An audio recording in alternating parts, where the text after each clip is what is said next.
September 2009. At Espanyol's training base in Barcelona, a handsome dark-haired youth, lean and slightly frail, kept repeating the tedious drill of juggling a football. His ball juggling was smooth, but no one here believed in him. Hey, that kid of Chinese descent just can't see reason. His talent is terrible, yet he never gets tired of playing football. Might as well switch careers now. Exactly. His family is stinking rich, so why play football? Wouldn't it be nice to date a different girl every month? Shoo Avis, keep your voice down. Have you forgotten how he beat you up yesterday? Chinese people all know kung fu. Tisk, my face still hurts. Who knows what's gotten into him? He used to be a pretty gentle guy, but it's like he's a different person now. He fights really viciously. Probably realized he has no chance to make the team, so he stopped putting on an act. The youth being discussed was named Qin Sheng, Sheng meaning overbearing. He was a Dutch-born Chinese. The only reason he could take part in Espanyol's trial was that his father had thrown money at the club. Of course, the so-called trial was only for the reserve team. From June to now, 3 months had passed. Apart from a 5-minute appearance in a training match on the first day, Qin Sheng had been an invisible man in Espanyol's reserve squad. From basic skills to tactical awareness, Qin Sheng, who had never received systematic training, was simply not on the same level as everyone else. Today was the final day of his trial. If he couldn't impress the club in the afternoon training match, leaving would be his only choice. But right now, Qin Sheng was not the least bit anxious. Ding. Skill point added successfully. Dribbling 1. Attacks 60, A ball control 80, dribbling 80, A crossing 100, long pass 65, A shooting 50, set pieces 65, heading 40, U defense 60, tackling 60, speed 85, explosiveness 85, body control 60, a physical duels 60, stamina 85, overall rating 65, age 17. For a winger, these stats were actually decent, enough to make him a rotation starter at a mid to lower table club in one of Europe's top 5 leagues. But the rest was hard to look at, especially his shooting and heading. They were at amateur level, practically non-existent. And with body control and physical duels at 60, he could probably only scrape by in the Chinese Super League. Actually, the current Qin Sheng was not the original Qin Sheng of this world. He had transmigrated here 2 months ago after watching the national team's do-or-die match at a train station and getting so angry that he dropped dead on the spot. Like all transmigrators, Qin Sheng carried a system of his own. He just didn't know whether it preferred wingers or fullbacks. Right from the start, it maxed out his crossing skill and unlocked training points at the same time. As a result, Qin Sheng had no choice but to spend 2 months training to build up his ball control and dribbling. There was no way around it. A winger who couldn't dribble would never even get a chance to cross. Now with 80 in ball control and dribbling, he had more than enough to handle a reserve team training match. With that heavy weight off his heart, Qin Sheng planned to go back to the dormitory and rest for a while. There was still one last training match in the afternoon. He needed to see exactly what level his current ability was at. If even his performance in the reserve team was ordinary, then breaking into the top 5 leagues would require more hard training. As he walked past Avis, Qin Sheng noticed the other man sizing him up. Though Avis's face showed no change in expression, the contempt in his eyes could not be hidden at all. Qin Sheng frowned and glared back. Mind your eyes. Next time I'll slap you. You. Avis was so furious he nearly spat blood. This guy was way too arrogant. Fine, he could fight, but picking on people like this. He really thought too much of himself. Fuck. Just as he got up to say something, a teammate hurriedly covered his mouth. Damn it. Didn't I tell you not to provoke that madman? Don't drag me into a beating too. Ignoring the two of them, Qin Sheng went straight back to the dormitory. It was a double room, but for the past 2 months Qin Sheng had been living in it alone. As for the roommate who had made him wash socks, he had been beaten so badly that he moved back home long ago. At 4 p.m., after resting for 2 hours, Qin Sheng changed into his jersey and walked out to the pitch. About a dozen reserve players were already waiting there. They only glanced at Qin Sheng, then ignored him. In professional football, to earn respect, you have to rely on your ability on the pitch. Fists didn't count. Of course, with the lesson from before, no one was stupid enough to provoke Qin Sheng on their own. Soon the reserve team head coach, Charles, arrived at the training ground. He glanced at Qin Sheng, who stood alone, disgust filling his eyes. Those damn bloodsuckers at the club, who knew how much money they had taken to stuff such a useless piece of trash under his command. Qin Sheng trained hard, that was true. But what use was it? Football came down to talent. A player with no talent whatsoever was nothing but a wasted spot in the squad. But the club's executives had told him that he must treat clients with a pleasant face. Powerless Charles forced a smile. Qin, your trial with Espanyol's reserve team is about to end. In the upcoming training match, I hope you can pass the evaluation and join our Espanyol family. Qin Sheng just smiled and didn't reply. He knew that with his previous level it was hard to win the goodwill of his teammates, let alone the head coach. The reason the coach was so nice was simply that the club had taken his father's money. Or maybe this very man had taken some too. Say what you will. These Europeans might be hypocritical, but their customer service was unquestionable. Seeing Qin Sheng ignore him, Charles felt a little awkward. He didn't mind much though. The kid would be gone soon anyway, so why bother? Clapping his hands, Charles called the players together to divide up into teams. Same as last time. Group A and Group B are mostly unchanged. Qin, you switch with Steven and go to Group A. Steven, you go to Group B. Being assigned to Group B, the side that represented the substitutes, Steven didn't feel much at all. Everyone knew that Qin Sheng had paid a lot of money for this trial. Since it was the last day anyway, letting the other guy go to Group A and enjoy himself was nothing to object to. But just then Avis, the one Qin Sheng had beaten, spoke up. "Coach, I want to go to Group B too." As the team's head coach, Charles naturally knew what his players were thinking. He didn't refuse though. He nodded and turned to walk to the sideline. Avis was delighted. He was a gifted right back. And that annoying kid of Chinese descent played left wing. In the upcoming match, he was going to teach that guy a proper lesson and make him understand the cruelty of professional football. Qin Sheng knew perfectly well what Avis was trying to do. But who would end up being taught a lesson was still up in the air. Ding. Random system task triggered. Obtain a formal contract. Time limit 14 days. Reward unknown. Just as he stepped onto the pitch, Qin Sheng couldn't help but freeze. A formal contract. And only 2 weeks to do it. Damn, did it really think that was easy? Qin Sheng was starting to panic. He had originally planned to leave as soon as the training match was over. Anyway, over the past 2 months, he had already played against those Espanyol guys several times. There was no need for him to stay here out of stubbornness. With the system, he could go to a bottom-tier Bundesliga team and still thrive. But now, for the sake of the reward, he could only grit his teeth and stay. There was no choice. In most novels, the system had a novice protection period. The earlier a task appeared, the richer the reward. If he failed this one, who the hell knew what he would miss? Beep. At the temporary referee's whistle, both teams immediately scattered into formation. Team A went on the attack. It was a training match, a reserve team trial after all. Thus, neither Team A nor Team B had any fixed formation. Most of the time, they simply went all-out attack and all-out defense. This way they could better single out promising talents and send fresh blood to the first team. Yet, even so, these players who had undergone systematic training since childhood still played with clear structure. They seemed to swarm forward all at once, yet not a trace of chaos could be seen. This was hard on Qin Sheng.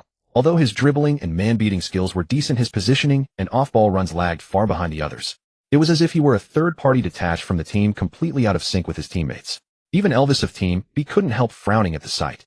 Elvis had wanted to teach Qin Sheng a lesson. But now the guy couldn't even get the ball, so how was he supposed to do that? After thinking it over, Elvis simply moved away, giving Qin Sheng enough space to receive the ball. They were all savvy players. Seeing Elvis deliberately leave Qin Sheng unmarked, they instantly understood his intention. With a contemptuous smile, a Team A midfielder threaded a straight pass to Qin Sheng. It looked as if they were intentionally creating a one-on-one chance for the two. Not a single Team B player moved up to help defend. Instead, they looked at Qin Sheng with pity. Elvis was a talented defender of the reserve team. Though only 18, he was experienced in defense, and his speed and physical attributes were far above his peers. Even first-team members would have to handle him with care, let alone Qin Sheng, who wasn't even qualified as a reserve player. Many shook their heads and muttered under their breath. Elvis is something else. The guy is about to leave, yet he still deliberately picks on him. How cruel. Naturally, Qin Sheng had no idea what these people were thinking. Seeing Elvis charge at him with long strides, Qin Sheng deliberately slowed down after taking the ball. At the instant they were about to collide, he suddenly pushed the ball forward. That push caught Elvis lunging at thin air. Of course, Elvis hadn't used his full strength in that attempt. Even though Qin Sheng was a rookie, easily taking the ball from him one-on-one wasn't that simple. As Qin Sheng sprinted, Elvis quickly turned and chased. Their speeds were about the same. Elvis could stay on his heels, but couldn't overtake and dispossess him. This came as a surprise to the onlookers. Everyone knew Elvis wasn't slow. He was by no means inferior to first-team regulars in speed. Yet now he couldn't handle a Chinese origin player. Interesting. Elvis raised an eyebrow involuntarily, but his heart remained completely calm.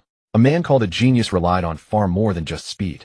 Elvis was waiting for Qin Sheng to take the ball right to the dead ball line. At that point, he would not only use his physical advantage to win the ball, but could also send the man sprawling on the ground, letting him taste the cruelty of professional football.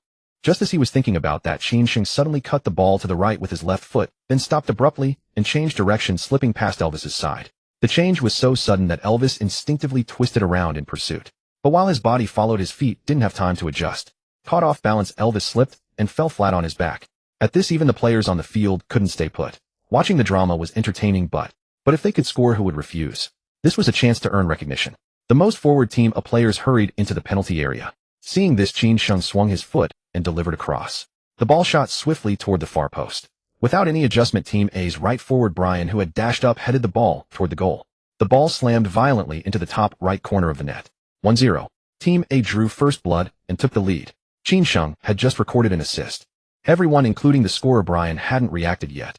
It must have been a fluke. That cross had perfect placement and impeccable timing. There was no way a rookie could do that, especially not a rookie from that football backwater. A fluke, absolutely a fluke.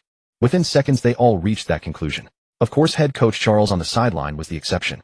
Outsiders watch the excitement, insiders understand the skill.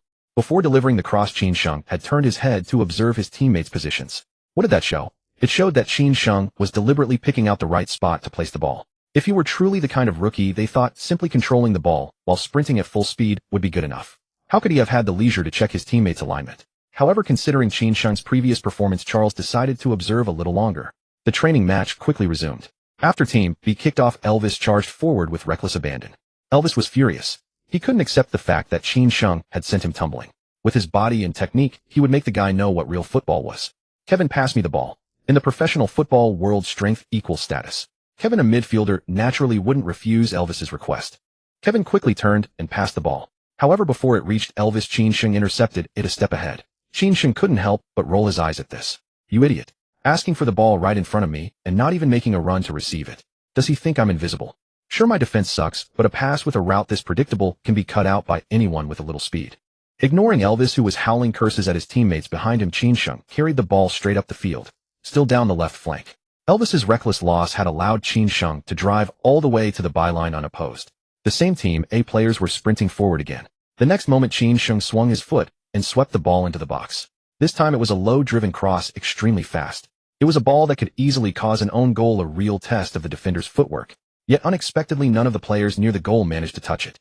The ball skimmed past the goal and ran to the right side of the box, where a Team B defender cleared it with a huge boot. Damn, what a shitty cross from that Chinese kid. So fast. Who the hell can get on the end of that? Isn't that right? That earlier cross was luck. You don't actually think he has crossing ability, do you?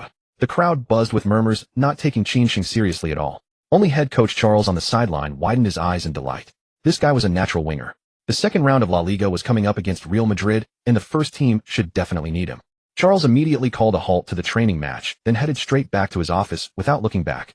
The match ended early, and everyone thought the coach couldn't stand watching any longer. They all began to sneer. Haha, looks like this kid blew his last training match. Time to pack up and go home. He should have been gone long ago. He's nothing but a violent brute who only knows how to throw punches. Ahem, keep your voice down, Elvis. If that guy hears you, he'll hit you again. Qin Sheng shot them a vicious glare, his heart burning with anger. Wait, I was just getting into the rhythm, and now it's over.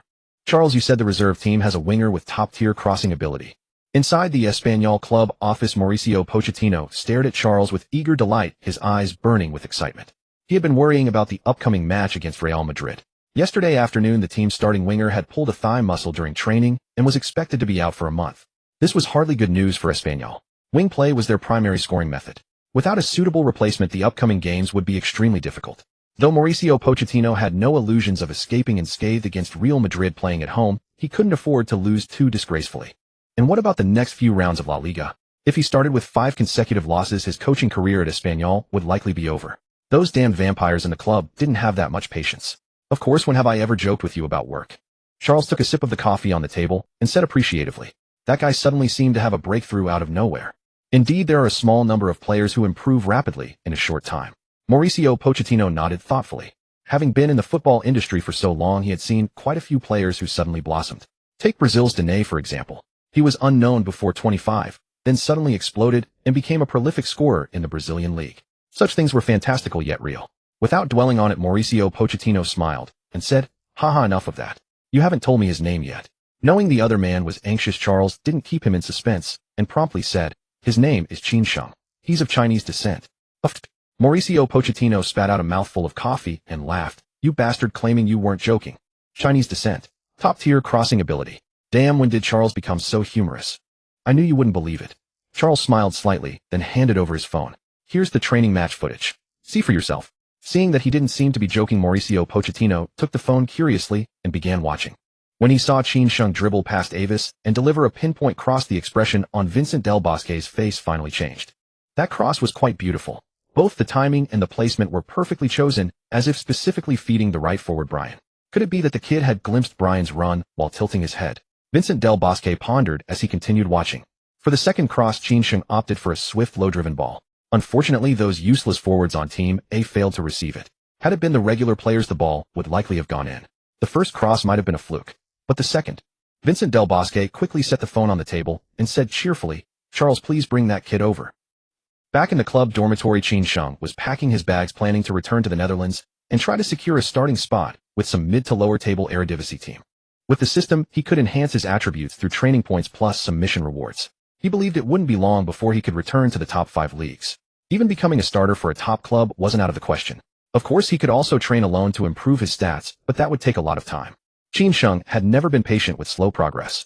As he was thinking, the reserve team head coach Charles walked in with a smile. Seeing Qin Sheng packing, he asked knowingly, "Qin, what are you doing?" Qin Sheng didn't look up. "Going back to the Netherlands. Evening flight." "Haha, what an impatient little fellow." Charles chuckled, then abruptly changed the subject. "I think you might want to wait a bit." Seeing that Qin Sheng still hadn't looked up, Charles twitched his mouth and continued, "You did well in this afternoon's training match. I think you could try out for the first team." The first team? That finally piqued Qin Sheng's interest. The system mission had a 14-day deadline, neither too long nor too short. If no one appreciated him and he couldn't complete the mission, it would be a real shame. As everyone knew, the first beginner's mission rewards were usually generous. When Qin Sheng looked up and asked, but his face still wore that calm, unruffled expression, which made Charles feel distinctly uncomfortable. Every other kid in the reserve team was completely under his thumb. The moment they heard of a chance to join the first team, they'd be ecstatic and grateful. But this kid was unervingly composed.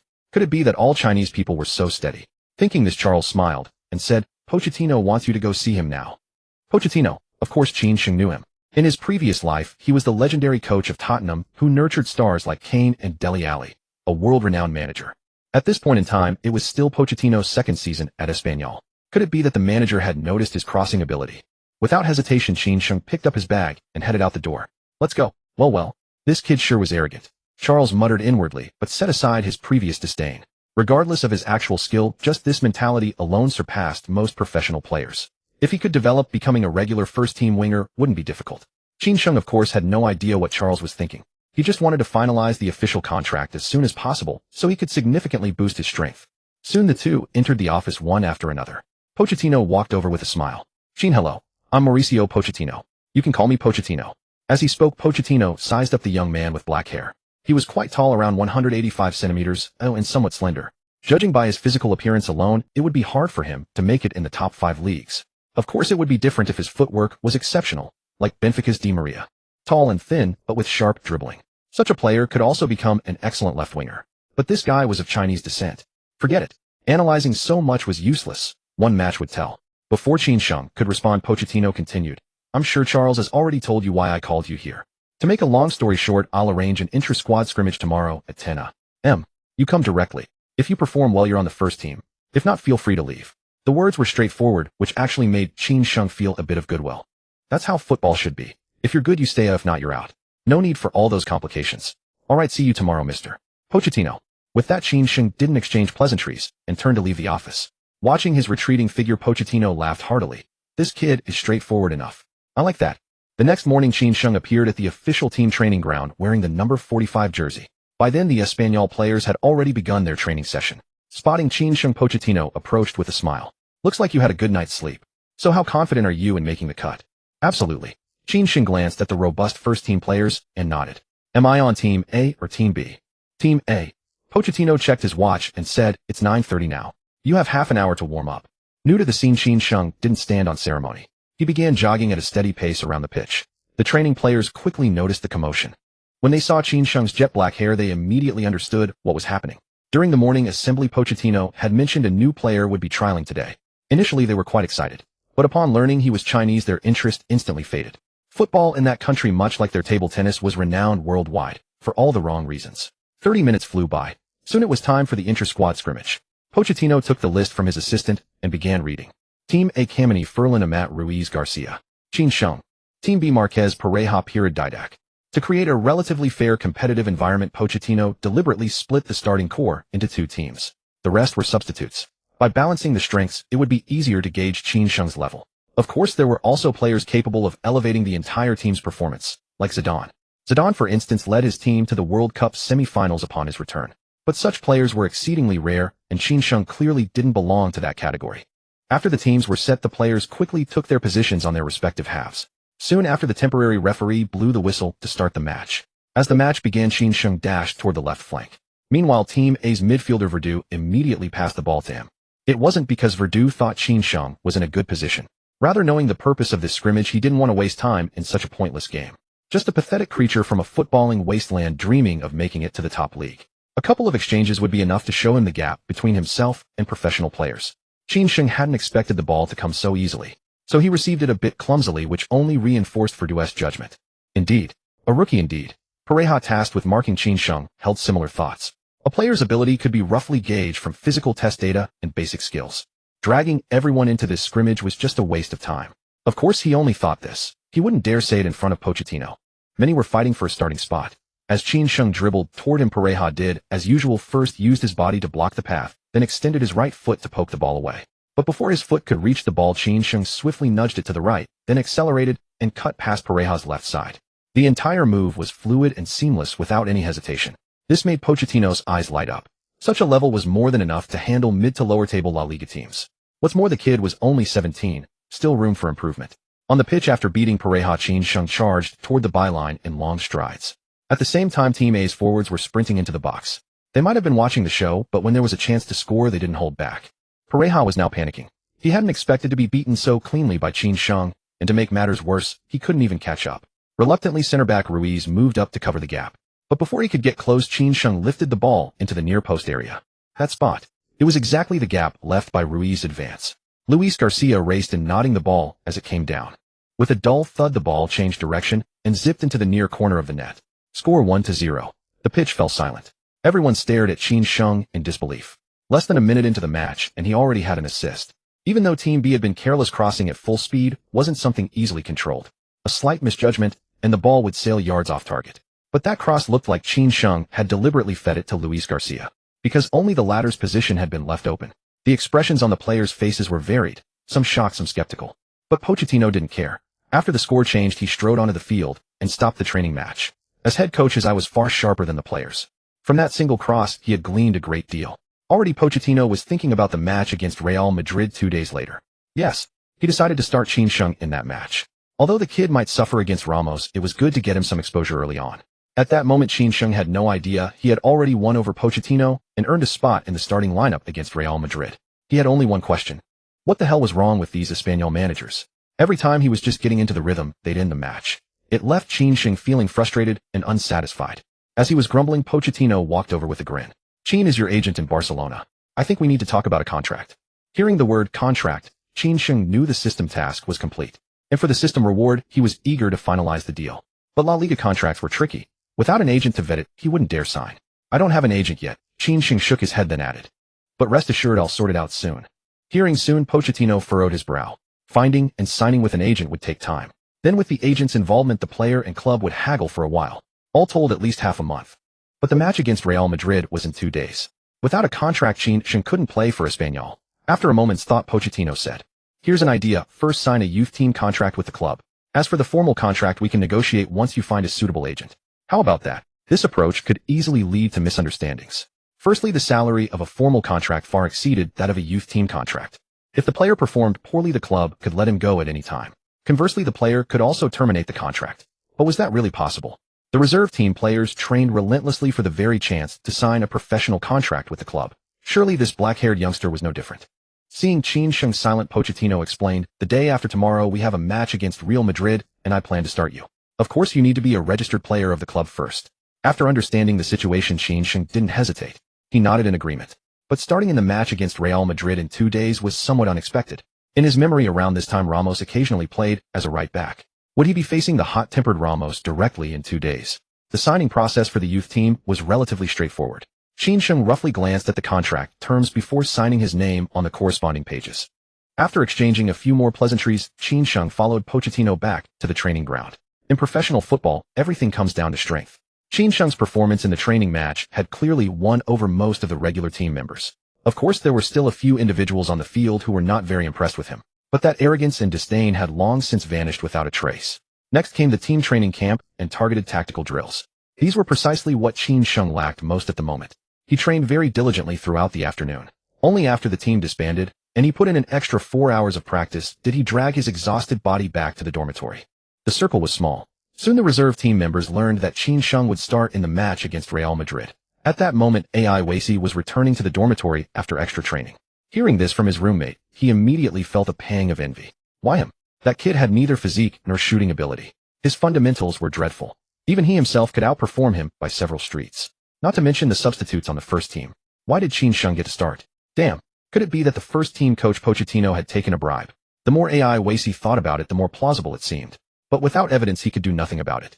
AI Wasey was deeply frustrated, and so were the other reserve team members. They all believed they were better than Qin Sheng. But why was he starting in a first-team match while they couldn't even qualify as substitutes? On September 13th, as if by prior arrangement, all the reserve team members appeared at the Pratt Stadium.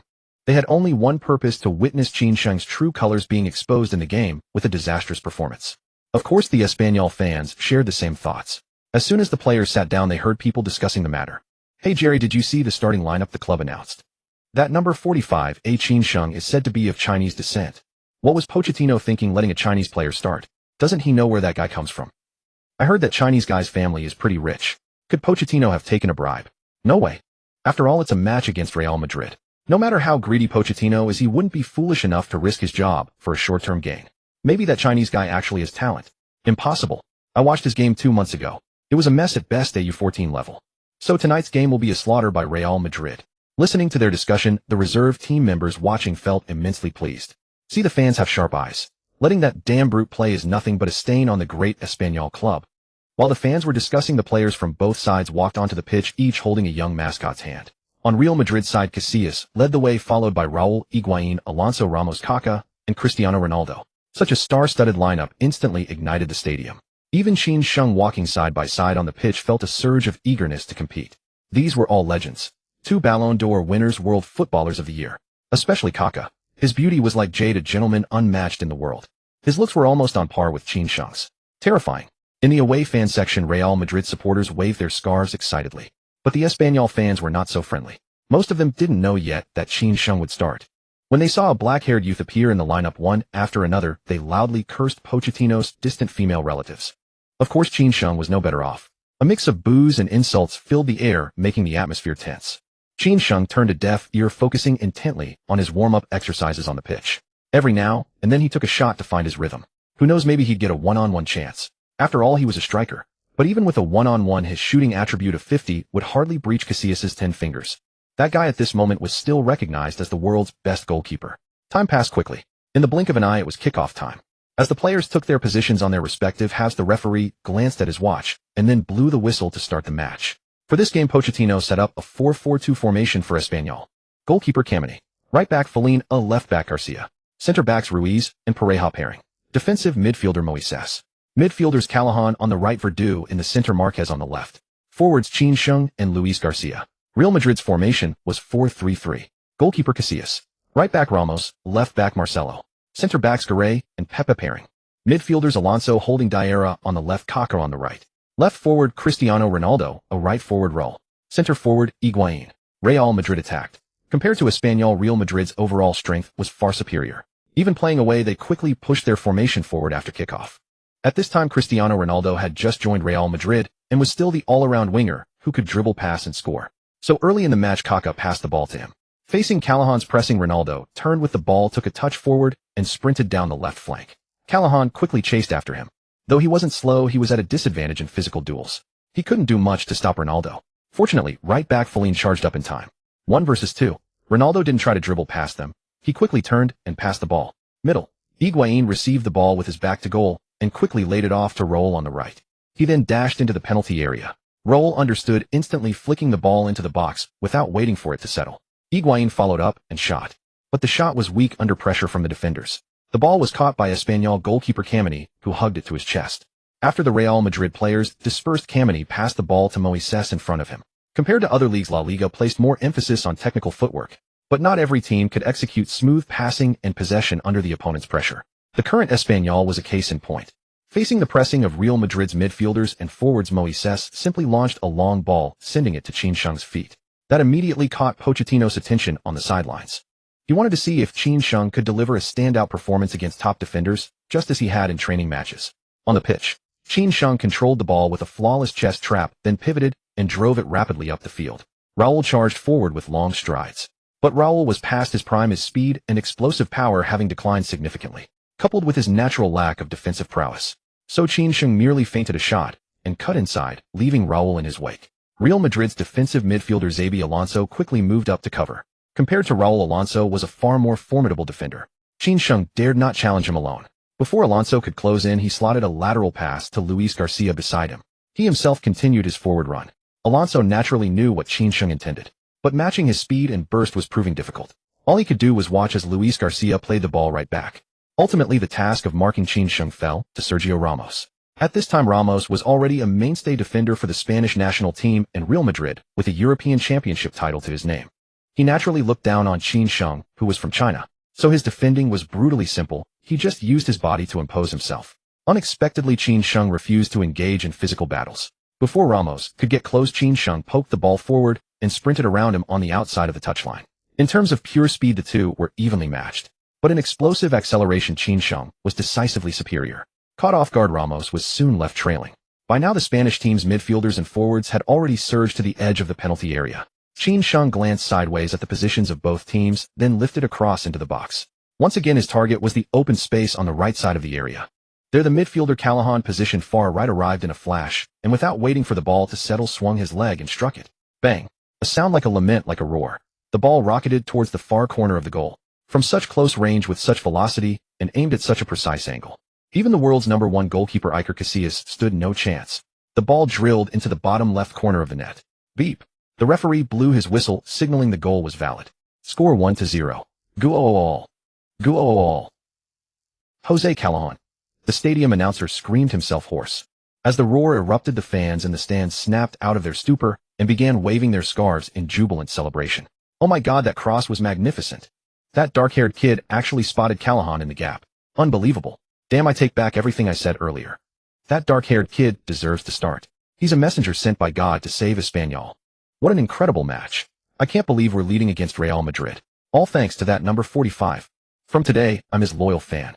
Fans are simple creatures. They will curse loudly at arrangements they don't understand. And they will just as readily lavish praise for a spectacular goal or assist. Clearly, Qin Sheng's brilliant cross had already changed the minds of these fans in the stands. While the fans celebrated, Callahan dashed towards Qin Sheng with unbridled excitement. It was insane. Only by experiencing it firsthand could one appreciate how perfect the pass's placement and timing were. Even though he was the one who scored, Callahan was certain that if anyone else had been in that position, the result would likely have been the same. Qin, what a pass. Including Callahan, all the Espanyol players were huddled together celebrating with fervor. Even though their team had a good relationship with Real Madrid. Scoring first and taking the lead against a giant, however, was always a cause for joy. Pochettino on the sidelines was smiling. His gamble of starting Qin Sheng had yielded unexpected dividends. Now all they needed to do was drop deep, defend their one-goal lead, and perhaps they could hand the arrogant Real Madrid their first league defeat of the season on their own turf. Watching the roaring fans and the celebrating players on the pitch, the reserve team players led by Avis were stunned. They had stopped their training to watch the match, but not to see Qin Sheng shine. What the hell is going on? That guy is supposed to be weak, so why did he deliver such a beautiful assist on his La Liga debut? And how could he remain so calm, even when facing a starting defender like Ramos from Real Madrid? Damn it.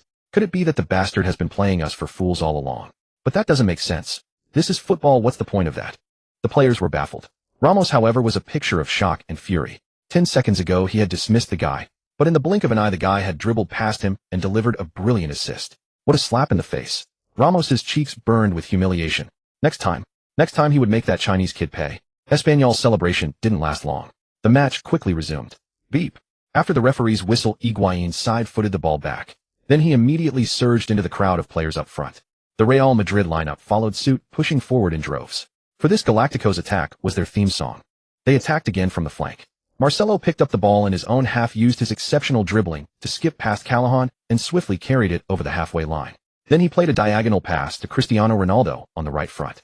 Ronaldo took the ball, turned, and drove forward. When faced with Moisés' challenge, he passed it back to Marcelo. The two exchanged passes and runs on the left wing, quickly advancing the ball to the edge of the box. But Espanyol's defensive line had dropped deep, and neither Ronaldo nor Marcelo could find a way to penetrate the area. After assessing his teammates' positions, Marcelo, now in possession, decided to cross the ball towards the far post for Raul. Unfortunately, the ball was met by center-back Ruiz, who headed it clear out of the box before it could reach Raul. But the danger for Espanyol wasn't over. As luck would have it, the ball fell right to Kaká. He controlled it, nudged it slightly to his right, and let fly with a long-range strike. The ball arrowed towards the far corner of the net. However, Kameni in goal was well prepared, throwing himself across to palm the ball away for a corner. Espanyol had escaped. Kaká elegantly swept his hair back, his expression unchanged. A minute later, Marcelo swung the corner kick into the far post area, looking for Ronaldo again. But the World Player of the Year could hardly expect to be left unmarked. In the ensuing tussle, Ronaldo went down in the box, throwing his arms wide and appealing to the referee for a foul. However, the referee ignored him. The ball was cleared from the box by Pareja and fell under the control of Qin Sheng. Qin Sheng turned ready to launch a quick counterattack. But before he could release the ball, the rapidly approaching Ramos brought him down without ceremony. It looked like a tactical foul. Yet apart from stopping play, the referee offered no other decision. Qin Sheng lay on the ground, rubbing his ankle for a moment before clambering to his feet with a grimace. He had taken a solid hit. Though it was only a superficial injury, the piercing pain was all too real. Seeing that Ramos was still lingering, Qin Sheng shot him a fierce glare. That bastard definitely did it on purpose. The glare made Ramos feel insulted. Damn it. He was Ramos, the ruthless one who would even take on national team veterans when enraged. And now this yellow-skinned monkey dared to glare at him. Was he asking for death? Glaring back at Qin Sheng, Ramos ran off with a menacing look. Witnessing this, Callahan couldn't help but step forward to warn him. Qin, be careful later. That guy's defensive moves aren't exactly clean. They had finally gotten a winger with outstanding crossing ability, and he didn't want him to fall victim to Ramos in the first match. It's fine. I'm not someone to be trifled with either. Qin Sheng smiled faintly, said nothing more, and quickly trotted toward the front. If he tries any dirty tricks, I'll beat him to a pulp. As the match resumed, the Real Madrid players soon regained possession through a brilliant defensive interception. Espanyol once again retreated to their own half, using dense defensive coverage to make it difficult for the ball carrier. Yet even so, they were still being pressed by Real Madrid. In 45 minutes, Real Madrid had completed 7 shots. 4 long-range efforts were blocked by defenders and went out for corners. 3 more attempts inside the box were also cleared away. In terms of defense, Espanyol had performed well in the first half, maintaining a 1-goal lead. However, no one dared to be complacent.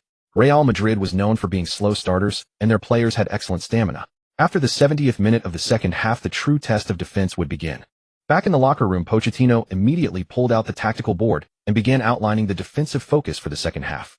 Unsurprisingly, Cristiano Ronaldo and Marcelo were the primary targets. In Pochettino's tactical system, whenever either of them received the ball in the attacking half, at least 2 defenders had to close in for a double team. Players in other positions also needed to cut off their passing lanes. As for Qin Sheng and Luis Garcia, who were positioned furthest forward, they were also required to drop back into midfield to participate in defense.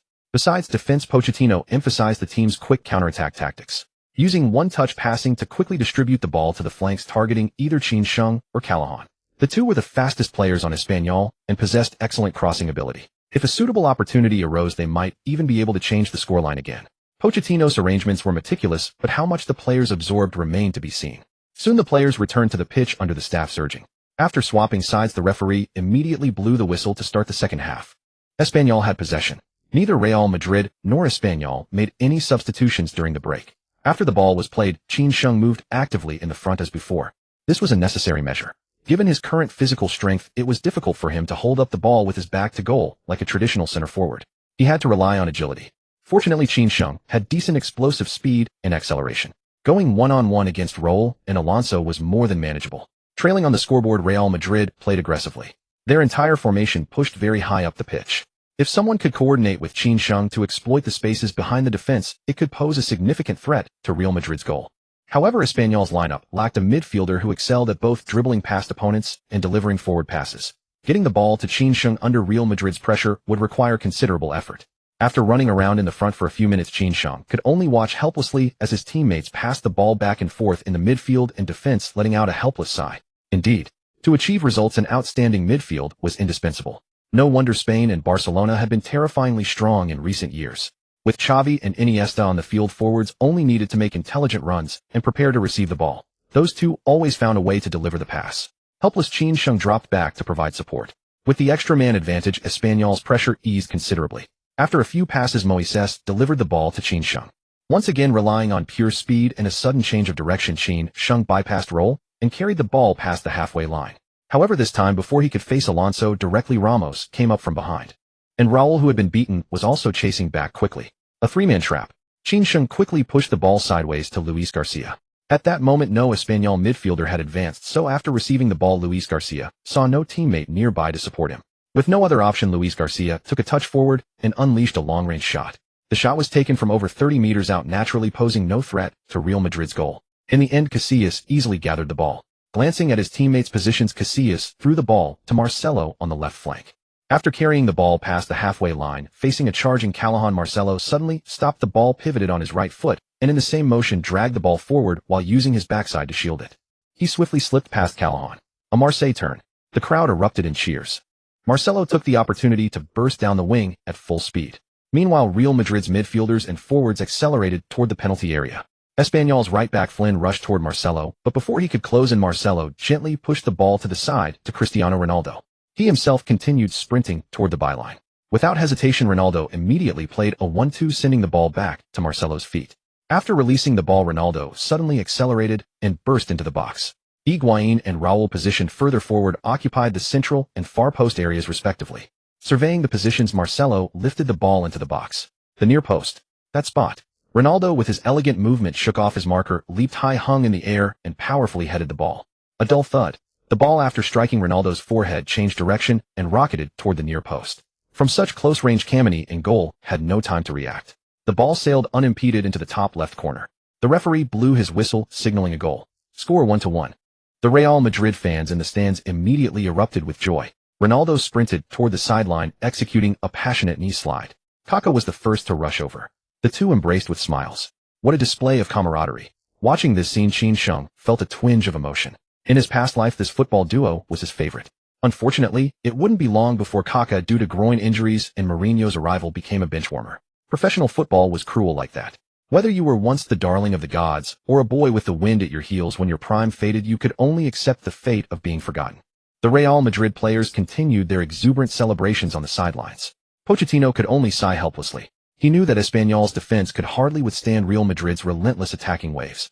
But to have the equalizer come so quickly was entirely unexpected. With 30 minutes still remaining, even a draw might no longer be sustainable. Real Madrid's celebration did not last long. The match resumed quickly. After Espanyol kicked off, the Real Madrid players pressed forward once again. A 1-1 draw was clearly not enough to satisfy the football titans on the pitch. The gap in strength between the two sides was immense, almost disheartening. In less than a minute, Espanyol lost possession under Real Madrid's pressing. Xabi Alonso, with his exceptional anticipation, intercepted the ball and passed it back to Pepe. What followed was a relentless wave of attacks from Real Madrid. Although Espanyol managed to hold them off twice with a compact defense, their resilience was tested. By the 75th minute, most of the players were showing signs of fatigue. Mauricio Pochettino quickly made substitutions in response. Unfortunately, 2 substitutions were far from enough. In the 78th minute, Marcelo and Cristiano Ronaldo launched another assault from the flank. Through a series of quick 1-2 passes, the duo nearly broke through Espanyol's defensive line. Then Ronaldo received a return pass from Marcelo on the left side of the box and drove straight into the penalty area. Facing the rapidly approaching Ruiz, Ronaldo executed a series of stepovers, pushed the ball forward, and lifted his left leg. The feint was so convincing that Ruiz threw himself into a tackle without hesitation. But just as Ruiz lost his balance, Ronaldo pulled the ball back. Ruiz's heart sank, but he was powerless. This freak had no weak foot. If Ruiz hadn't committed, Ronaldo might have taken the shot. As Ronaldo shook off Ruiz, Kameni rushed out from the goal. In such a one-on-one situation, the closer the goalkeeper gets, the easier it is to save. Seeing Kameni charging at him, Ronaldo chose not to shoot. Instead, he turned and slotted the ball sideways to the center. That spot. The on-rushing Kaká scored with a first-time finish into the empty net. Indeed, only Kaká could make that man give up a brace for a selfless pass. The referee blew the whistle, signaling the goal was valid. The score was 1-2. Real Madrid took the lead. Ronaldo and Kaká embraced again, celebrating together. The other Real Madrid players quickly joined, surrounding them. Some rejoice, others mourn. From leading to trailing, the immense psychological shift left the Espanyol players with bitter expressions. The gap in strength was too vast.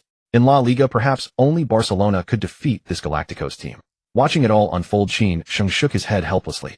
No one steps onto the pitch wanting to lose, even against a powerhouse or a dominant force. But his current ability was limited, insufficient to sway the outcome of a football match. With a whistle from the referee, the match restarted. Despite holding the lead, Real Madrid's tactics remained unchanged. They continued with high pressing and quick counterattacks. Even though Espanyol had possession, they were forced to retreat step by step. Eventually, Moises had to attempt a long pass, sending the ball to the left wing. Fortunately, the pass was accurate, and the ball landed at Qin's feet. Real Madrid's formation was pushed very high. So when Qin received the ball, the only defender he faced was Sergio Ramos. The two had previously clashed in the first half. That time Ramos had been careless and was dribbled past by Qin, leading to a goal. Ramos had received plenty of guidance from the coach during halftime. How embarrassing. As a starting defender for Real Madrid and the Spanish national team, he had been outplayed by a 17-year-old kid. Ramos was seething. The thought of Qin daring to glare at him earlier only fueled his anger. Qin couldn't care less. After receiving the pass, he immediately turned and sprinted forward. Facing Ramos's swift charge, Qin pushed the ball forward, then abruptly stopped and dragged it to the right as Ramos turned to follow. He then twisted his body and accelerated again, cutting diagonally into the box. Although Ramos's burst speed wasn't as good as Qin Sheng's, he made up for it with his physicality. As soon as Qin Sheng made the cut, Ramos twisted his body to stay with him. However, in the next moment, Qin Sheng, who was dribbling diagonally into the box, changed direction again, going left. This time Ramos was completely lost. 2 consecutive changes of direction had already left him flustered. Who would have thought there would be a third? Under normal defensive circumstances, Ramos would have had little trouble stopping Qin Sheng. Their speed was similar. If Ramos had kept the proper distance and stayed tight, he could have forced Qin Sheng into a dead end. But alas, given what had happened earlier, Ramos's mentality had shifted. He was now solely focused on winning the ball back. Yes, winning it back. A simple, brutal tackle that required no help from teammates or any strategy. Only then could he prove the vast gap in their abilities. And to show that damned yellow-skinned monkey that football wasn't for everyone. One was impatient, the other calm and composed. The result was predictable. Seeing Qin Sheng dart past him, Ramos twisted his body again to chase. But while his upper body kept up, his feet were half a beat behind. Caught off guard, Ramos stumbled and nearly fell onto the turf. It all happened so suddenly that the entire Real Madrid defense failed to retreat in time. Meanwhile, Luis Garcia, who was furthest forward, had already reached the edge of the box. Qin Sheng didn't hesitate, decisively pushing the ball across. Seeing the ball speeding toward him, Luis Garcia first shielded Pepe, then shifted quickly and curled a shot. The ball with a sublime arc flew toward the near post. With such speed and angle, Casillas was helpless, watching it slip past his fingertips and nestle into the net. The referee blew the whistle to signal the goal. The score was 2-2. GAG 0000000 AA LMO GAG 0000000 AA LMO. Luis Garcia. The DJ roared once again, and the fans in the stands erupted in frenzy. However, Luis Garcia, who had scored, did not celebrate. Instead, he ran toward the sidelines. There Qin Sheng lay on the ground, clutching his ankle in agony. Ding! Detected a major injury risk to the host, triggering the novice protection mechanism. 10 seconds. 9 seconds. Recalling the system alert after his cross, Qin Sheng felt a mix of relief from surviving a disaster and a surge of anger. That damn bastard. He had tackled from behind. If not for the system's novice protection, he might have been crippled. You damned bastard, what did you just do? Luis Garcia was furious. He had been focused on the goal and hadn't noticed what happened. But judging by the scene before him, it wasn't hard to guess. Damn, Ramos had tackled him from behind. I don't need to explain myself to you. Ramos stood his ground. Regardless of whether he was in the right, he shot back. Who did this nobody think he was daring to speak to him like that? You son of a bitch, what did you say? Luis Garcia was seething. What gave him the nerve? He was clearly the one who fouled maliciously first, and yet he had the audacity to act so arrogant. This isn't the Bernabeu. I said fuck you. Enraged by the insult, Ramos shoved Luis Garcia's face. Ramos, tall and strong, easily pushed Luis Garcia, who had come to demand an explanation, down onto the turf without resistance. The situation was getting out of hand. Verdu and Marco, who were closest, immediately rushed over and surrounded Ramos. Their faces were almost touching. It looked like a fight could break out at any moment. Alonso and others quickly stepped in to separate them. If they came to blows, it would be far more than just a one-match suspension. The referee also sprinted over, ready to pull out a card. But no one expected Qin Sheng, who had been lying on the ground, to suddenly appear beside Ramos. Both teams' players felt a chill in their hearts. This is really going to cause chaos. Sure enough, while everyone was stunned, Qin Sheng suddenly raised his hand and shoved Ramos's face, just as Ramos had done. Though there was a significant gap in physical strength, Qin Sheng used all his might and Ramos was caught off guard. Thus the arrogant Ramos fell straight onto the turf. Damn, that yellow monkey dared to push him. Ramos was furious. He scrambled to his feet, ready to fight. But before he could get close, the referee's piercing whistle filled the air. Leap! Leap! Amid the rapid whistle, the referee strode forward and showed a red card to Qin Sheng, then turned and did the same to Ramos. Tackling from behind and then shoving Luis Garcia. Ramos's red card was indisputable, but the Espanyol players felt Qin Sheng's card was unjust. Was he not allowed to vent after nearly being crippled? Of course, on the pitch, the referee is the absolute authority. Even though they were resentful, the players only argued with the referee and did not make any outrageous moves or inflammatory remarks. But no matter what they said, the referee upheld the decision. Ramos and Qin Sheng exchanged a glance, then silently turned and walked toward the tunnel. Even the coaches were relieved. Thankfully, no fight broke out, or a several-month suspension would have been a heavy loss. Especially for Ramos. Being suspended over a nobody would be truly unjust. As the two left the field, the match returned to normal rhythm. After the restart, Real Madrid quickly regained control, pinning Espanyol in their own half. But Qin Sheng had no time to watch. Because on his way back to the locker room, someone blocked his path. At a corner of the tunnel, he saw Ramos approaching with a menacing look. Clearly Ramos wasn't planning to let things go. Qin Sheng was also furious. Hell, he was the victim and hadn't even said anything. And this malicious, fouling bastard thought he was the one wronged and wanted revenge. Qin Sheng's temper flared. Before Ramos could get close, he threw a punch at his face. Bang! Ramos saw Star stunned. This wasn't the script. Shouldn't he have been the one to knock the other down first? How? Bang, bang, bang. As he was thinking, Qin Sheng landed several more punches. Ramos's physique was impressive. He took several hits to the face, but still didn't fall. He even found a chance to counter, landing a punch on Qin Sheng's mouth. Oh, you bastard, still dare to fight back. Qin Sheng raged and threw more punches. But before he could enjoy it, someone rushed over. Damn it, stop. What are you doing? The newcomer was a middle-aged man in his 40s. Qin Sheng recognized him, the Real Madrid assistant coach. He had come to check on Ramos, worried he might cause trouble with the Chinese kid. But he never expected this. The assistant was dumbfounded. What the hell? Isn't Ramos a tough guy on the pitch? How did he get beaten so badly? Qin Sheng glanced at him and said flatly, he wanted to hit me, I was just defending myself. The assistant's mouth twitched, almost cursing. Damn, Ramos was almost a pig's head, and you only have a scraped lip. You call that self-defense? Do you think I'm 3 years old? He wanted to help his player get even, but seeing that even the strong Ramos had been defeated, he had to swallow his pride and choose to let the matter slide. You dare to lay a hand on a Real Madrid player? Just you wait. After a threatening remark, the assistant helped Ramos toward the locker room. He wasn't afraid of Qin Sheng, but making a big deal out of the brawl would benefit no one. It would hurt Real Madrid's image, and both Ramos and this kid would face league suspension. Such on-field violence could easily lead to a several-month ban, unless it could be proven that Ramos was only a passive victim and didn't retaliate. But with no witnesses and no video, how could that be proven? Better to report to the club and think of revenge later. Back in the locker room, Ramos snapped out of his daze. He had been beaten by that yellow monkey he had always looked down on. Ramos punched the locker door, grinding his teeth. Damn it. Since he could remember, whether on the pitch or in a fight, he had never suffered such a loss. Tonight he had fallen to a Chinese man. No, he had to get even if this was the Pratt Stadium. But before he could stand up, the assistant coach poured cold water on him. Do you want to be punished by the club and La Liga? Hearing this, Ramos froze. Yes, a fight between players could be serious or minor. Once the news leaked out, amplified by the Catalan media, La Liga couldn't ignore it. The club, under pressure, might even sack him. For the sake of Real Madrid's image, new president Florentino would show no mercy. But could he just let it go? He had been punched several times. Feeling the pain on his cheek, Ramos winced. That guy really hit hard. What happened earlier was known to no one except the two involved and the Real Madrid assistant coach. The match on the pitch soon drew to a close. In the end, with 2 assists from Qin Sheng, Espanyol held Real Madrid to a draw at home. The fans were ecstatic. The journalists were equally thrilled. A 17-year-old debutant providing 2 assists. This would inevitably become the headline of the following day, regardless of the era, especially since he came from that football desert. The mere thought of the vast Chinese market sent the journalists into a frenzy of excitement. As usual, as soon as the match ended, Pochettino rushed to the post-match press conference. But before he could even sit down, the journalist who had been waiting surged forward like a wave. Mr. Pochettino, did Qin Sheng's performance tonight meet your expectations? Mr. Pochettino, why did you suddenly start Qin Sheng? The scene was chaotic. The enthusiastic journalists even startled Pochettino. Since becoming a head coach, he had never witnessed such a frenzy. Shaking his head helplessly, Pochettino then pointed to a female journalist in front of him. Hello, Mr. Pochettino.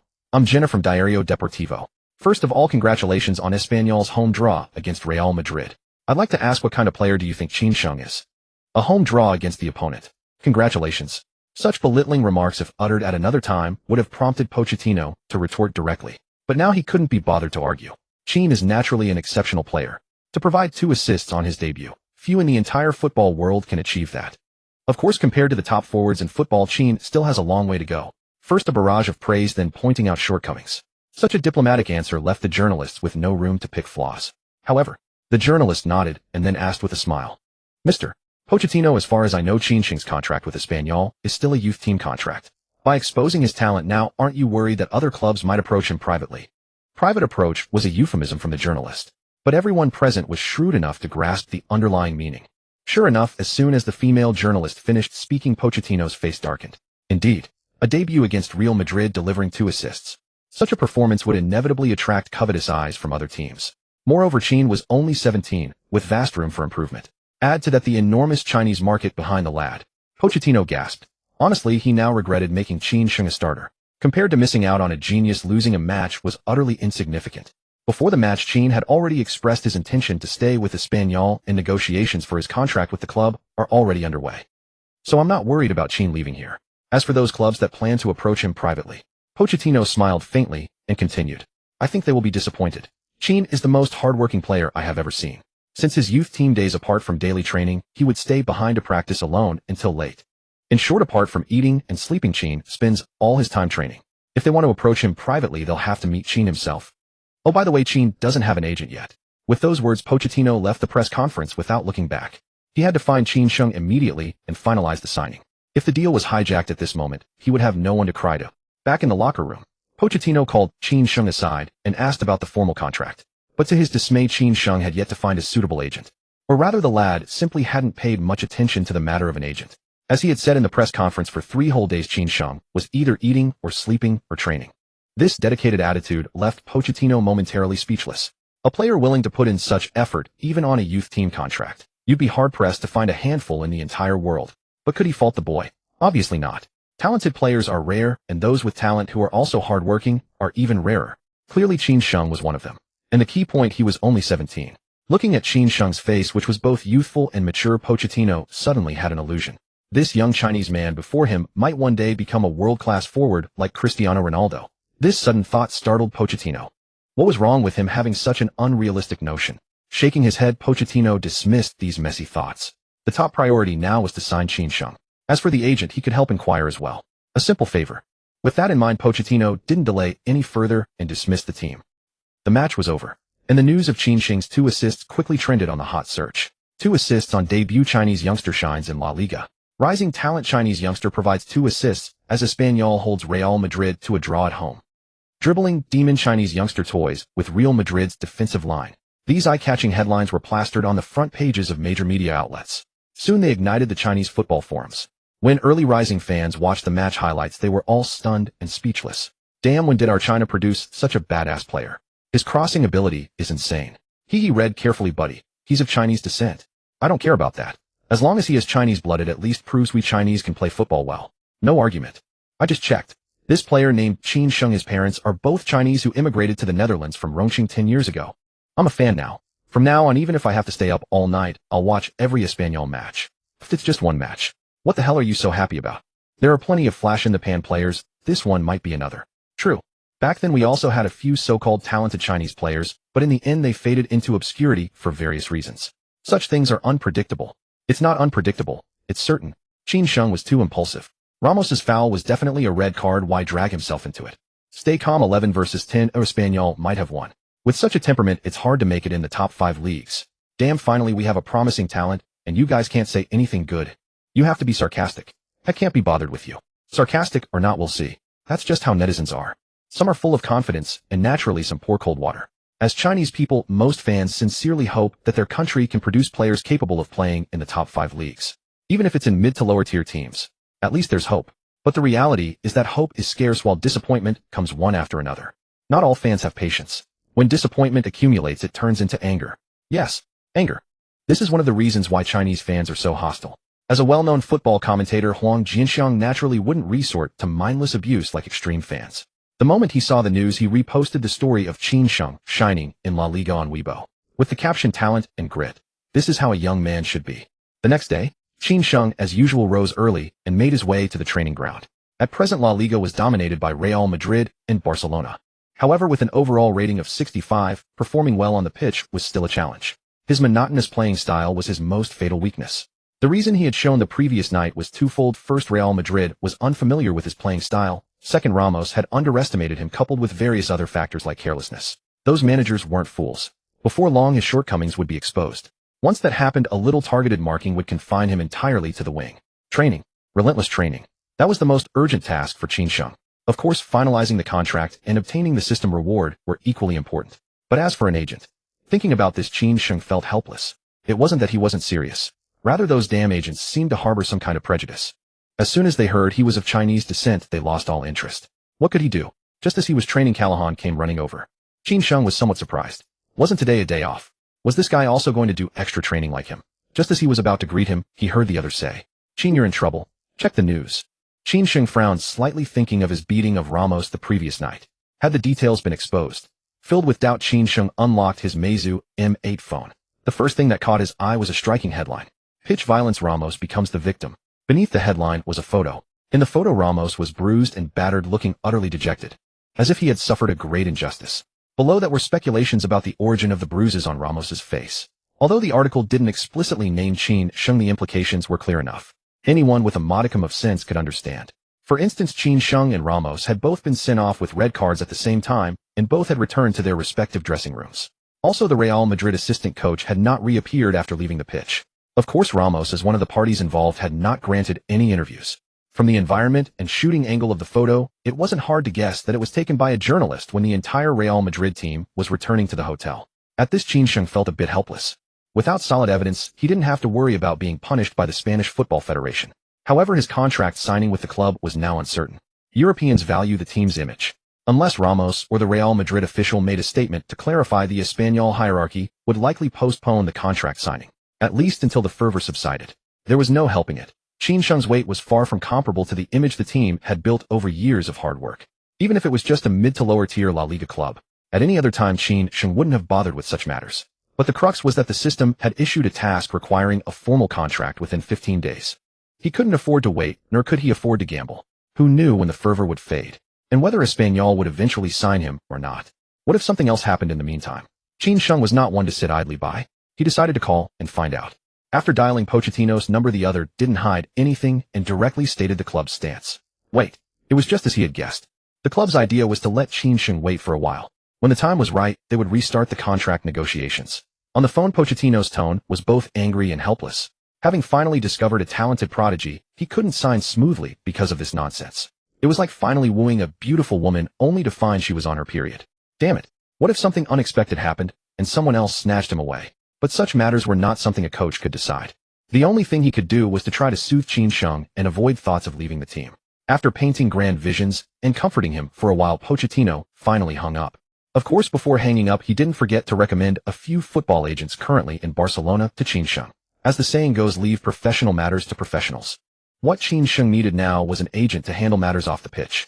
After ending the call, Chin Sheng remained silent, lost in thought. Callahan, seeing this, quickly comforted him. Don't worry, Chin. With your talent, signing with the club is no big deal. It's just a matter of sooner or later. Besides, signing later isn't without its benefits. If you perform well, you can even get the club to raise your salary. The words were not wrong. But could that salary compare to the task reward? In his past life, Brother Lazy's annual salary at Espanyol was only 1 million euros. Even if he performed his best, at most 200,000 euros, that was the ceiling. After various taxes, he would get less than 100,000 euros. To be honest, that wasn't as valuable as a few attribute points. Once his strength grew, he could earn more than that from a single endorsement. He still had to find a way to sign. Chin Sheng had a plan in mind. As for whether he could stay at Espanyol, he didn't really care. He had only been there for just over 2 months since his transmigration. To say he had feelings for the place would be pure nonsense. As a football player, if he let emotions guide him, he would eventually be sold off. Look at Cristiano Ronaldo and Messi now, both thriving at their clubs, acting as if they fought for the badge. But years later, they would still be discarded. For Chin Sheng, it was all about getting paid for the job and improving his strength. After thanking Callahan, Chin Sheng returned to his dormitory, changed clothes, and went out. Professional matters had to be left to professionals. Signing contracts and negotiating were not Chin Sheng's forte. So he planned to go out and meet the football agents Pochettino had recommended. Arriving at the coffee shop the moment Chin Sheng entered the private room, he saw a middle-aged fat man approaching him. Haha, Chin, hello. I'm Raiola. That figure. Chin Sheng was a bit speechless. He had thought the name Raiola sounded familiar. So it was this guy? In the football circle, Raiola's reputation wasn't exactly good. Since he started his career, the impression Raiola left on the major clubs was one of unscrupulousness, greed, and deceit. Back when Nedved transferred, Raiola insisted that Juventus offer a salary higher than what Real Madrid gave Zidane. At that time, after Zidane moved to Real Madrid, Juventus had to recruit to fill the midfield gap. To that end, they targeted Nedved, who was playing for Lazio. Nedved, who trusted Raiola, completely signed a blank contract and told Raiola, "Tell me tomorrow morning whether I should play for Lazio or Juventus." Then Raiola began his performance. First, he demanded that Juventus offer a salary higher than what Real Madrid gave Zidane. After getting that, Raiola backtracked. "I want, why not X, you must satisfy me." The veteran Maggi was furious and cursed him out. But all that got him was Raiola turning around and leaving. After a period of tug-of-war, Raiola got the number he wanted, and Nedved put on the black and white striped jersey. Later, there was Ibrahimovic's transfer from Juventus to arch-rival Inter Milan, where he kept renewing his contract to reach the world's top salary before moving to Barcelona. Of course, Inter Milan let him go because they couldn't stand Raiola's greed and endless demands. Ibrahimovic had already reached the world's top salary, yet he still demanded a raise. Could you stand that? Clubs hated Raiola to the bone. But in the eyes of players, he was an angel. The famous journalist Van den Velde once said a sentence that perfectly explained this. Other agents, when negotiating with teams, fear losing the trust of the team and being unable to do business in the future, but Raiola doesn't. He always puts his players' interests first. An agent who prioritized the player's interests above all else naturally became Qin Sheng's first choice. However, he still needed to gauge the man's actual capabilities. What if he turned out to be all show and no substance? That would be a huge loss. After they both sat down and exchanged pleasantries, Qin Sheng finally spoke. Mr. Raiola, I've run into a bit of trouble and would like to hear your opinion. Both were shrewd men. Raiola knew exactly why Qin Sheng was asking. He had already learned the full story before coming here. Of course, Raiola had no idea what the truth really was. But that didn't matter. Taking a sip of his coffee, he countered. Qin, do you want to stay with Espanyol? Qin Sheng shrugged again. Right now, I just want to play matches. Which team I'm on doesn't matter. If that's the case, then things are much simpler. Raiola shot Qin Sheng an approving glance, then his expression turned curious. Qin, that injury on Ramos's face. You did that, didn't you? Qin Sheng spread his hands, looking helpless. What could I do? That guy was looking for trouble with me, so I had to strike first. Huh, what a hot-tempered fellow. Raiola's chubby face jiggled with laughter before he continued. But because of this, you might not be able to stay in Spain. Ramos is a key player for the Spanish national team. Last summer, he won the European Championship with the squad. Here he's a hero. And he's also a starter for Real Madrid. You know the influence Real Madrid has in La Liga without me telling you. This news spread so fast, most likely they've been pulling the strings behind it. Under these circumstances, do you think Espanyol would dare sign you? They're stalling, I suspect, waiting for other clubs to bid so they can cash in. They'd sign you, then sell you off the next moment. Of course, if it were me, I'd sign you first, and then recommend you to other clubs. It just means bearing the risk of having you on their books. He shook his head in disdain. They want the benefits, but not the risk. There's no such thing in this world. Qin Sheng had no interest in what the club's higher-ups were thinking. He just wanted to sign quickly and complete the system task. So where do you suggest I go next? At the crucial point, Raiola perked up, sitting straighter. Of the top 5 leagues, League 1 is too weak. Rule that out first. Serie A's defense is suffocating, not great for a newcomer's growth. That leaves the Premier League and the Bundesliga. Which club do you lean toward? Personally, I'd suggest the Bundesliga. The overall competition is slightly lower, so you'd have more room to show your skills. Well, it was clear this guy thought he wasn't good enough to be a starter in the Premier League. But the man's way with words could even make his shortcomings sound tactful, so it didn't sting as much. Qin Sheng rubbed his chin awkwardly and said casually, then the Bundesliga it is. I'll leave it to you, Mr. Raiola. Haha, it's my honor to serve a talented player. Raiola beamed with excitement, pulling a stack of documents from his briefcase and placing them in front of Qin Sheng. Qin, this is the agent contract I prepared. Take a look. If there's no issue, we can sign it right now. Talk about efficiency. Qin Sheng was at a loss. He'd expected the agent contract to take a day or two to finalize, but Raiola had it all ready in advance. Flipping through the documents, Qin Sheng read them meticulously. It was a standard template, much like what he'd seen online the other day. The only difference was that Raiola's contract had a commission rate of 8%, 2 points lower than the industry standard. That was a significant concession.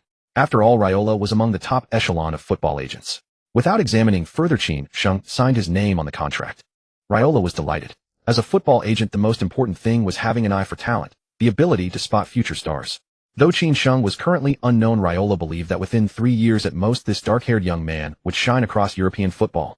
By then, various commercial deals and the lucrative salaries from transfers to top clubs would make that 2% concession seem like nothing. More importantly, behind him lay the vast Chinese market. Even if he only took 8% or even 4%, he'd still rake in a fortune. That's what vision is. Take notes, you bunch over at Espanyol. Raiola secretly gloated, but didn't forget the task at hand. Right in front of Qin Sheng, he began calling various Bundesliga club managers. Ha, Hayden, it's me, your best friend Raiola. Listen, I've got a talented winger under my wing who tore apart Real Madrid's defense last night. Yes, it's Qin Sheng. And here's a little secret. Qin Sheng is currently only on a youth contract with Espanyol. You know what that means without me saying it. What? 150,000 euros a year. Damn, you're stingy. Raiola alternated between jesting and cursing. Then he praised Qin Sheng lavishly on the phone, which made Qin Sheng cringe with embarrassment. Could we keep it a little low-key? Raiola was certainly skilled at his job. Within just an hour, he'd narrowed it down to 3 candidate clubs: Borussia Dortmund, Wolfsburg, and Schalke. The annual salary offers were all similar, around 2 million euros. Details would be discussed in person. Without hesitation, Qin Sheng returned to the club with Raiola, even though it was only a youth contract, loose and still needed to be tied up. In the office, Espanyol's team manager Walker was huddled with his assistant, deeply engaged. When he heard a knock, Walker shuddered, a satisfied expression on his face. After a long moment, he pushed the assistant away, straightened his clothes, and told the flushed assistant to answer the door. What's that smell? Raiola sniffed, then shot Walker a knowing look. Haha, sorry dear Mr. Walker, perhaps I've come at a bad time. Ahem. Walker choked on his cigar for a moment before speaking with feigned righteousness. Nonsense. Any time is fine as long as it's about work. Well, this guy was thick-skinned. Raiola silently sneered, but didn't waste time. Mr. Walker, I'm here about Qin Sheng's transfer. Transfer? Walker's heart tightened, but he forced a smile. Mr. Raiola, is there some misunderstanding? The club has been working hard to sign Qin Sheng, and we've faced a lot of pressure because of it. Some from the media, some from the fans. You know, people often dislike violence on the pitch. Of course, for a talent like Qin, it's all worth it. As he spoke, Walker pulled a stack of documents from a drawer. See, I've prepared the contract. We can sign any time. Oh, he was still putting on a show. Raiola sneered inwardly, but kept his face neutral. He took the contract, glanced at it, then handed it to Qin Sheng. Qin, no problem, you can sign. Walker was stunned. Wait, what was going on? Had he been fooled by this guy? Had Qin Sheng never intended to transfer at all? Damn that Raiola. Walker nearly choked on his anger and snatched the contract back. Let's not rush the contract. I watched last night's match. Qin performed brilliantly. I think the salary on the contract should be bumped up. At least a 30% increase from the original. Of course, that's just my personal opinion. I'll have to apply to the club for it. You know, I don't have the final say at the club. By then, Qin Sheng saw it all clearly. Raiola was right. Walker was just trying to hold him back and find a chance to make a profit. Offering a pay raise before even signing, did he think a 17-year-old was that easy to fool? Not wanting to waste time, Qin Sheng pulled a stack of euros from his pocket and tossed it onto the desk. Here's 100,000 euros, the buyout clause for my youth contract. From now on, I'm a free agent. Damn it. What was this Chinese kid thinking? Walker was furious. He never expected Qin Sheng to terminate the contract so simply and directly. 100,000 euros. Compared to the millions other clubs might offer, it was nothing. Is this how you Chinese show gratitude? Without the club giving you a trial, without the club's nurturing, would you have started in the match against Real Madrid?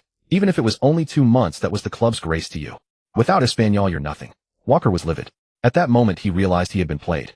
The talk of signing right away was a joke. From the start, this kid and that damn Raiola had come to terminate the contract. Damn it. If they wanted to terminate, why toy with him? This had to be Raiola's rotten idea. Seeing Walker glaring at him, Raiola decided to drop the act. He lit a cigar with a flourish, blew out a stream of smoke, and sneered. Don't flatter yourself. With Qin's talent, he'll shine anywhere. But that's none of your concern anymore. Goodbye, my dear friend. That afternoon, Qin Sheng and Raiola flew to Dortmund. It was a bit late, so neither of them thought about discussing contracts with the club at that moment. Thus, they found a nearby hotel to stay in. Qin Sheng felt little emotion about leaving Espanyol, only a sense of surrealism. He had been on the verge of securing a starting position. Yet a day later, he found himself in the Bundesliga. Truly, football is the sport of unpredictability. Caught off guard. Of course, being forced to leave did stir a hint of resentment in Qin Sheng's heart. But it didn't matter. Soon enough, Espanyol would regret their decision. Early the next morning, Raiola led Qin Sheng to Borussia Dortmund's headquarters. No one came to greet them or show them the way. Fortunately, Raiola was familiar with the place and found Klopp himself, who was buried in tactical studies in his office. As the two entered, Klopp didn't even look up. Mr. Raiola, you must have heard of my coaching style. Under my command, no one gets an absolute starting spot. Everything depends on ability. Perform well, and you'll be on the starting list. Perform poorly, and you might end up in the reserve team when it matters. Think it over carefully. To be honest, Klopp had a poor impression of Chinese players. He always felt they lacked physicality and were lazy on the pitch. Borussia Dortmund's tactical philosophy centered on high-intensity pressing, requiring everyone's participation. Could a Chinese player adapt to this system? But there was no choice. The club manager, for some inexplicable reason, insisted on a meeting. As head coach, Klopp had some say, but he didn't want to sour relations with the management over a trivial matter. So be it, meet and brush him off with a few words. Qin Sheng sensed the disdain and impatience in the other's tone, frowning slightly. Were all these Europeans so arrogant? In his previous life, the 2013 DFB Pokal, Bayern Munich defeated Dortmund. After the match, a bitter Klopp had sarcastically remarked, "Nowadays Bayern is like the Chinese in business and industry. They watch what others do, then copy, replicate, and become stronger than their rivals." Those words had offended the Chinese and Jupp Heynckes. Realizing his mistake, Klopp later apologized to Heynckes. As for the Chinese, he never even considered that. Qin Sheng thought to himself, losing any desire to continue the discussion. He didn't want to play football while facing a sour face. Just as he was about to speak, he saw Raiola turn and walk away. "Qin, let's go. This guy has terrible judgment. He'll never win the Champions League with Dortmund." Was this guy also a time traveler? Qin Sheng muttered to himself as he followed. As they left, Klopp said nothing. This was exactly the outcome he wanted. As for Raiola's claim that he'd never win the Champions League with Dortmund, Klopp thought, a money-grubbing vampire, what does he know? Leaving Dortmund, they went to Schalke. The result was similar. The two clubs were arch-rivals. If Dortmund didn't want a player, Schalke certainly wouldn't take him. Raiola's face darkened. Damn it. He was a renowned figure in football management. Yet he had been rejected twice in a row. Complete loss of face. Qin will go to Wolfsburg this afternoon. In the future, when you face these two teams, crush them mercilessly. Make them regret their choices today. Seeing Raiola even angrier than himself, Qin Sheng could only nod with a smile. Making a foothold in the top 5 leagues was indeed harder than he imagined. And this was just the first step. Ahead lay training matches and more. One misstep could mean being benched by competitors for a long time.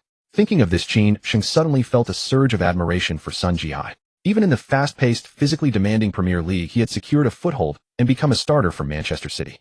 That level of skill was undeniable. Even though he liked to boast after retirement, compared to current domestic players, he truly had the credentials.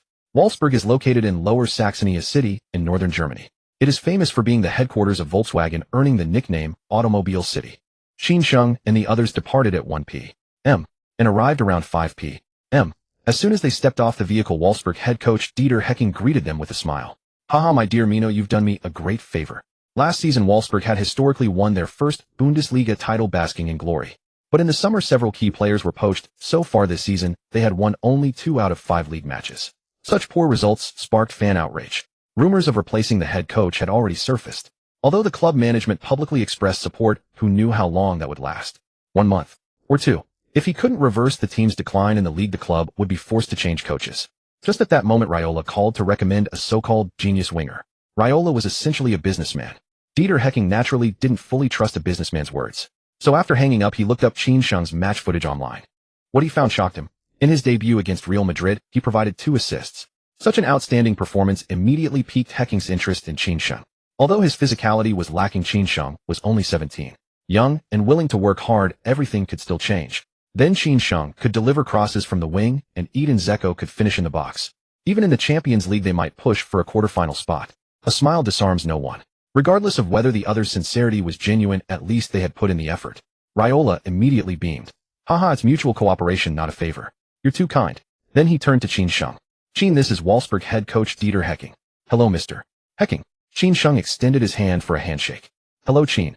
After some pleasantries, the three entered the club office. Dieter Hecking wholeheartedly supported Qin Sheng's joining. After being rejected by Dortmund and Schalke, Wolfsburg became Qin Sheng's only option. So the two sides quickly reached an agreement, signing the contract without any obstacles. The contract term was 3 years with a release clause of 10 million euros. During this period, Qin Sheng would receive a weekly salary of 4,000 euros, amounting to nearly 2 million euros a year. That was just the average salary in the Bundesliga. But it couldn't be helped. Expecting a multi-million annual salary after just 1 match was pure fantasy. The club wasn't stupid. What if he turned out to be a flop? Such cases were common in football. Qin Sheng naturally understood this principle. So he didn't care much about the annual salary offered by Wolfsburg. On the contrary, Raiola was grumbling all the way as if he had suffered a great loss. However, this guy was not one to take a loss easily. Since he couldn't push the salary higher, he demanded that Wolfsburg provide Qin Sheng with separate accommodation. It had to be close to the club. Dieter Hecking felt somewhat helpless. He had known that Raiola was not easy to deal with, but hadn't expected him to be so troublesome. Helplessly, Dieter Hecking could only arrange a 2-story villa 6 kilometers from the stadium for Qin Sheng to live in. Once everything was settled, Raiola left Qin Sheng alone and went off to enjoy himself. These past few days of continuous travel had worn him out. He needed to relax, find something that moves by itself. The next morning, Qin Sheng then went to the medical center for the final pre-employment physical examination.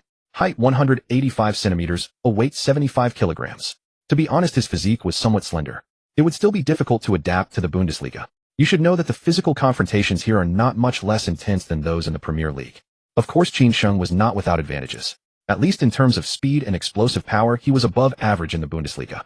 In one morning, Qin Sheng completed the physical test and returned to his residence to start another training session. These days, due to the contract signing, he had been running back and forth. His training progress had clearly fallen behind. In 3 days, he had lost at least 1 skill point. But by the way, he had already signed the contract. Why hadn't the system given him a reward? Just as he was thinking about it, a system notification suddenly sounded in his mind. Ding! Congratulations to the host for completing the formal contract mission. Reward: Injury Immunity Card, X1. Reward: Active Skill, Physical Fatigue Removal. Injury Immunity Card. With it, you will no longer be troubled by injuries. Physical Fatigue Removal skill effect can actively restore the body's functions to peak state. Skill cooldown 24 hours. Skill restriction cannot be used during football matches. Qin Sheng was excited now. He played as a left winger. In matches, it would be strange if he weren't tackled a few times. Moreover, in any competitive sport, the greatest enemy is often injury. But now with the Injury Immunity Card, wouldn't he no longer need to worry about injuries? As for that active skill, Qin Sheng was also happy. But he felt something was off about this thing. System training points. Plus this physical fatigue removal skill. No matter how he looked at it, it seemed specifically designed to exploit him. You know, besides the Injury Immunity Card, wouldn't it be great to get a few max-level attribute cards? Then all attributes would be maxed out, and once on the field, he could just dribble in and shoot wildly. Simply invincible. After complaining a bit, Qin Sheng began his grueling training. At this stage, he focused mainly on core strength and confrontation. While accumulating skill points, he could also improve his physical confrontation to a certain extent. killing two birds with one stone. He was indeed a genius. He trained until after 10 p.m., then dragged his tired body to the bathroom. After a quick rinse to wash off the sweat, Qin Sheng fell asleep as soon as he hit the bed. Beep, beep, beep. The next morning at 6 o'clock, Qin Sheng was awakened by a sharp ringing alarm. He quickly got up, changed clothes, and went to the villa's private gym for training again. After 2 hours of high-intensity training, Ding skill use successfully hosts physical fatigue being cleared. 20, 60, 100. Qin Sheng felt a warm current flowing through his body. In just a few seconds, the previous fatigue disappeared without a trace. This cheat. Qin Sheng clicked his tongue in satisfaction, then got up and went out. Today was the day he would officially train with his teammates. He needed to maintain his best competitive form. Strive to start in the 6th round of the Bundesliga. After all, the opponent was that annoying Schalke. Qin Sheng was full of fighting spirit. When he arrived at the training ground, it was exactly 8:50. At that time, most of the players were already doing simple warm-ups. Seeing Qin Sheng, many people looked at him sideways with curiosity. Black hair. It must be the new player the head coach mentioned yesterday. But so young, and with such a slender build, could he really adapt to the intensity of the Bundesliga? Many expressed doubt. Of course, the club's decision was not something they as players could question. So whether they approved or not, no one came forward to cause trouble. Of course, this did not include the Brazilian winger Josue. Both were left-wingers. Qin Sheng's arrival meant that he would have another competitor in the future. Last night, after head coach Dieter Hecking announced that a new player was joining, Josue then watched online the video recording of the recent match between Espanyol and Real Madrid. To be honest, Qin Sheng's performance was very impressive, especially those 2 crosses which gave people the illusion of hitting exactly where he aimed. Or perhaps that new kid actually had the ability to hit precisely where he aimed. Josue suddenly felt a sense of crisis. He was 30 years old, and his physical functions had begun to decline. Whether in attack or breakthrough, he was far less effective than last season, although he could still make up for the gap with experience for now. But what about later? Once that Chinese kid matured, would he still have a place in the team? Thinking of this, Josue kicked the ball to a far corner of the pitch, then walked toward Qin Sheng and said in a commanding tone, "Hey, new kid, go pick up the ball for me." New players are expected to pick up balls or help carry water. This is common practice in many teams. Even when Ronaldo went to Manchester United, wasn't he bullied by the senior players? Of course, if you have already proven yourself in football and are a mature and outstanding player, you can be excluded from this. Onlookers can be found everywhere. Seeing someone causing trouble, the players who were warming up stopped their movements and turned their heads to look. They had heard that Chinese people were honest and easy to bully. They wondered if this kid in front of them was like that. Thinking this, they suddenly felt a bit of anticipation for what would happen next. Idiot! Qin Sheng cursed, and without even looking up walked past Josue, as if he hadn't seen him at all. Being ignored by a newcomer, Josue's face turned ugly. He was at least a rotational starter for the team. In the end, his attempt to intimidate failed, and he was ignored instead. Young man, arrogant and overbearing. Yellow-skinned monkey, you dare curse me? Are you looking for death? As his words fell, Qin Sheng slapped him across the face. Slap. Josue was stunned. Was he just slapped in the face? Not only Josue, but all the players present were also dumbfounded. Damn it. They said Chinese people were easy to bully. Why was this guy's temper so explosive? He would slap someone's face at the slightest disagreement. So ruthless. However, fighting within the team was not a good thing. Seeing that Josue was about to explode and beat him up, the players quickly stepped forward to hold him back. If the situation escalated to an uncontrollable point, none of the players here would escape punishment from head coach Dieter Hecking. You little punk, just you wait, you'll get yours. Even as he was held back, Josue kept cursing and hurling threats. He had been slapped by a mere young lad. This was utterly humiliating. However, Qin Sheng ignored him. It wasn't that Qin Sheng was brutish or liked to resort to violence. But this fellow had insulted the Chinese people, and that was something he couldn't tolerate. Though his former self was of Chinese descent, Qin Sheng's soul came from China. Moreover, in a new place, if he didn't assert himself forcefully, he would face endless unnecessary troubles in the future. Take Sun Heung-min in his past life, for example. Despite being the team's star player, he was still shouted at by goalkeeper Loris. At the end of the day, it was because of his weak temperament. The meek get bullied everywhere, and that principle applies universally. Since Josue had conveniently come to him, Qin Sheng naturally accepted the opportunity. Of course, resorting to violence on the very first day at the club also had its drawbacks. If he couldn't impress his teammates with his abilities in the coming period, he would end up isolated. People are inherently selfish. If someone had to leave, they would naturally choose the one they weren't familiar with. However, if he were strong enough and had the support of the head coach and the club, it would be a different story. Taking advantage of the fact that the head coach hadn't arrived yet, Qin Sheng ignored Josue and casually began basic juggling drills on the side. Training points were earned when accumulated training time reached a certain threshold. Even a 10-minute training session counted. Time was what Qin Sheng lacked most, so he trained as much as possible. Soon Dieter Hecking and the assistant coach appeared on the pitch. Like any other team, the training began with 20 laps of steady running to build stamina. After that came targeted tactical drills. Tactical training naturally involved small-sided matches. As a newcomer, Qin Sheng was placed in the B team, which represented the substitutes. At Wolfsburg, there was a significant gap in quality between the main A team and the substitute B team. So over the 45 minutes, Qin Sheng had limited opportunities to showcase himself. More often than not, the midfielders found it hard to get the ball to his feet. This visibly improved the mood of the previously sullen Josue. This guy isn't that good after all. He had been worried for nothing. Is that all? With that thought, Josue suddenly felt even more frustrated. If Qin Sheng was actually mediocre, then didn't that mean he had taken that slap for nothing? FCK. After the small-sided match concluded, almost all the players, including Josue, lost interest in Qin Sheng. Weak in challenges, no standout performance. A player like that would struggle to make it in the Bundesliga. At least that was the case for now. He did run quite actively. He spent the entire 45 minutes making runs or tracking back. But what was the use of that? If effort alone were enough, what would be the point of talent?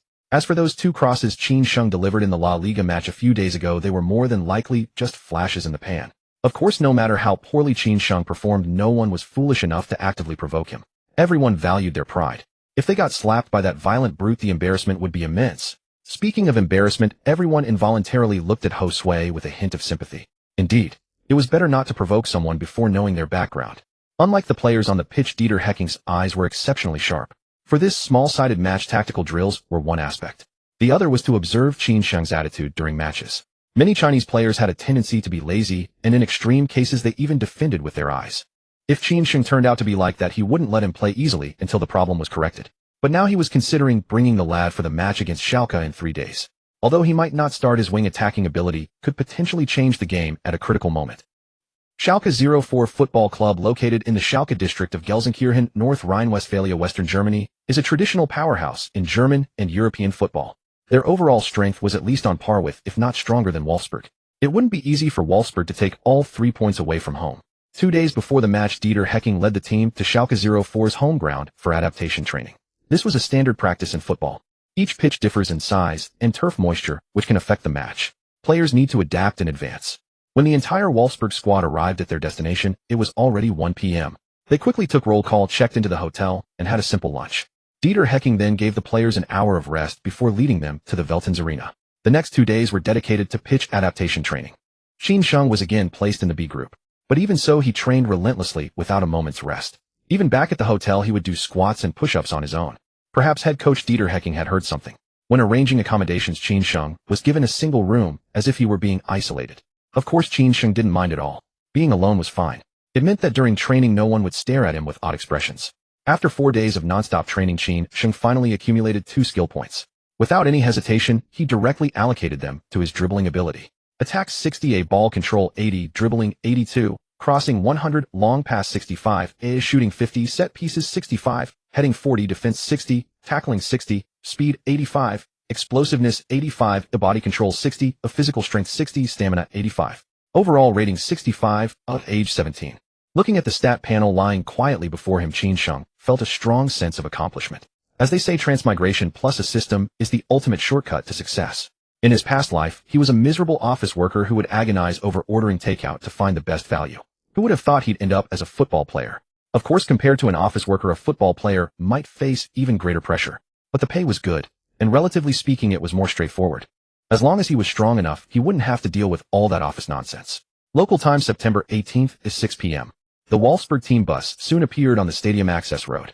Neither Wolfsburg nor Schalke 04 had a massive global following, so there wasn't a scene of fans blocking the entrance. Of course, in this football-loving country, every team has its loyal supporters.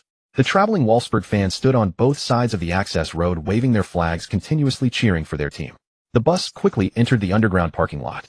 After settling the players temporarily, head coach Dieter Hecking hurried to the pre-match press conference. At the press conference venue, as both head coaches took their seats, the reporters quickly fell silent. The Schalke 04 head coach gestured for the visiting team to go first. Dieter Hecking didn't stand on ceremony, casually pointing at a middle-aged male reporter before him. Mr. Hecking, I'm Hank from 6686 Sports. First of all, thank you very much for taking this interview. What I'd like to ask is, why would Wolfsburg be willing to accept the perpetrator of violence on the pitch? As the team's head coach, aren't you afraid he might bring unnecessary trouble to the team? Or perhaps this isn't your decision. The perpetrator of violence on the pitch referred to Qin Sheng. Everyone present knew this perfectly well. After all, they had spent quite some time discussing the photos of Ramos with a swollen face from a few days earlier. Of course, it had nothing to do with them personally. But as journalists and media, they naturally had to seize hot topics and find opportunities to create even bigger ones. the reporters would inevitably bring up Qin Sheng. Dieter Hecking had anticipated this. So the moment the reporter finished speaking, he took the microphone and said calmly, "Perpetrator of violence on the pitch. I don't know what you're talking about. Of course, if you're referring to that Spanish media report from before, I suggest you read its contents more carefully. Nowhere in that entire report did it identify who the perpetrator was. In other words, the so-called truth is merely speculation based on that article. There's no concrete evidence." Seeing Dieter Hecking set down the microphone, the reporter hastily added, "Mr. Hecking, but that report implied your player Qin Sheng was the perpetrator, and Ramos himself didn't deny it. But he didn't confirm it either." Without waiting for the reporter to respond, Dieter Hecking waved his hand. "Next question. Mr. Hecking, I'm Jerry from Star Sports. I'd like to ask whether your decision to include Qin Sheng in the matchday squad means he might come on as a substitute in the second half." Chinese players plying their trade in the top 5 leagues were few and far between. Now that they'd finally encountered one, it was only natural to ask. Perhaps European fans weren't interested, but Chinese fans certainly were. Dieter Hecking smiled, but gave no direct answer. Instead, he rambled on with a bunch of platitudes, something about the opponent being strong, or the situation on the pitch changing in the blink of an eye, and so forth. The reporter couldn't take it anymore, and quickly pivoted, pointing the microphone toward Schalke 04's head coach Hub Stevens. "Mr. Stevens, we've heard that Qin Sheng previously discussed a trial with Schalke 04. What made the club decide to pass on him?" Compared to Dieter Hecking, Hub Stevens was far more outspoken. Without any hesitation, he took the microphone and said directly, "Qin Sheng and his agent did come to Schalke 04. But before that, they'd also been to Borussia Dortmund. As for the outcome, well, I don't need to spell it out, I'm sure you can guess. A player Dortmund wouldn't take. How could the great Schalke 04 possibly accept him?" Dieter Hecking beside him was fuming. What was that supposed to mean? That Wolfsburg was just a dumping ground for rejects? Too annoyed to bother with the man, Dieter Hecking got up and strode out of the press conference. Hub Stevens paid it no mind, continuing to answer reporters' questions with a smile on his face.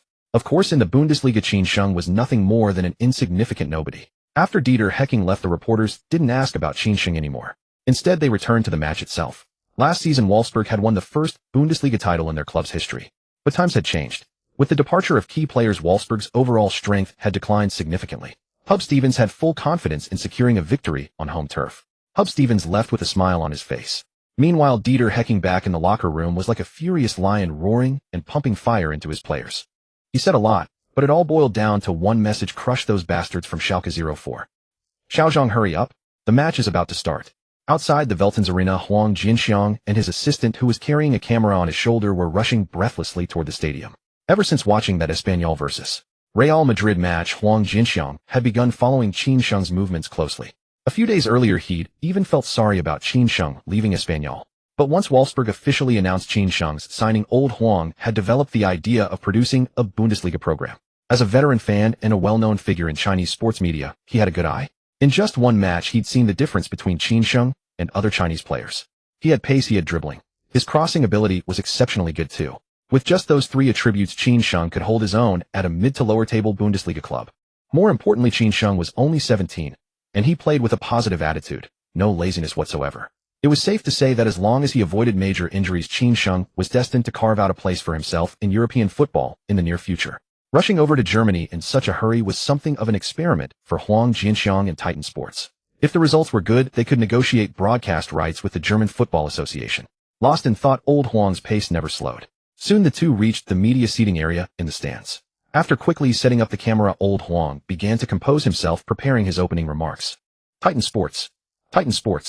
We're now broadcasting live from the 6th round of the 2009 to 2010 Bundesliga season. Schalke 04 versus Wolfsburg. I'm your old friend Huang Jinxiang. The players are entering the pitch. I'm sure many of you already know that our young Chinese talent Qin Sheng has been included in the matchday squad. Unfortunately, Qin Sheng isn't in the starting lineup.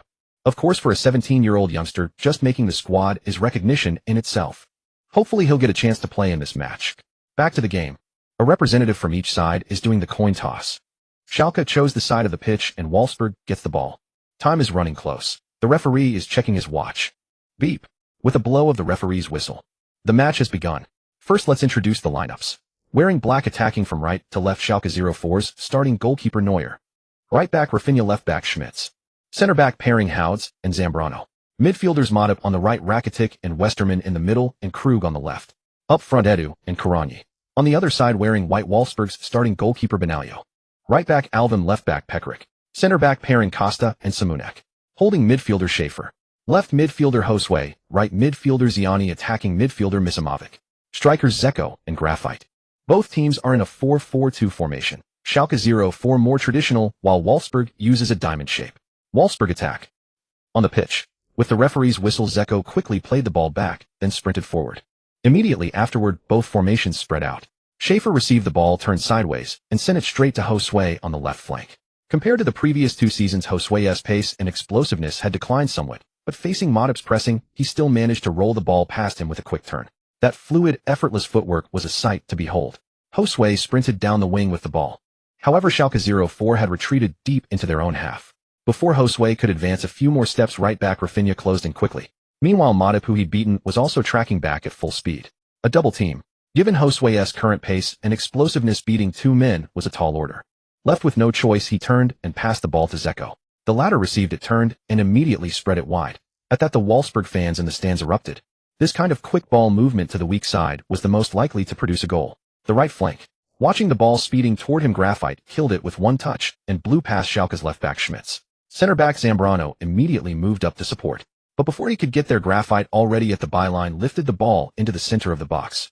Right there, Zeko arrived in a flash, leaped high, and powered his header toward the ball. Standing at 193 centimeters, Zeko had an absolute advantage in aerial duels. With little effort, he out-jumped Houds and sent the ball toward the goal. Close range, blistering pace. Most goalkeepers wouldn't stand a chance. This was almost certainly a goal. The away fans in the stands and the Wolfsburg players on the bench all rose to their feet, ready to celebrate. But the next moment, Neuer, guarding the line, descended like a guardian angel, flinging himself sideways to palm the ball away.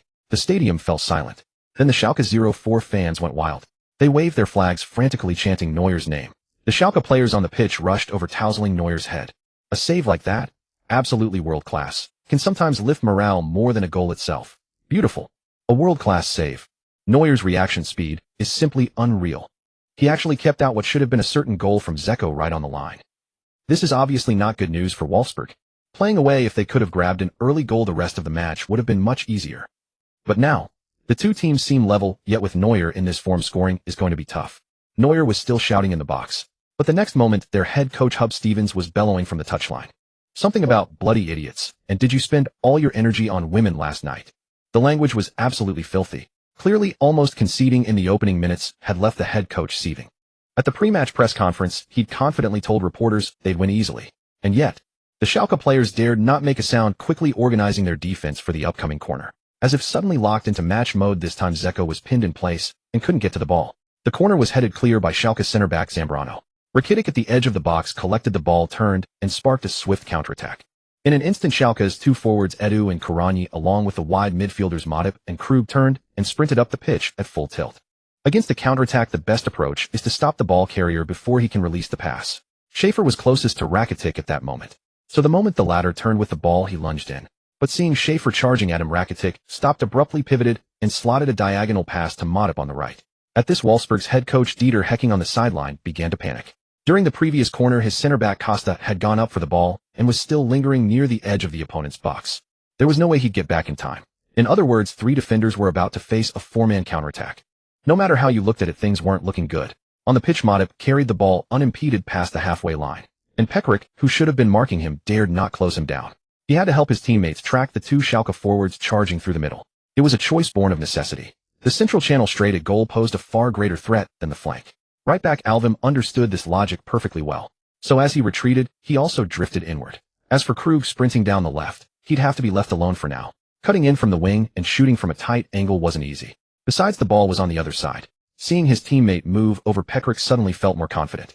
As Matip drove into the box, Pekaric lunged into challenge. But before he could get close, Matip slid the ball across the face of the goal. The ball traveled fast and neither side's players in the middle could get a touch. It sped all the way to the left side of the box. That spot. The unmarked Krug arrived in a flash, sliding in for a diving shot. The ball deflected, slightly nestled into the bottom left corner. The goalkeeper at the near post spread his hands and let out a helpless sigh. A low-driven ball like that, there was no way he could get down in time. Beep. The referee blew his whistle, signaling the goal. Score 1-0. The Schalke fans in the stands erupted. Everyone waved their flags with all their might, cheering for their players. Amid the cheers, scorer Krug sprinted to the touchline and dropped into a passionate knee slide. Beautiful. It's in. Schalke 04 strike first through a lightning counterattack. What an unexpected result. From pressing forward to conceding less than 2 minutes passed. Clearly Wolfsburg were in too much of a hurry. But then again, maybe that means we'll see Qin Sheng come on in the second half. Haha, Teacher Huang, I can hear you're scheming all the way from China. Honestly, I wouldn't get my hopes up too high about that Qin Sheng. One match doesn't prove anything. Besides, Wolfsburg's number 7, Josue, is genuinely talented, a Brazilian player, and a top attacking threat. In both footwork and experience, Qin Sheng can't compare. That's a fair point. If Josue can't unlock the flank, what can a 17-year-old kid do coming on? Damn it, I can't stand you people. He hasn't even played yet, and you're already writing him off. Can't you just support a Chinese player? He's of Chinese descent, not a Chinese player. So what if he's of Chinese descent? As long as he can make it, and prove Chinese people can play football well, and shut those doubters up, I'm behind him. Watching the barrage of comments fill the screen, old Huang felt like saying something fiery himself. But on second thought, he held back. Loose lips sink ships. On the touchline, Dieter Hecking's face was black as thunder. Damn it. He'd wanted to steal a goal while the opponent was still settling in, then park the bus and take all 3 points. Instead, he'd lost more than he'd gained. He'd overplayed his hand. Dieter Hecking shook his head inwardly, suddenly regretting his tactical decision. Schalke's celebrations didn't last long. The match resumed quickly. A traditional 4-4-2 is inherently defensive-minded. Add the lead on top of that, and after kicking off, Schalke 0-4 pulled their entire formation back into their own half. Now the Wolfsburg players were out of ideas. There were many ways to break down a parked bus, like having a super long-range shooter like Cristiano Ronaldo, or someone with Messi's extraordinary dribbling ability to carve through. If they could just get one free kick, maybe the score would be level. Unfortunately, there was only one Ronaldo and one Messi. In the 20th minute, right-back Alvim received the ball on the flank, raced to the byline, and whipped in a cross. Zeko Graphite and Misimovic stormed into the box to attack it. But against Schalke's packed defense, they could barely find their positions, let alone get on the end of anything. 5 minutes later, Alvim again received the ball, sprinted down the flank. But this time, instead of crossing, he cut the ball back to Graphite's feet. The latter shot first time without adjusting. However, the ball was blocked before it even left the ground, cleared out for a throw-in. In the 40th minute, Zeko received the ball about 10 meters outside the arcade and tried a long-range effort. But a shot from that distance posed little threat to Neuer. He collected it comfortably, then hurled the ball long upfield. Another swift counterattack. Just like before, Edu Karani, Matip, and Krug surged forward in 4 lanes. Although 4 Wolfsburg players did sprint back to their own half this time, they still couldn't stop Karani from slotting the ball into the net. Score 2-0. The first half was over. The Wolfsburg players trudged dejectedly toward the tunnel, trailing by 2 goals. Qin Sheng had just risen to follow when he heard Dieter Hecking turn and say to him, "Qin, you don't need to go back to the locker room. Stay on the pitch and warm up." Ding. System side quest triggered. Complete your Bundesliga debut. Quest reward determined by completion rating. Happiness came so suddenly. Qin Sheng was thrilled not because of his imminent appearance, but because of the reward after completing the system task. As a winger, he currently had no offensive means other than breaking through and crossing. Of course, he could also cut inside and shoot. But a shooting stat of 70 was honestly a bit insufficient. Breaking through Neuer's tenacious defense would clearly be difficult. However, if the system rewarded him with something like Robben's cut-in move, that would be a different story. Then he could either go to the byline and cross or cut inside. Diversifying offensive methods would make him unpredictable. While thinking, Qin Sheng started stretching on the sidelines. This scene was precisely captured by a photographer from Titan Sports. Number 45. Qin Sheng. He did not return to the locker room with the team. Instead, he is warming up on the sidelines. As expected, the trailing Wolfsburg is about to make a substitution. Starting winger Josue had a mediocre performance, delivering only 1 average cross in the first half. He will likely be substituted in the second half. Let us wait and see what Qin Sheng will bring. Next is the commercial break. Back in the locker room, Schalke head coach Hub Stevens began instilling motivation in his players. "Boys, you played brilliantly in the first half, making those damned Wolfsburg brats suffer. But that's not enough. I want a big victory, an inspiring victory. In the second half, that Dieter Hecking will surely strengthen his attack. And that is our chance to extend the lead. We will use every goal to send those damned Wolfsburgers back where they came from." Although the opponent was not the local rivals Dortmund or the Bundesliga giants Bayern Munich trampling the defending champions, still excited Hub Stevens immensely. The thrill of conquest made him even start planning the post-match itinerary. A simple celebration banquet, then meet up with an old flame for some intimacy. The thought that the other party was his old friend's wife stirred a surge of blood in Hub Stevens. The Schalke players were howling with excitement. On the other side, the atmosphere in the Wolfsburg locker room was extremely oppressive. On one hand, there was the loss. On the other, head coach Dieter Hecking and Josue had a quarrel over the substitution. Josue felt his performance was not bad, and there was no reason to be substituted at halftime. The key point was that the player replacing him was Qin Sheng, a Chinese player who had never proven himself.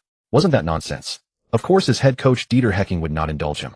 A single sentence, "If you don't obey, report to the reserve team," immediately deflated Josue. Due to this incident, the locker room atmosphere was somewhat tense. Dieter Hecking paid no heed. After making the substitution, he began arranging the game tactics for the upcoming period.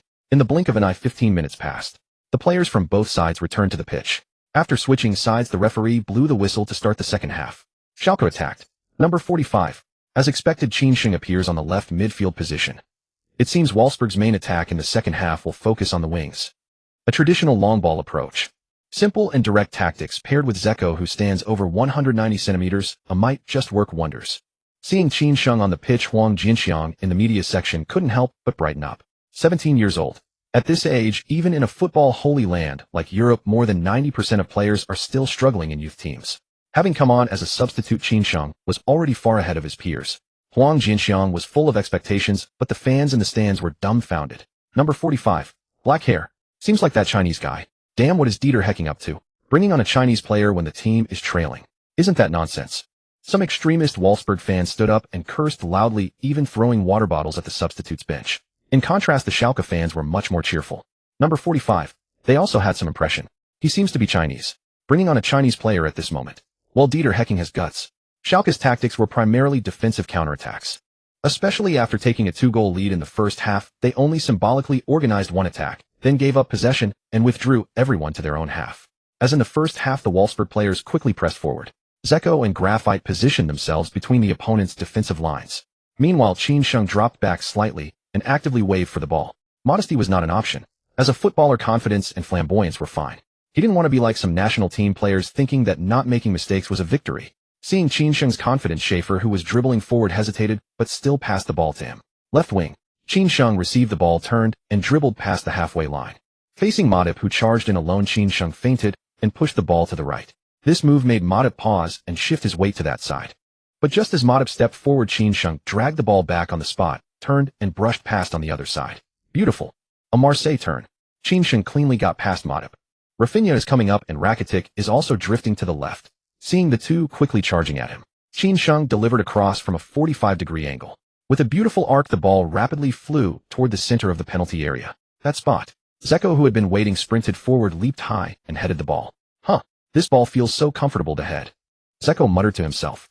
The next moment, the ball changed direction and rapidly flew toward the bottom right corner of the goal. From such close range, aiming for the far corner, Neuer could do nothing.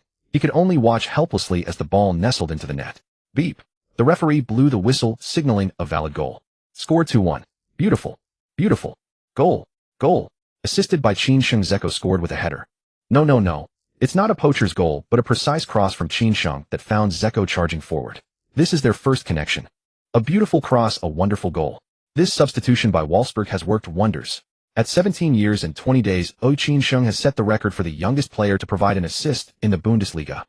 My God, it's incredible. The moment the referee confirmed the goal, Huang Jinxiang began screaming hysterically, coming off the bench and providing an assist in less than a minute. Such a Bundesliga debut could be called perfect. Wow, this guy is pretty amazing. First touch, and he already has an assist. Indeed impressive. Look at the replay. Zeko sprinted into the box without any deviation. What does that mean? It means Qin's cross landed exactly in front of Zeko. Damn, that accuracy is incredible. Upstairs, are you telling a fantasy story? Is there anyone in today's football who can pass that accurately?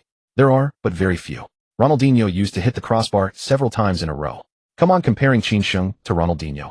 Don't get carried away. Maybe that cross was just a fluke. Oh damn, I apologize for my earlier remarks. That number 45 is an excellent player. His name is Qin, I'll remember. What a beautiful cross. I think this is a messenger sent by God to save the team. In the away fan section, Wolfsburg fans were all wide-eyed. Some were dazed, some repentant. After a long moment, they snapped back and began waving flags in celebration. Chinese kid, nice pass.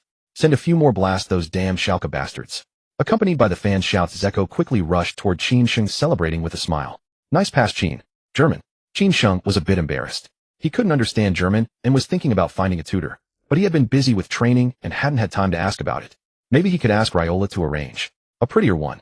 A man and a woman working together, no fatigue. Seeing Qin's confused look, Zeko then remembered that this guy might not understand German, so he had to repeat it in English. Praising someone twice, that was enough. This time Qin understood and quickly smiled. Your positioning and header are even better. Everyone likes flattery, and Zeko was no exception. Qin's compliment instantly brought them closer. Haha, I thought you were a silent type who didn't like to talk. Hey, how do you know the phrase, silent type? Fuck, is that the point? Watching his own players celebrating on the field, Dieter Hecking couldn't help but vigorously pump his fist.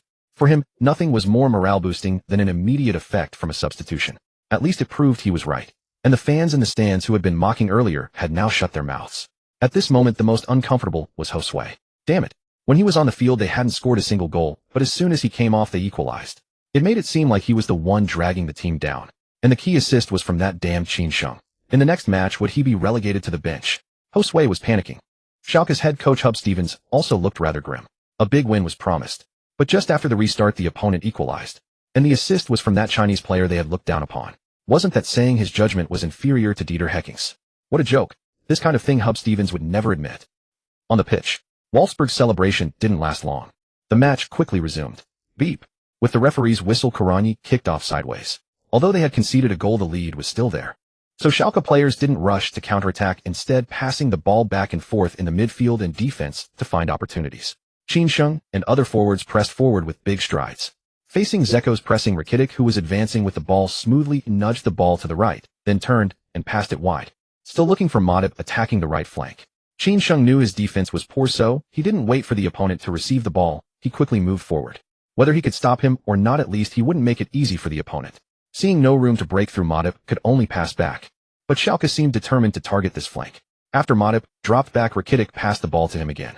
This time Qin Sheng didn't have time to close down, so he could only keep a distance and block directly. Facing Qin Sheng, Matip lightly nudged the ball forward, then suddenly cut inside and accelerated, easily slipping past. Qin Sheng's defense still needs work. Letting someone pass so easily makes him a target. Qin Sheng was also somewhat helpless. Although the overall competitive level of the Bundesliga is not as high as the Premier League, a defensive and tackling rating of 60 is clearly not enough. At least 80 or above is needed to avoid being a defensive sieve. Thinking this, Qin Sheng quickly chased back. On the pitch, Matip was advancing rapidly with the ball. Facing left-back Patrick, who came to cover Matip, cut the ball to the left. This cut made Patrick lunge forward. But the next moment, Matip quickly stretched his foot and nudged the ball back. Patrick clearly missed. And Matip took this opportunity to drive to the byline. But before he could take a few steps, he felt his feet give way and was tripped onto the grass. Beautiful. Beautiful tackle. Using his teammates' cover, Qin Sheng slid the ball away. The ball hasn't gone out. Patrick has the ball. The referee hasn't blown the whistle. It's a beautiful defense. Lying on the ground, Matip was frustrated. He had completely not expected Qin Sheng to recover so quickly. He had been left behind, yet the opponent could catch up in such a short time. His speed and explosiveness were not weak. Thinking this, Matip quickly got up to defend. Although it was an attack, Schalke's formation was not particularly pushed forward. It was obviously impossible for Wolfsburg to launch a quick counterattack. They could only pass the ball back and forth, waiting for an opportunity. With the previous lesson, Matip stuck to Qin Sheng like glue this time. Schaefer tried to pass several times, but couldn't find an opportunity. It was like a sticky candy. Qin Sheng was also speechless. But he had just come on and was full of energy, so he started running quickly along the flank. 1 minute. 2 minutes. At first, Matip would follow. But after 10 minutes, he couldn't take it anymore.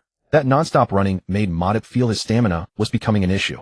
Just as he was about to stop and rest, the next moment, that Qin Sheng got the ball. Forcing himself to stay alert, Matip quickly rushed forward. However, the previous running had severely drained his stamina. Even his defensive movements slowed down. Qin Sheng's breakthrough this time was simple and brutal. He simply kicked the ball far ahead and quickly left Matip behind. Facing Schalke's right back, Rafinha, who came to cover Qin Sheng, directly raised his left foot. This raised foot made Rafinha, who thought he was going to cross, throw his body into a slide without thinking. Even forwards Zeko and Graphite were desperately charging into the box. Just as everyone focused on Schalke's penalty area, the next moment Qin Sheng suddenly pulled back his strength, poked the ball forward again, and quickly drove toward the byline with the ball. "Fuck Rafinha, you damned idiot, go chase him." On the sideline, Hub Stevens roared in anger. He had a bad feeling. That kid might once again help his team change the score. Beside him, Wolfsburg head coach Dieter Hecking also clenched his fists and stood up. His eyes fixed on the pitch. There, that black-haired youngster swung his foot to cross. Thumped. With a dull sound, the ball skimmed the grass and quickly shot toward the penalty area, as if he knew Qin Sheng could send the ball over. From the moment he was about to step into the box, the sprinting Zeko had no intention of slowing down.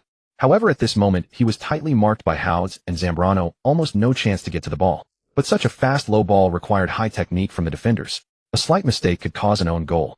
Seeing the ball quickly darting into the 6-yard box, Houds, guarding the near post, slid to block it. But ironically, his tackle didn't make proper contact. The ball hit his toe, changed direction, and actually went through Neuer's legs into the net. Zeko, who witnessed everything, was stunned. Such a precise shot. Even he wasn't confident enough to score through Neuer's legs in such a situation.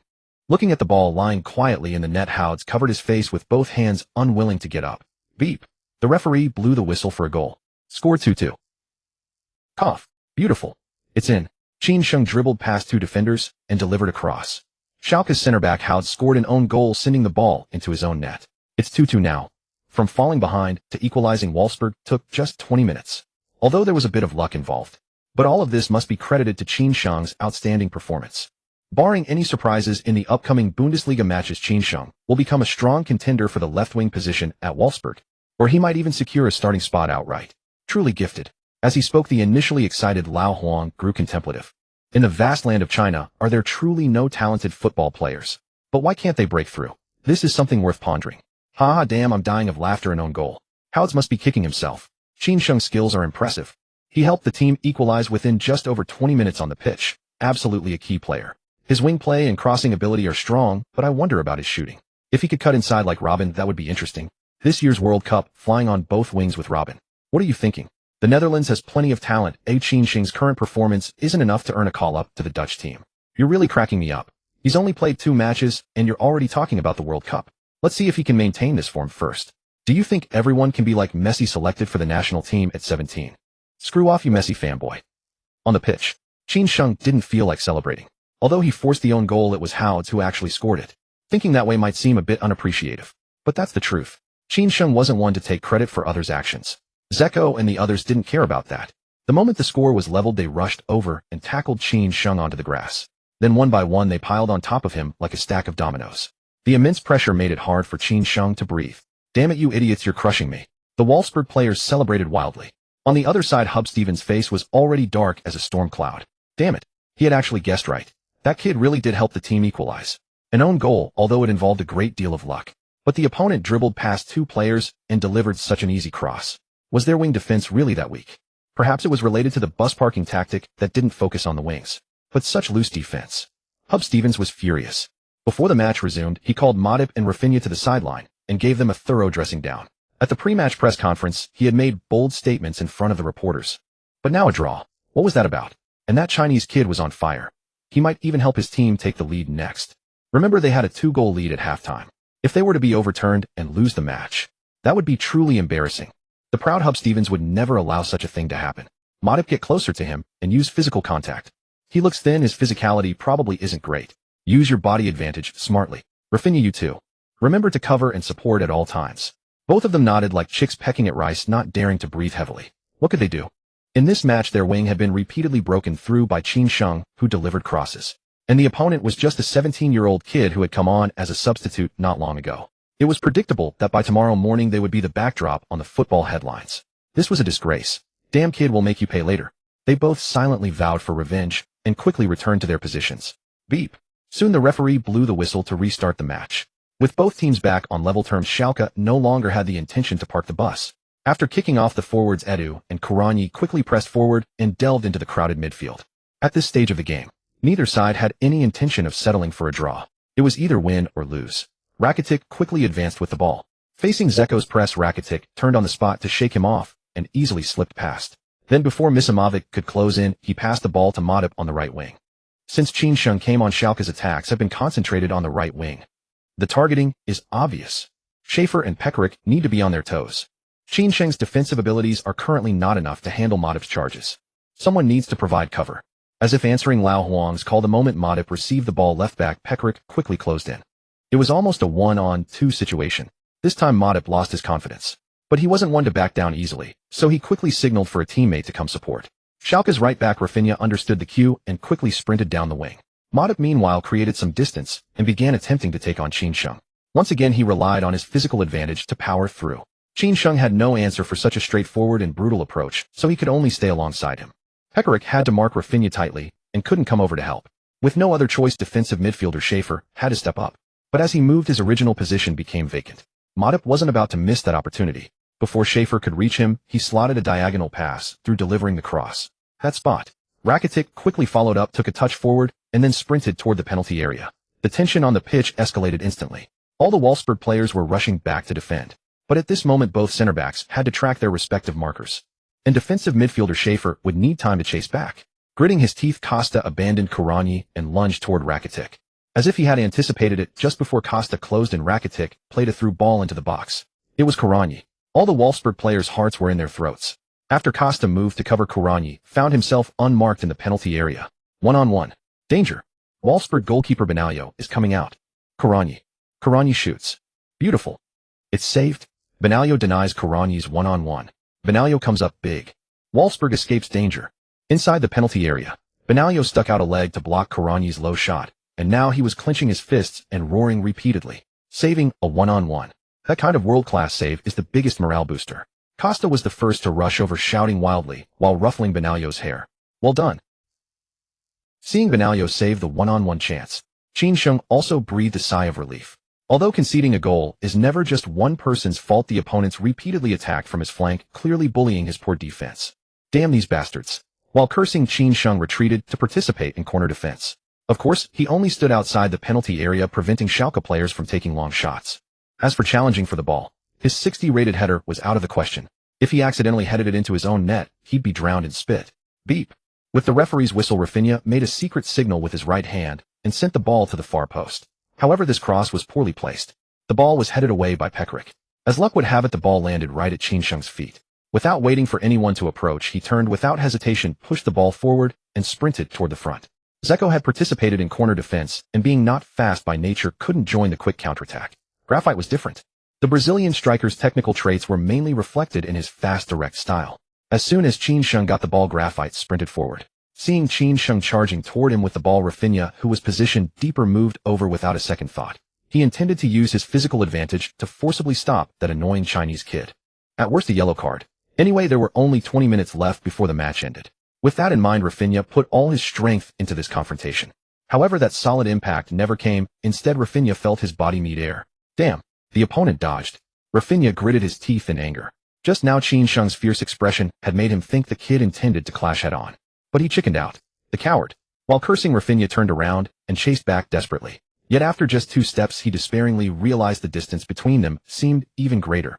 On the pitch, Qin Sheng continued sprinting with the ball. The Brazilian forward Graphite, who had followed, had reached the top of the penalty arc and was being marked by a center-back. The other center-back quickly closed down Qin Sheng. 2 against 2. No numerical advantage. Plus, the 2 Schalke center-backs were positioned between Qin Sheng and Graphite. No matter how you looked at it, this counterattack had little chance of scoring, because Qin Sheng had no good passing lane. Of course, he could also play a high ball, lofting it to the far post. But that kind of pass requires understanding. If Graphite didn't move to the right in advance, he might not even reach the ball. Qin Sheng had just joined the team. How could they have that kind of chemistry? No passing lane. No shooting angle. Schalke players were also quickly recovering. Facing this scene, even head coach Dieter Hecking on the sideline helplessly shook his head. This counterattack was completely doomed, but there was nothing to do about it. During that corner defense, they had committed too many players, leaving no time to support. Still, a draw away from home didn't seem bad. Just as he was thinking that, Hecking heard cheers erupt from the stands. Then came the referee's whistle, pointing to the center circle. A goal. Huh. Hecking looked up in bewilderment, just in time to see Graphite sprinting toward Qin Sheng, excited like a little boy. A real goal. Hecking was even more confused. How on earth was that pass made? Perplexed, Hecking turned his gaze to the big screen, which was replaying the entire goal.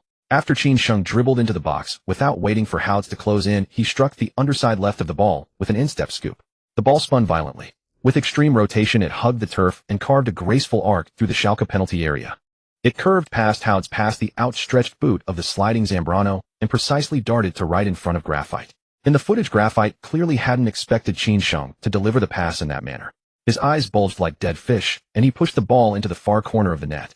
Holy crap, you can cross like that. Hecking was stunned. Beautiful. Beautiful. Goal. Goal. A perfect rainbow. Qin Sheng delivered a stunning cross that precisely found teammate Graphite. The latter scored with 1 touch, helping the team take the lead. My God. Unbelievable. Genius thinking. Superb footwork. Qin Sheng perfectly demonstrated to the world what a teenage prodigy is. Perhaps after 2 or 3 seasons he will become another hot superstar in football. At the media stand, Huang Jinxiang once again screamed hysterically. Such a magnificent assist can sometimes spike adrenaline even more than a goal. The key is that players who can assist are often more easily accepted by teammates.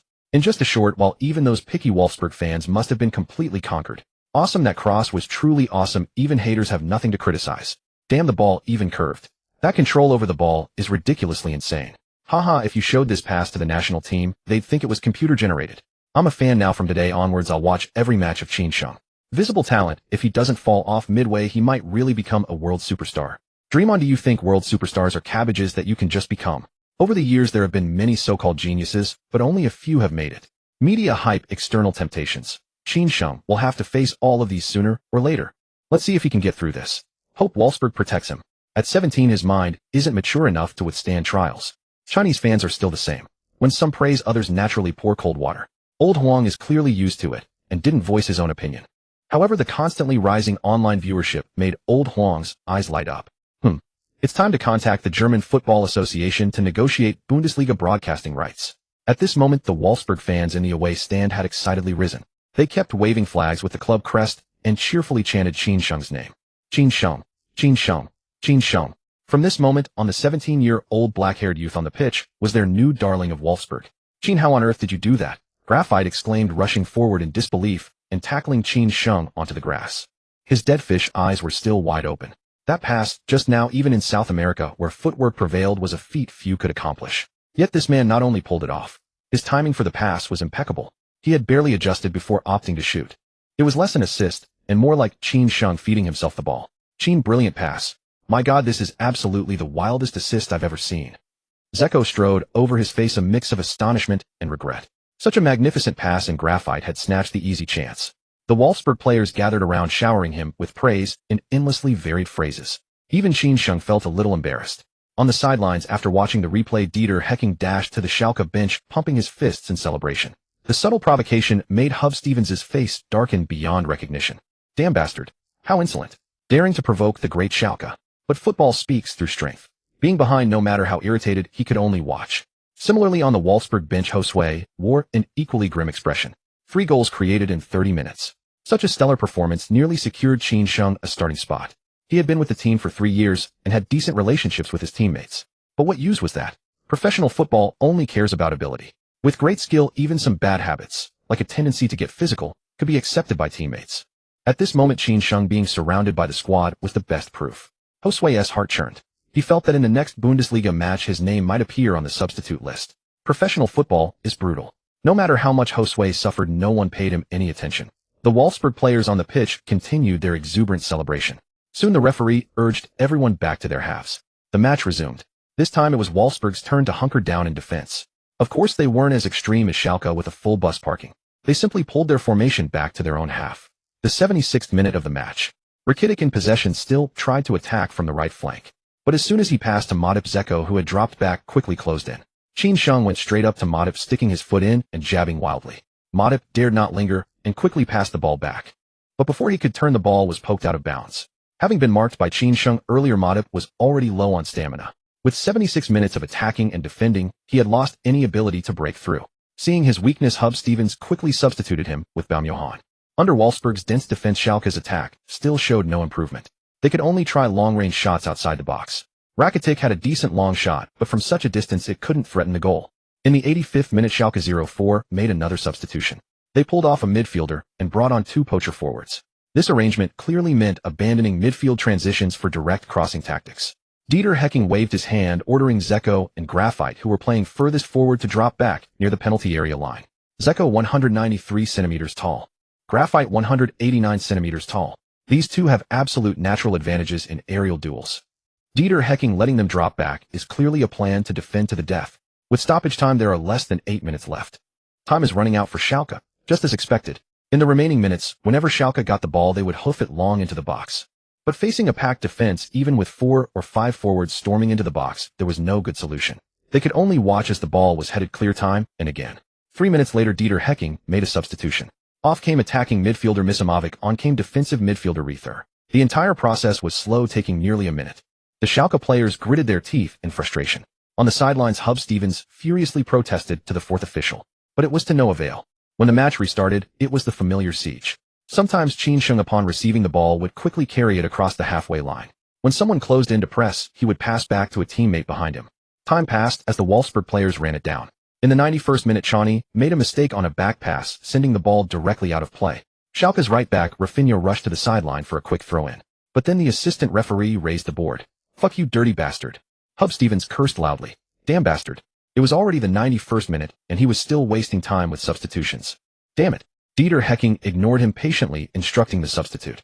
After the handover, the substitute entered the field. The match was nearing its end. One last chance to attack. Including the goalkeeper, all Schalke players pushed up to the edge of the penalty area.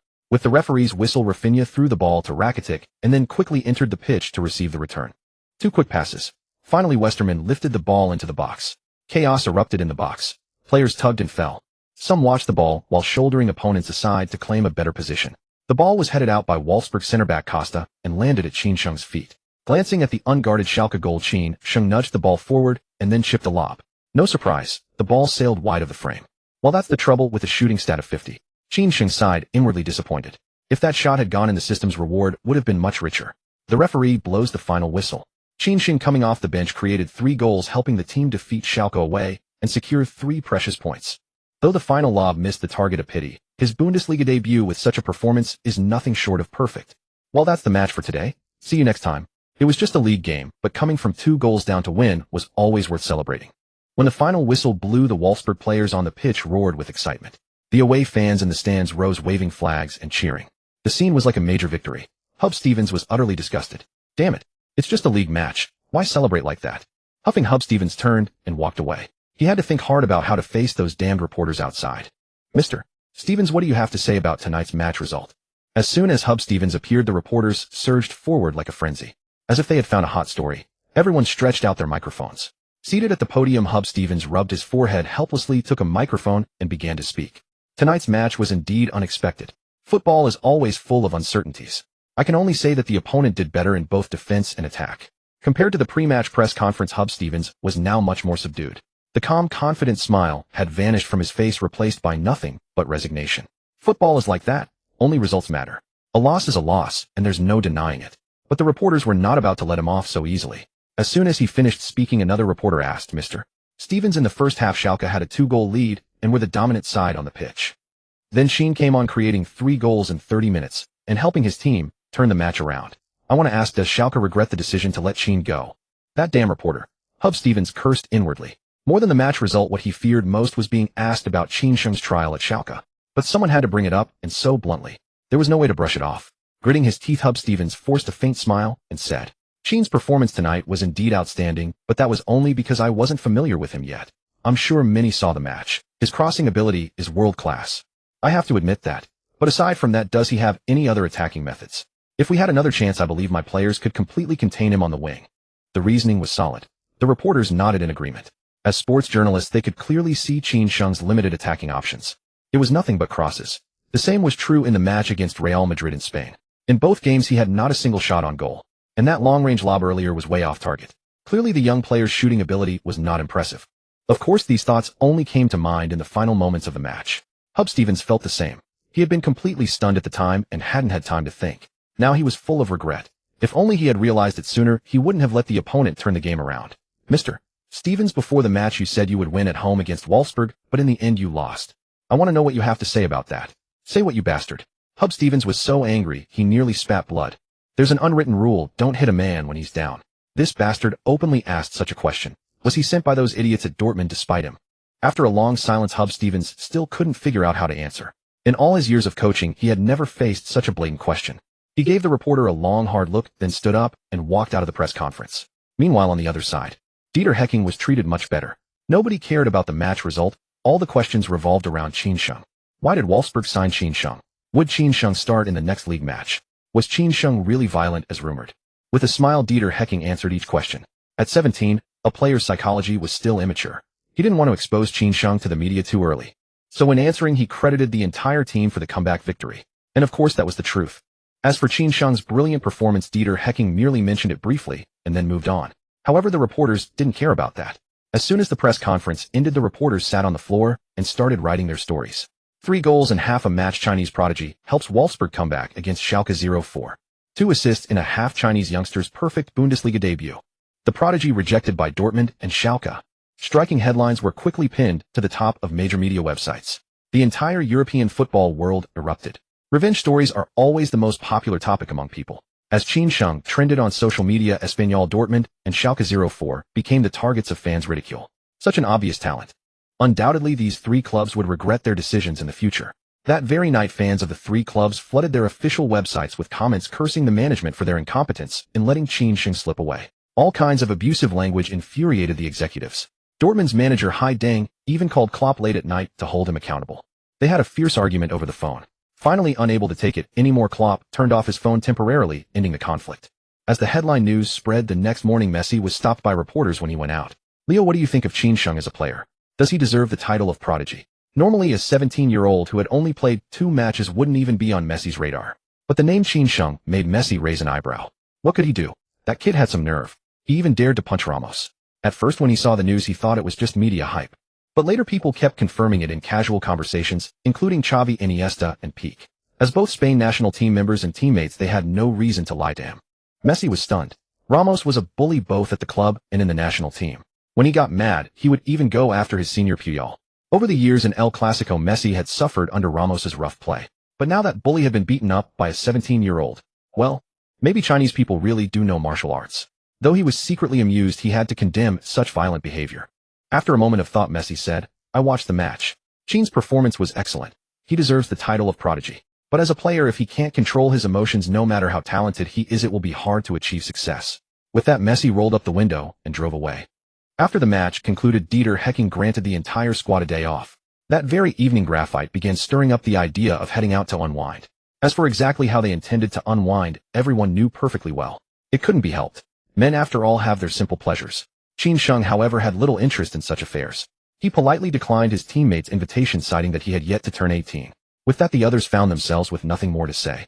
Indeed, 17 years old. By Chinese tradition, one would still be attending school at that age. Fine then, one of them said, wait until you turn 18, and we'll introduce you to the wider world. With a pat on Sheng's shoulder, the group scurried out the door like a pack of ravenous wolves. Once they had departed, he finally entered the system to review his task rewards. Ding! Congratulations, host, on completing your Bundesliga debut. Task completion rating SS rank. Task reward Crescent Moonblade. Boom. Sheng felt as though his skull had split open, his entire being frozen in a daze. Holy crap. The Crescent Moonblade.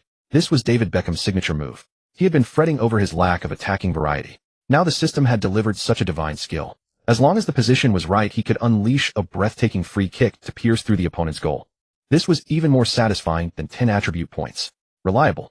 Sheng's heart swelled with delight, and he couldn't help but grin from ear to ear. Hee. The only regret was that the lob shot at the end hadn't gone in. If it had, the task rating might have been SSS rank. And if SS rank granted the Crescent Moonblade, would SSS rank have maxed out his free kick ability entirely? By then would Cristiano Ronaldo be begging him to join the national team? Shaking his head, Sheng cast aside such fanciful thoughts and dropped to the floor of his hotel room to do push-ups. Set 1. Set 2. After a dozen or so sets, Sheng found himself gasping for air. This left Zeko in the neighboring room utterly perplexed. Giggling. Gasping. Could the kid have ordered takeout? TSK. What a hypocrite. He thought he was a proper upright sort. Zeko sneered in disdain. He had believed he'd found another footballer as disciplined as himself. But this... Shaking his head, Zeko pulled out his phone and began chatting with his girlfriend in the city of Dortmund. Darling, when are you coming over? I can hardly wait. 2 hours later, Zeko pulled up his trousers and escorted his girlfriend out of the hotel. Meanwhile, Sheng in the next room was still huffing and puffing. Oh, that kid's got impressive stamina. That delivery guy's got a tough gig. The following afternoon, Hecking led the team back to the city of Wolfsburg. On the team bus, most players were sporting dark circles under their eyes. Clearly, they hadn't slept well the night before. Having been through it all himself, Hecking naturally knew exactly what these lads had been up to. Young men brimming with energy. The occasional release was only to be expected.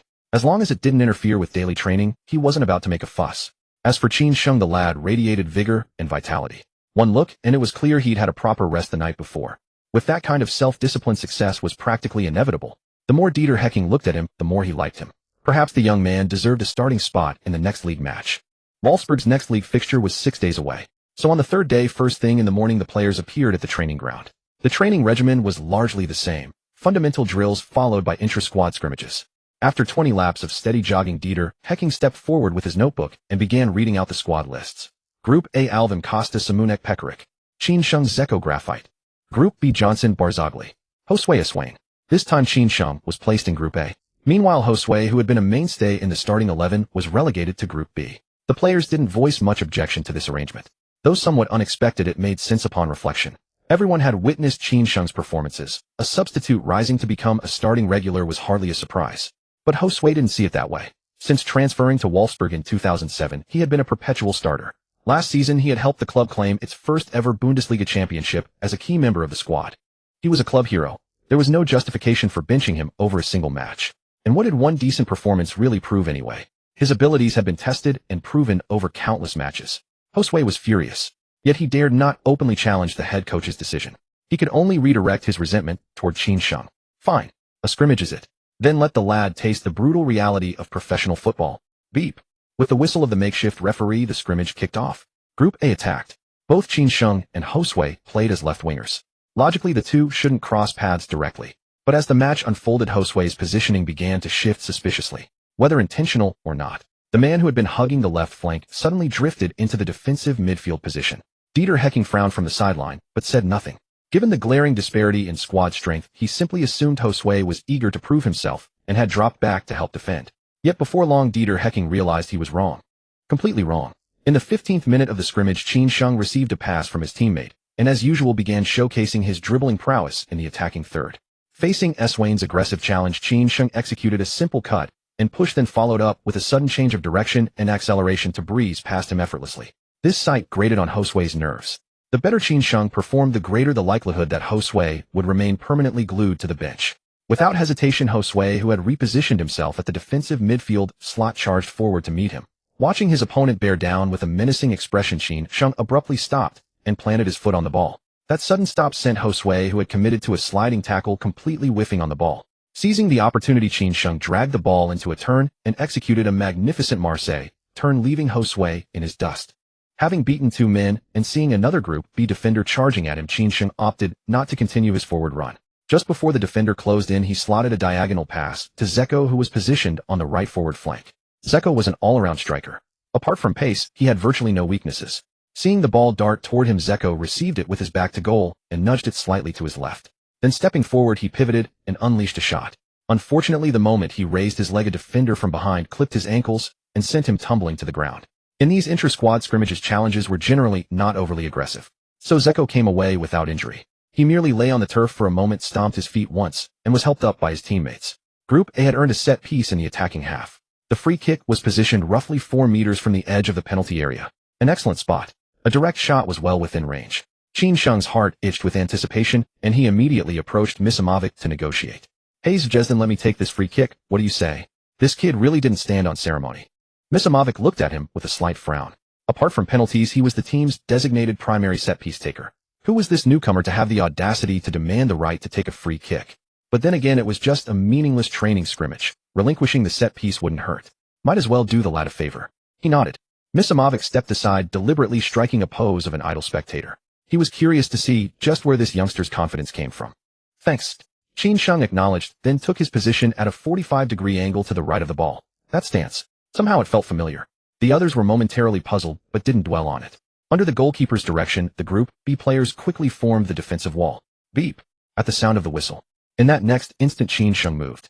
Lowering his center of gravity and swinging his arms, he sprinted rapidly toward the ball.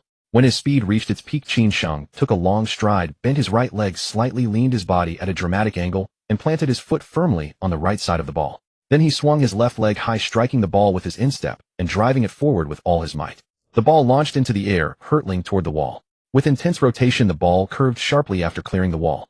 Like a graceful arc drawn across the pitch, the ball sailed through unimpeded, nestling itself into the top right corner of the net. It's at the goal stood frozen. Mbappé, standing beside Qin Sheng, was equally stunned. The training ground fell into deathly silence. Everyone stared blankly at the black-haired young man, wearing expressions as if they'd seen a ghost. Bloody hell. That was the crescent moonblade just now. Beckham's signature move. No wonder Qin Sheng's stance had seemed so familiar. Dieter Hecking was elated. He had been wavering over whether to give Qin Sheng a starting role. After all, defensively speaking, Josue was considerably stronger. But now he would need to adjust the team's tactics. "Damn, Qin, you've been holding out on us. If I'd known your free kicks were this lethal, we should have tried more attacking plays in the final third when we faced Schalke." Zeko rushed over, showering him with praise. He had practiced free kicks himself and knew precisely how difficult direct conversion was. If the ball traveled too slowly, the keeper would easily save it. If it traveled fast but was too central, the same problem arose. Only the perfect combination of pace and placement could make it truly unstoppable. Yet achieving both simultaneously was no easy feat. And that wasn't even accounting for the wall. Beckham had practiced for who knows how long before mastering the crescent moonblade. Yet this kid seemed to have been born with it. Such talent. Comparing yourself to others will only drive you mad. Qin Sheng naturally had no intention of revealing that he was cheating the system.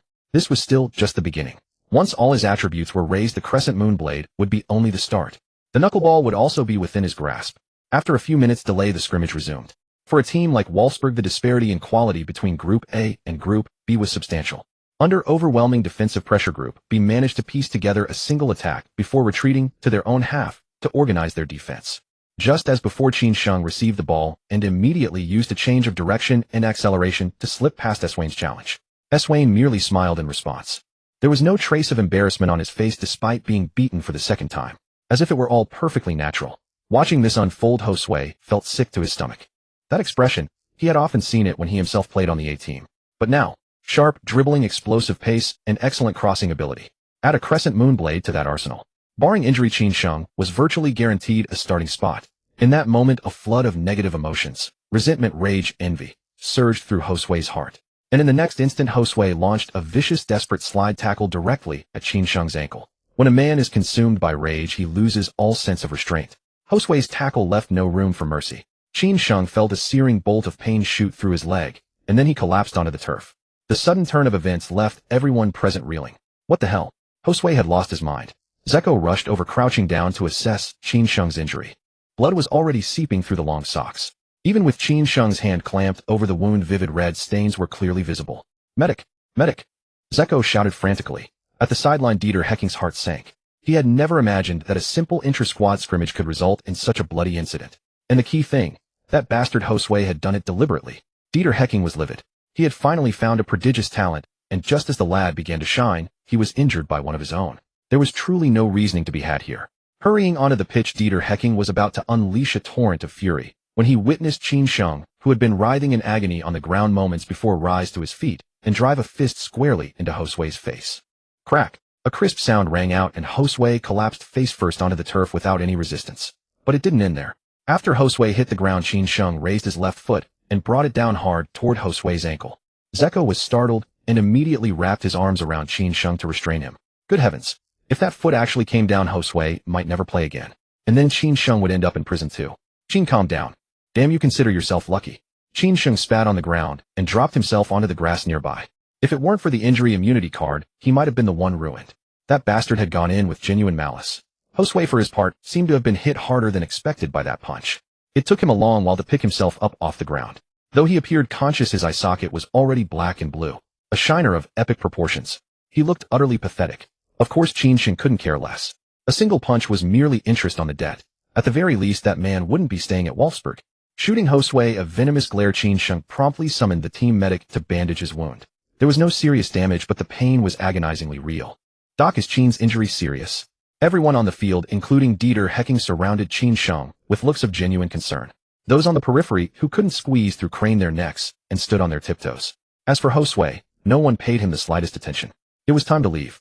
Josue sighed inwardly, his face etched with bitterness. Professional football operates on the principle of survival of the fittest. If you're not good enough, you either accept your fate as a substitute or you move on. But now, having nearly destroyed Qin Sheng's career, he might not even qualify for a bench spot. Without a backward glance at his former teammates, Josue trudged off the pitch, a solitary figure steeped in desolation. No bone damage, just some superficial wounds. Nothing that will affect daily training. After repeated examinations, the team doctor reached his conclusion. Of course, for the sake of caution, the team doctor still had Qin Sheng take an X-ray. Once again arriving at the same conclusion, Dieter Hecking let out a heavy sigh of relief. Thank goodness it's nothing serious. Thank goodness it's nothing serious.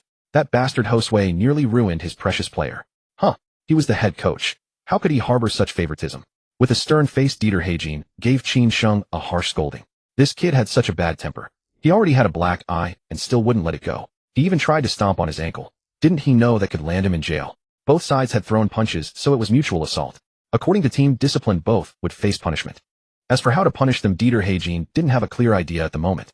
The main issue was that he couldn't show obvious favoritism. That was the tricky part. Forget it, I'll deal with it in a few days. Shaking his head, Dieter Hecking put the troublesome thoughts aside.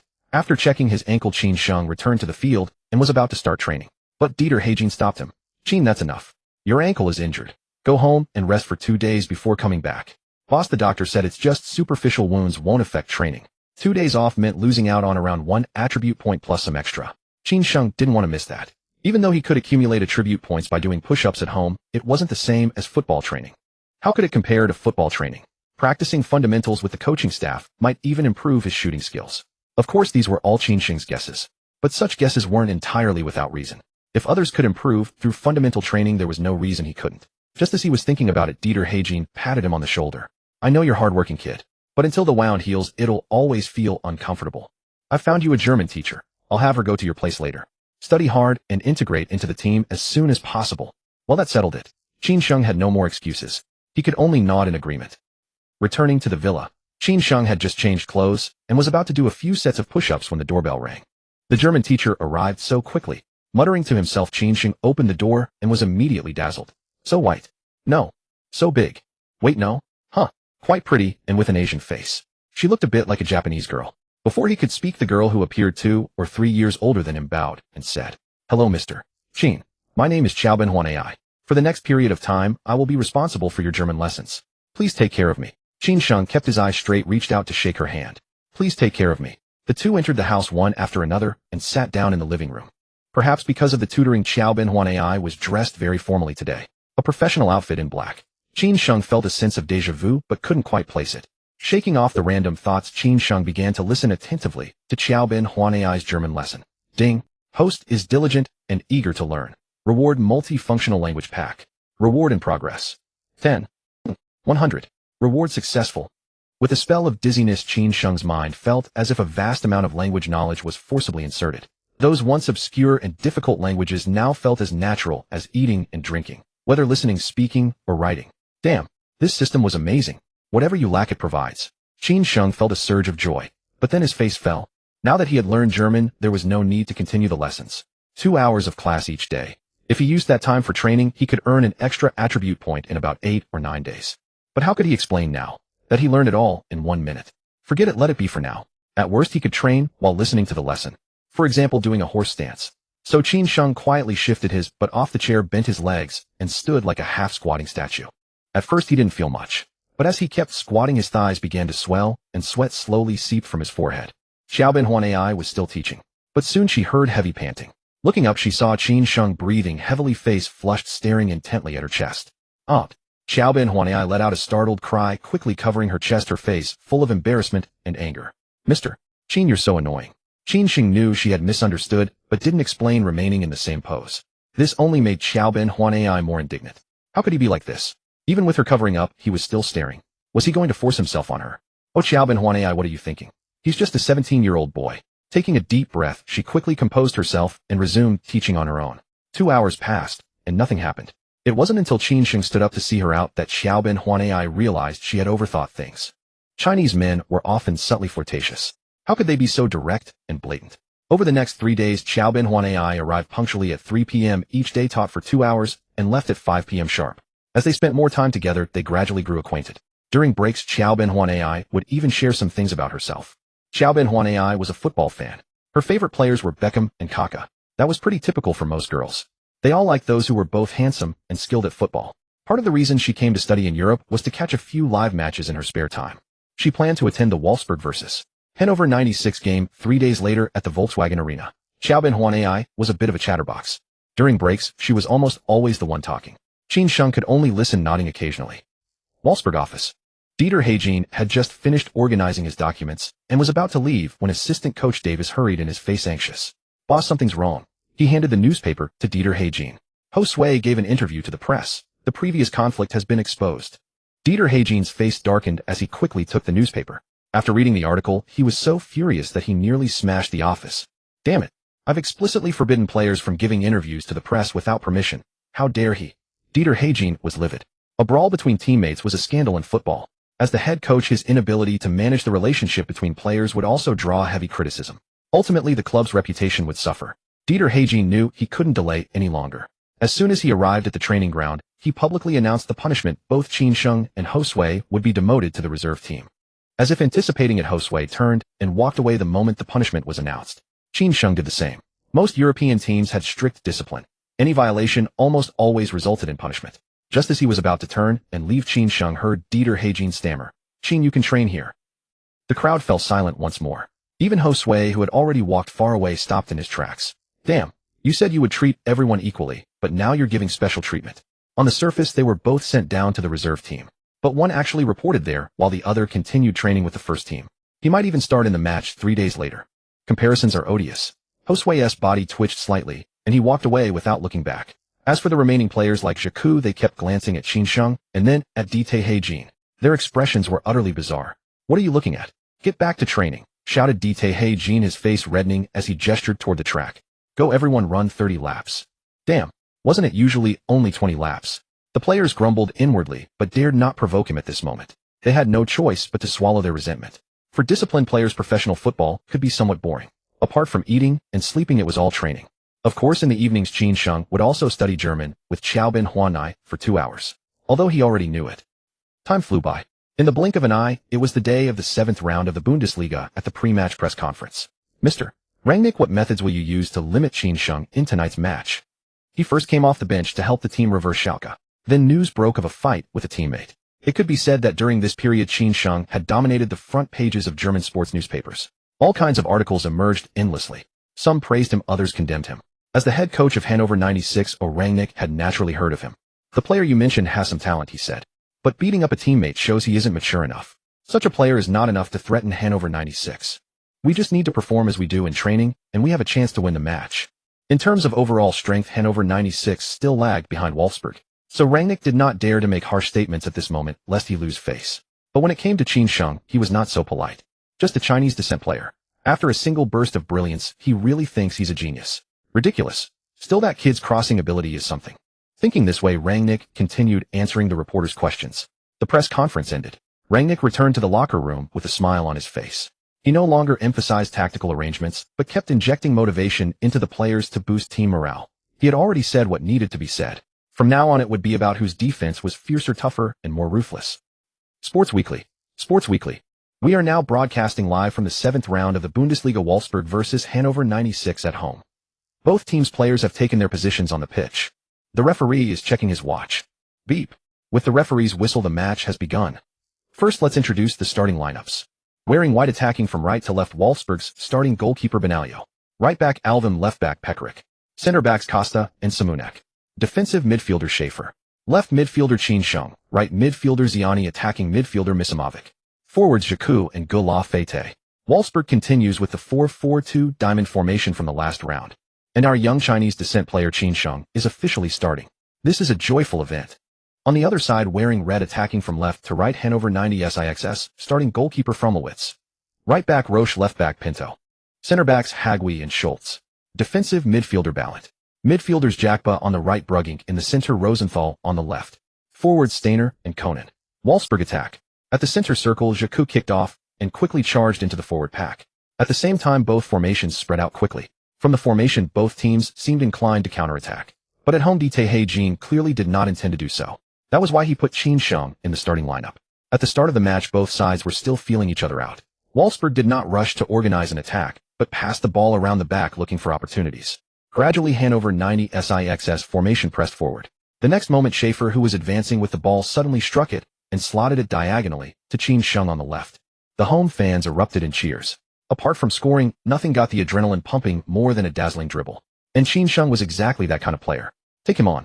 Beat those Hannover 96 bastards. Fans in the stands roared and shouted, their faces passionate. Qin Sheng would not let such devoted fans down. Facing Jakba charging toward him, he accelerated to meet his opponent. At the moment they were about to meet, Qin Sheng stopped abruptly, dragged the ball to his right, then extended his right foot and poked the ball forward with his toe. His whole body lunged past Jakba's right side. Beautiful. A nutmeg. Qin Sheng used his deft footwork to beat Jakba. This is what Chinese players should be like.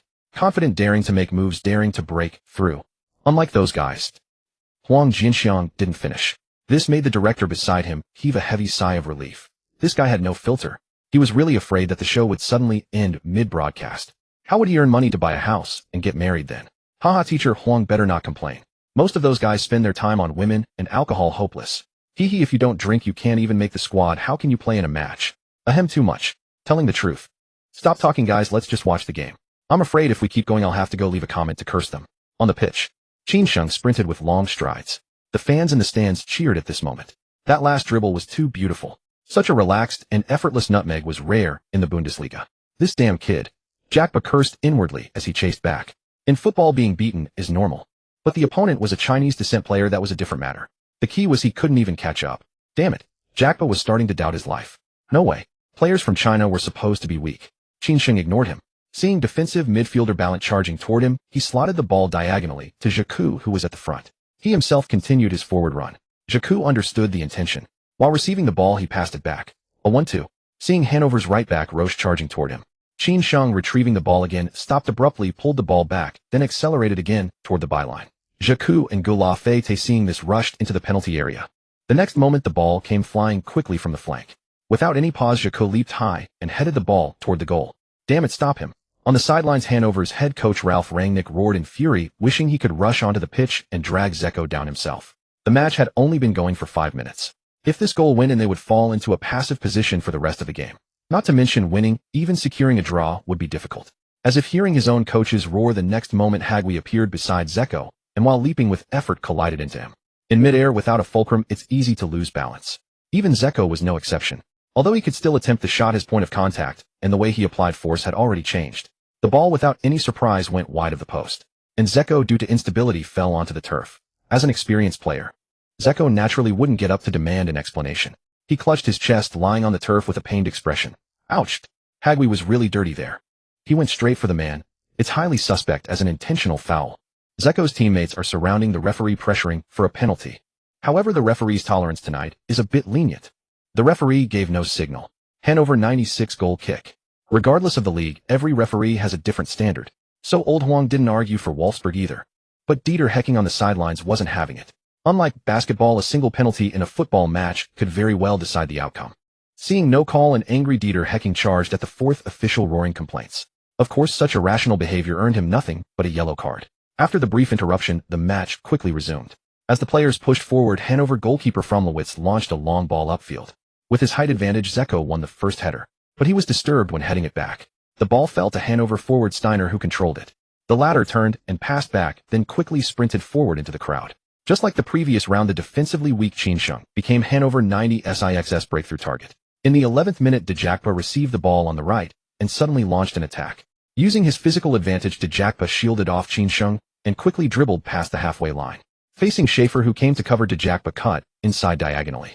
After drawing enough defenders, he suddenly slipped the diagonal pass to right back Roche, who was charging forward. The latter took a touch forward and then lofted the ball into the far post of the penalty area. That position, Cohen, who burst into the box without slowing, threw himself into a diving header, powering the ball at goal. But just like Zeko earlier, he was disturbed by a defender when shooting. The ball skimmed past the post and went out for a goal kick. Danger! Cohen almost broke through Wolfsburg's goal. Less than 15 minutes into the match, both sides have already had a shot. Both used the most traditional long ball tactics. That's the German style. Simple and direct. Wolfsburg goal kick. Benaglio launches a long ball to the center circle. The ball quickly flies upfield. Zeko gets there first, positions himself, jumps, and flicks the ball to the left. Then he sprints toward the front. Left wing. Qin Sheng dives to bring the ball down diagonally. Facing Djakpa, approaching Qin Sheng suddenly poked the ball forward with force, then sidestepped briefly and chased the ball from outside the touchline. A speed and explosiveness of 85 is enough to handle most Bundesliga matches. Plus, taking the initiative in the blink of an eye, he left Djakpa behind. Ballon saw this and hurried to cover. However, Qin Sheng didn't dally. Before he could get there, Qin Sheng pushed a horizontal pass to the trailing Zeko. He then sprinted forward again. Zeko understood, and without waiting for the ball to settle, he returned the pass. A 1-2. Poor Ballon was easily bypassed. However, at this moment, Hanover 96's defensive line was very deep. After Qin Sheng took the ball and took a few steps right back, Roche pounced on him.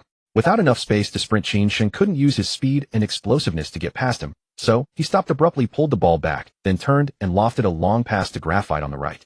But soon after the ball left the ground, Qin Sheng panicked. Because the ball's flight path wasn't what he intended, there was a significant deviation. Sure enough, a long pass rating of 65 is really poor.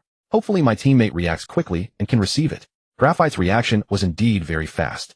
As soon as Qin Sheng passed, he quickly stopped and retreated. Although a bit clumsy, he managed to bring the ball down. Of course, Graphite didn't think Qin Sheng's technique was flawed. He attributed everything to a lack of chemistry. Yes, because of insufficient chemistry, the two didn't think alike. But it's not a big problem. When Qin Sheng turns 18, they'll go to a nightclub together, become kindred spirits, and maybe then they'll have chemistry. With that in mind, Graphite turned with the ball and was about to shoot when he was brought down by Pinto and Schultz, who quickly surrounded him. Leap. The referee blew his whistle and pointed to the area just outside the box on the right side of the pitch. A free kick. Being fouled violently, Graphite wasn't angry, but rather pleased. The other Wolfsburg players on the pitch instinctively looked at Qin Sheng, as if saying, "Brother, it's up to you." Qin Sheng smiled slightly and walked confidently to the spot. Ding. Triggered system random quest score your first Bundesliga goal. Quest reward Van Persie's volley. Skill effect shooting 100. Trigger probability 25. The system notification was a bit abrupt, but Qin Sheng couldn't care about that. This system, it's reliable. Just as he got the free kick, the system quest to score his first Bundesliga goal triggered. Isn't this just giving away a skill? The key thing is a 100 shooting boost. Qin Sheng himself found it unbelievable. Shooting of 100. Almost hitting exactly where you aim.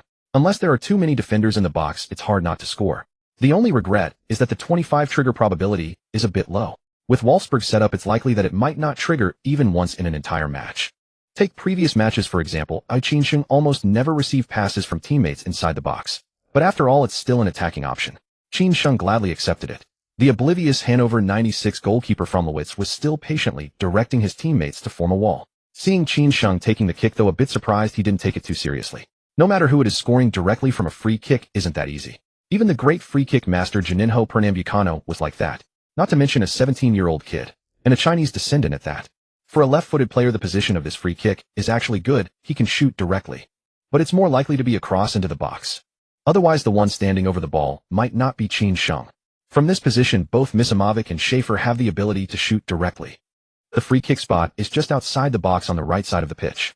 It's a bit angled. So Hannover 96 has 4 men in the wall blocking the near post. Goalkeeper Fromlowitz stands slightly to the left of the goal. That way he can see the ball on the ground, while also covering the far corner.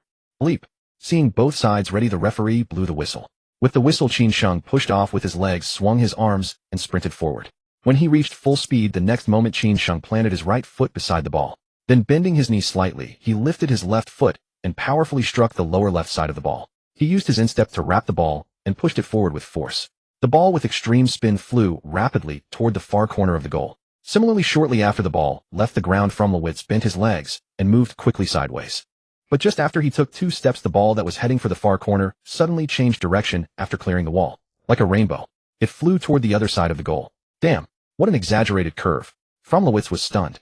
Suddenly, an image of a figure in a red number 7 jersey appeared in his mind. Beckham's banana shot. From the run-up to the striking pose, it was like a mirror replica, almost identical. For a free kick from this position, misjudging the direction is fatal. With no obstruction, the ball flew into the top right corner of the goal. After a moment of dead silence, the Volkswagen Arena erupted. Oh my God, what am I seeing?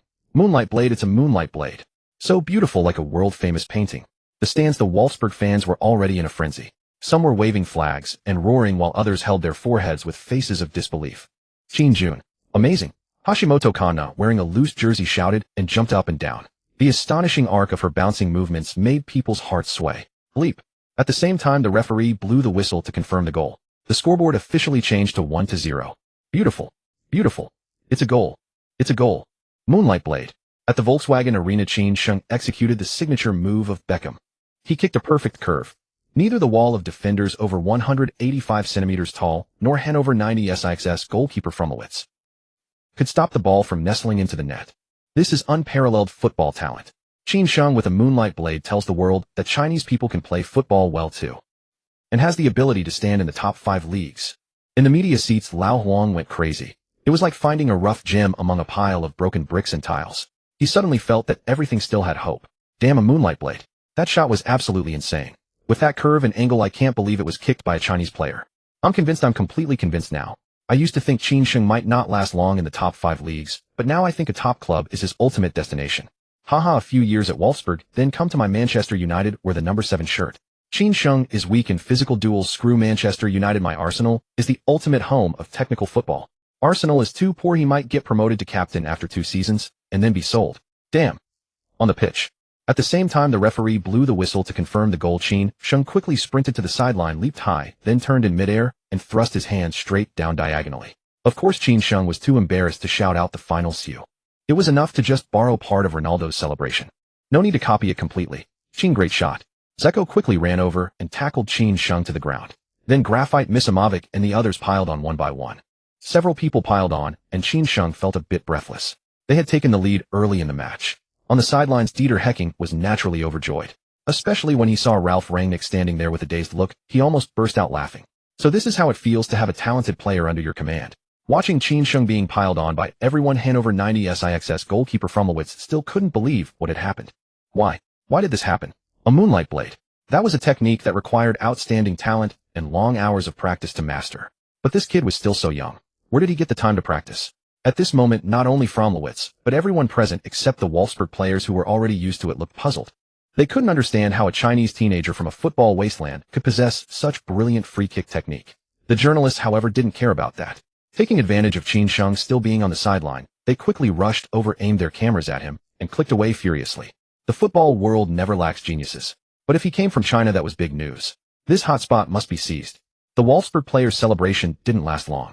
Soon the match resumed. Leap. After the referee's whistle, Steiner quickly passed the ball back. Then he and Conan rushed forward on the left and right. Trailing behind, Hannover 96 naturally wanted to equalize as soon as possible. So shortly after the kickoff, Ballon slotted a diagonal pass to Jakba on the right. They still wanted to target Qin Sheng, but Wolfsburg was well prepared. As soon as Jakba got the ball, left back Pekarik quickly moved up. And Schaefer, originally in the defensive midfield position, also moved to this side. With such dense defense, Jakba naturally dared not dribble through, so he turned and passed back. However, the movement of Schaefer left a gap on the other side. Ballon was also smart. Without waiting for Schaefer to return to his original position, he lifted the ball to Brugink in front of him. Facing Misimovic, who was rushing up, Brugink directly cut the ball and accelerated to bypass him.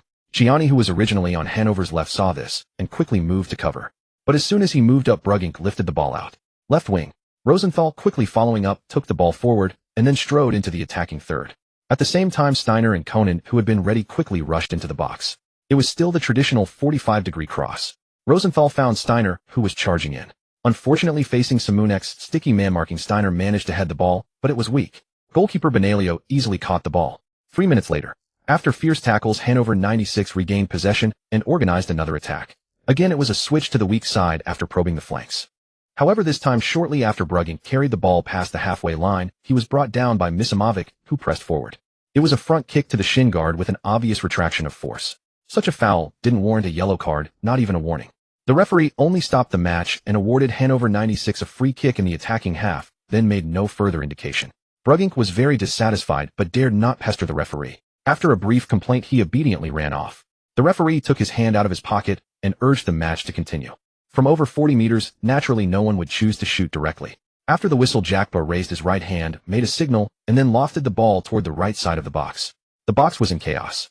Players from both sides were pulling each other while rushing into the box. Some fell in the tussle, others leapt high to challenge for the ball. Jakba's cross was of poor quality. Neither the attackers nor the defenders could reach the ball. In the end, the ball bounced on the ground and went out for a goal kick. Goal kick for Wolfsburg. After the match restarted, both teams' attacks fizzled out in tacit agreement. The remaining 25 minutes of the first half were almost spent in tedious passing, advancing, losing the ball, and regaining it. Although both teams had one attack each. But the results were not ideal. Either the shot flew into the stands, or the header was weak. Finally, the first half ended with a score of 1-0. Damn it, you bunch of pig-like fools. Where's that energy you show at the nightclubs on weekdays? Stop acting like we're playing away. Whether attacking or defending, you need to show your fighting spirit. Especially that damn Chin.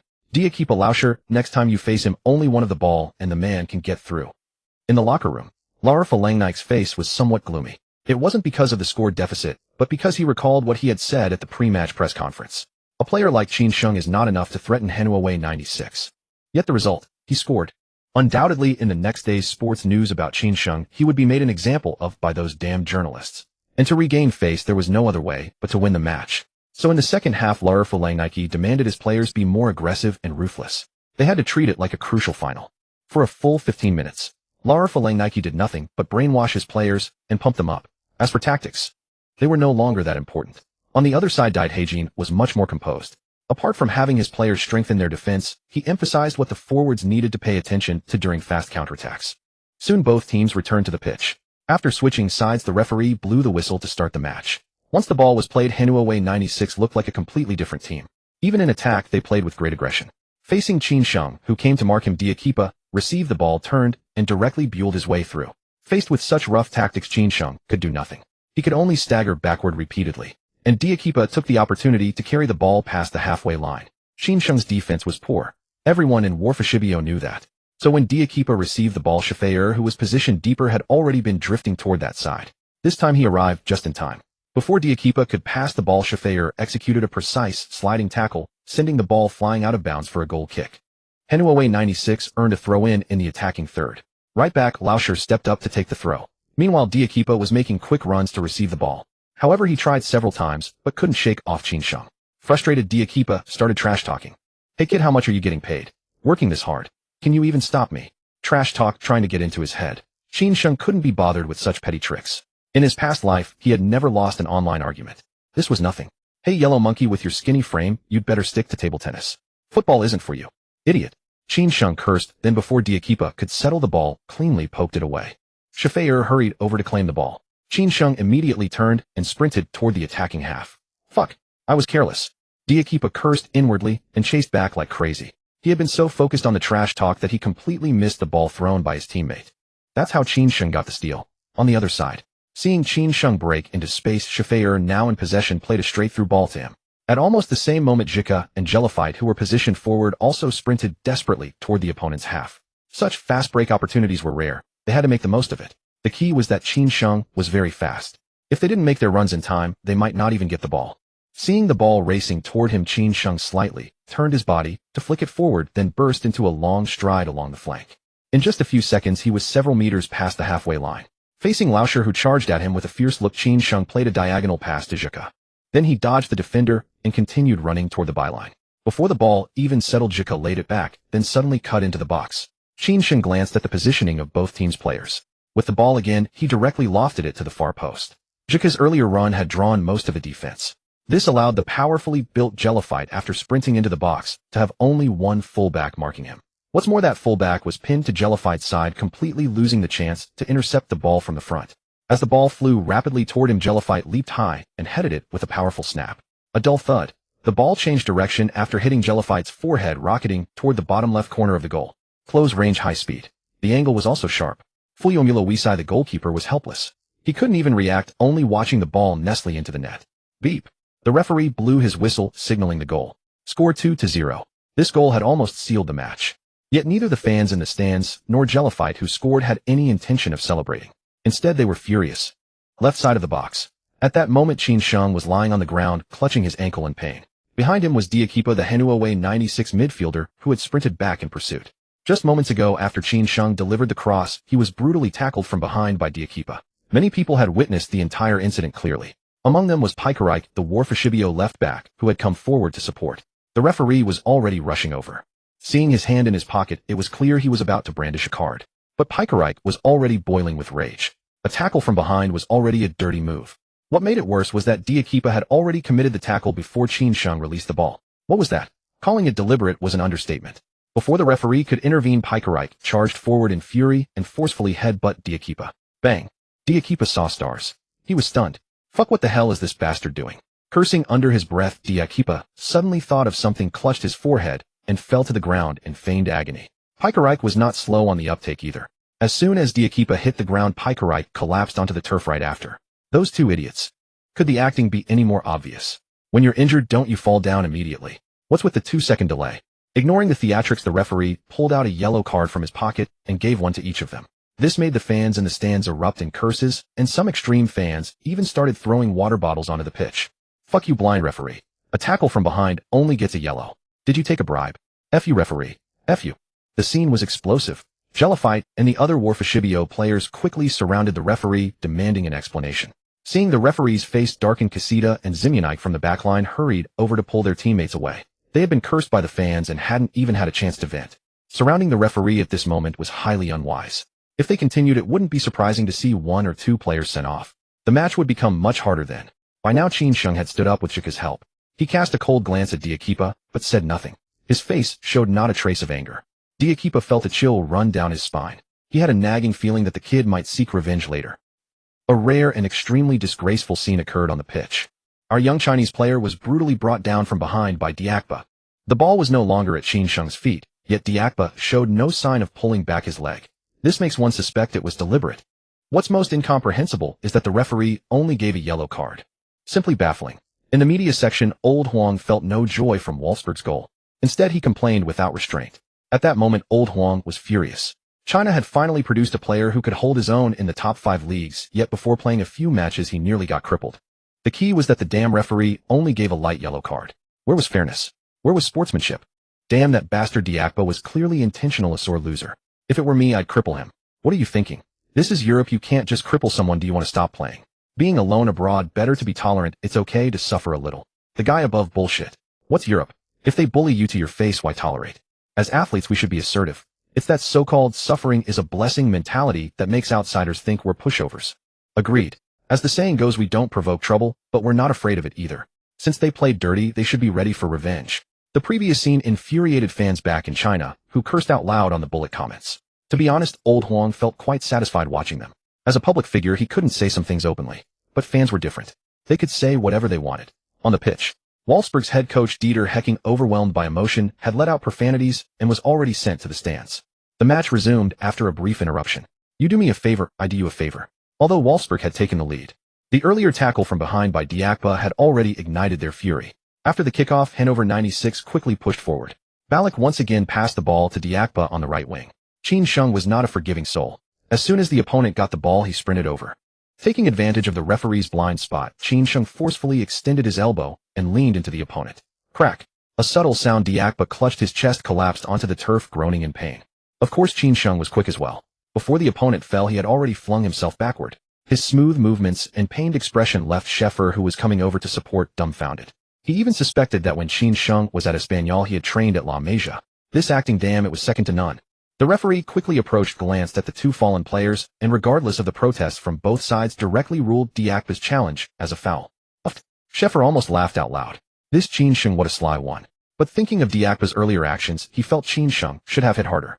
The referee's decision nearly took Diakba's breath away as he lay on the ground, clutching his chest. Damn, he was the one injured here. That damn bastard. How dare he play dirty, he's dead. Diakba silently vowed, enduring the sharp pain, and stood up with teammates' help. Leap. With a whistle from the referee, Pekarik passed the ball to Schäfer from the side. Leading by 2 goals, Wolfsburg were in no hurry to attack, instead passing the ball around at the back to run down the clock. The match had reached the 65th minute. If they couldn't score a goal to narrow the gap, the game would be as good as lost. On the sideline, Ralf Rangnick furiously waved his arms, urging his players to press forward. Soon Diakba clashed with Qin Sheng again. You damn sneaky kid, I'll get you back for that elbow to my chest. By the way, that tackle earlier was also intentional. Diakba clearly had experience in trash talking. Throughout, he covered his mouth, making it hard for onlookers to read his lips. Qin Sheng ignored him, instead sprinting forward as if a teammate was about to pass him the ball. Diakba, tensed up, quickly moved forward to block Qin Sheng, while glancing toward the center of the field. Their Schäfer was exchanging passes with his teammate to withstand the pressure. Realizing he had been tricked, Diakba flew into a rage. Damn, you dare trick me. But as soon as he finished speaking, Qin Sheng burst forward again toward the front. Diakba, ignoring whether it was real or fake, hurriedly chased after him. With his superb speed and explosiveness, Qin Sheng got to the ball first and controlled it. This naturally slowed him down, and Diakba took the chance to block him again. Kid, you really think you can get past me? I just wasn't serious before. Diakba continued his trash talk. The next moment, he suddenly made his move, charging forward. He intended to use his physical advantage to shove Qin Sheng away and intercept the ball, but Qin Sheng was prepared. Before Diakba could reach him, Qin Sheng pulled the ball to his left, then flicked it through. The ball sped past Diakba's right side. As the ball shot out, Qin Sheng pushed off with his left leg, stepped to the right, then accelerated forward, dashing past Diakba's left side toward the front. Beautiful. A beautiful nutmeg. Qin Sheng's move was clean and decisive, leaving Diakba no time to react. Qin Sheng is still driving forward. Roche moves up to cover. Without getting tangled, Qin Sheng whips in a cross. Ouch. That bastard Diakba. Just like before, after Qin Sheng delivered a 45-degree cross from the left, the chasing Diakba went to ground again and slid toward his ankle. This scene made old Huang's heart leap into his throat in the media section. Not every time would be so lucky. Previously, Qin Sheng had been fortunate to escape injury. But another such challenge could have unpredictable consequences. Minor injuries were fine, recover after a rest. But if it were a serious injury, especially to the ankle, Qin Sheng could become injury-prone. Once he became injury-prone, no matter how great his talent, it would be hard to display. This was the fundamental reason why Huang Jinxiang cursed openly. But against all expectations, Qin Sheng seemed to have eyes on the back of his head. He actually jumped early, avoiding Diakba's slide tackle from behind. Not only did he avoid it, old Huang even vaguely saw Qin Sheng's knee pressing down on Diakba's ankle, being tackled in the air, then turning midair, and finally landing his knee on the ankle. It all looked so natural, but old Huang felt something was off. It was as if Qin Sheng was deliberately retaliating. Of course, he had no proof. I apologize, I lost my balance and didn't mean to collide with you. Looking at Diakba lying on the ground, clutching his ankle, with a pained expression, Qin Sheng's honest face showed a hint of apology. This immediately halted the Hannover 96 players who had quickly surrounded him, ready to cause trouble. Indeed, that kid had lost his balance. There was no way he could have intentionally hurt someone. Alas, Diakipa was really unlucky. As they thought this, the players stepped forward to inquire about their teammate's injury. Unfortunately, Diakipa was already in too much pain to speak. He stammered for a long time without making any sense. At this, Ballon and a few others became anxious. They quickly called for the sideline medical staff to check the injury. Shortly after, the team doctor parted the crowd, knelt down, cut open Diakipa's long socks to examine the injury, and then made a substitution gesture toward the sideline. Ralph Rangnick felt a chill in his heart. At halftime, he had urged his players to play more aggressively. Yet it was his own player who was the first to leave the field. What a pity. Diakipa cannot continue the match due to injury. That's football, full of uncertainties. Let us send our blessings to Diakipa, hoping this iron-willed man will return to the field soon. The substitute is Ernst, a German player born in Hanover. As a professional football commentator, Lao Huang still called for blessings for Diakipa. Yet the fans were not convinced. Haha, teacher, Huang, this blessing of yours feels like a jinx. Hee, though it wasn't intentional. Qin Sheng finally avenged the previous grudge. Now I feel relieved. Ahem, why do I feel Qin Sheng did it on purpose? If a person's heart is dark, everything they see is dark. Damn, I just had a feeling. Nothing dark about it.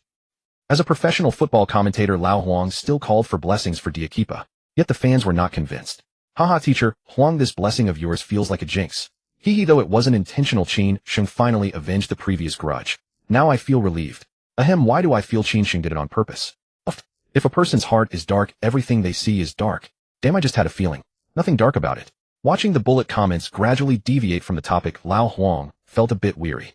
Haha, teacher, Huang, this blessing of yours feels like a jinx. Hee, though it wasn't intentional. Qin Sheng finally avenged the previous grudge. Now I feel relieved. Ahem, why do I feel Qin Sheng did it on purpose? If a person's heart is dark, everything they see is dark. Damn, I just had a feeling. Nothing dark about it. Watching the bullet comments gradually deviate from the topic, Lao Huang felt a bit weary. Ahem, why do I feel Qin Sheng did it on purpose? If a person's heart is dark, everything they see is dark. Damn, I just had a feeling. Nothing dark about it. Watching the bullet comments gradually deviate from the topic, Lao Huang felt a bit weary. Damn, I just had a feeling. Nothing dark about it. Watching the bullet comments gradually deviate from the topic, Lao Huang felt a bit weary. These netizens nowadays have increasingly active minds. What a joke. How could Qin Sheng with that honest look be intentionally retaliating? Didn't you see he helped carry the stretcher? Ahem, although his hand slipped and caused Diakipa to fall off the stretcher again, his heart was in the right place. On the field, seeing the Hanover 96 players looking at him suspiciously, Qin Sheng was also embarrassed. Damn it. How did his hand slip like that? Upon my conscience, he definitely didn't do it on purpose this time. No, not the previous time either.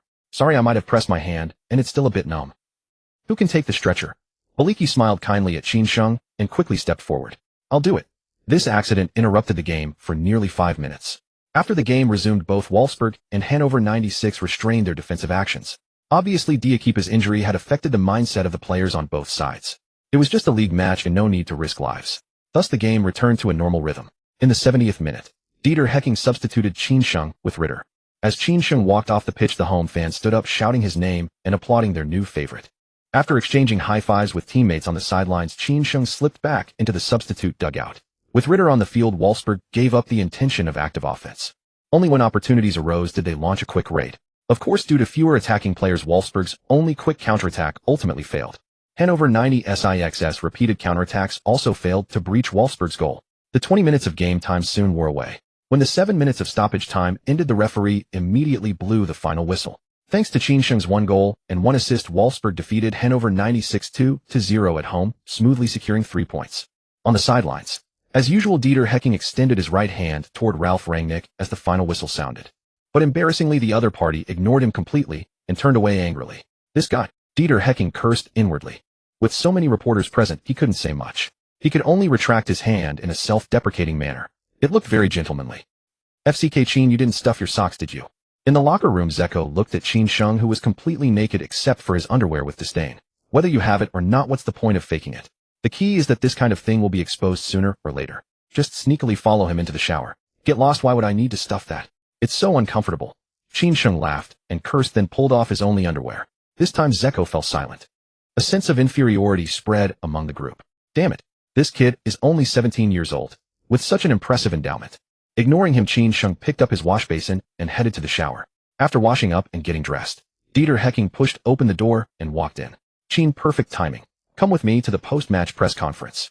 Dieter Hecking was actually a bit conflicted about this.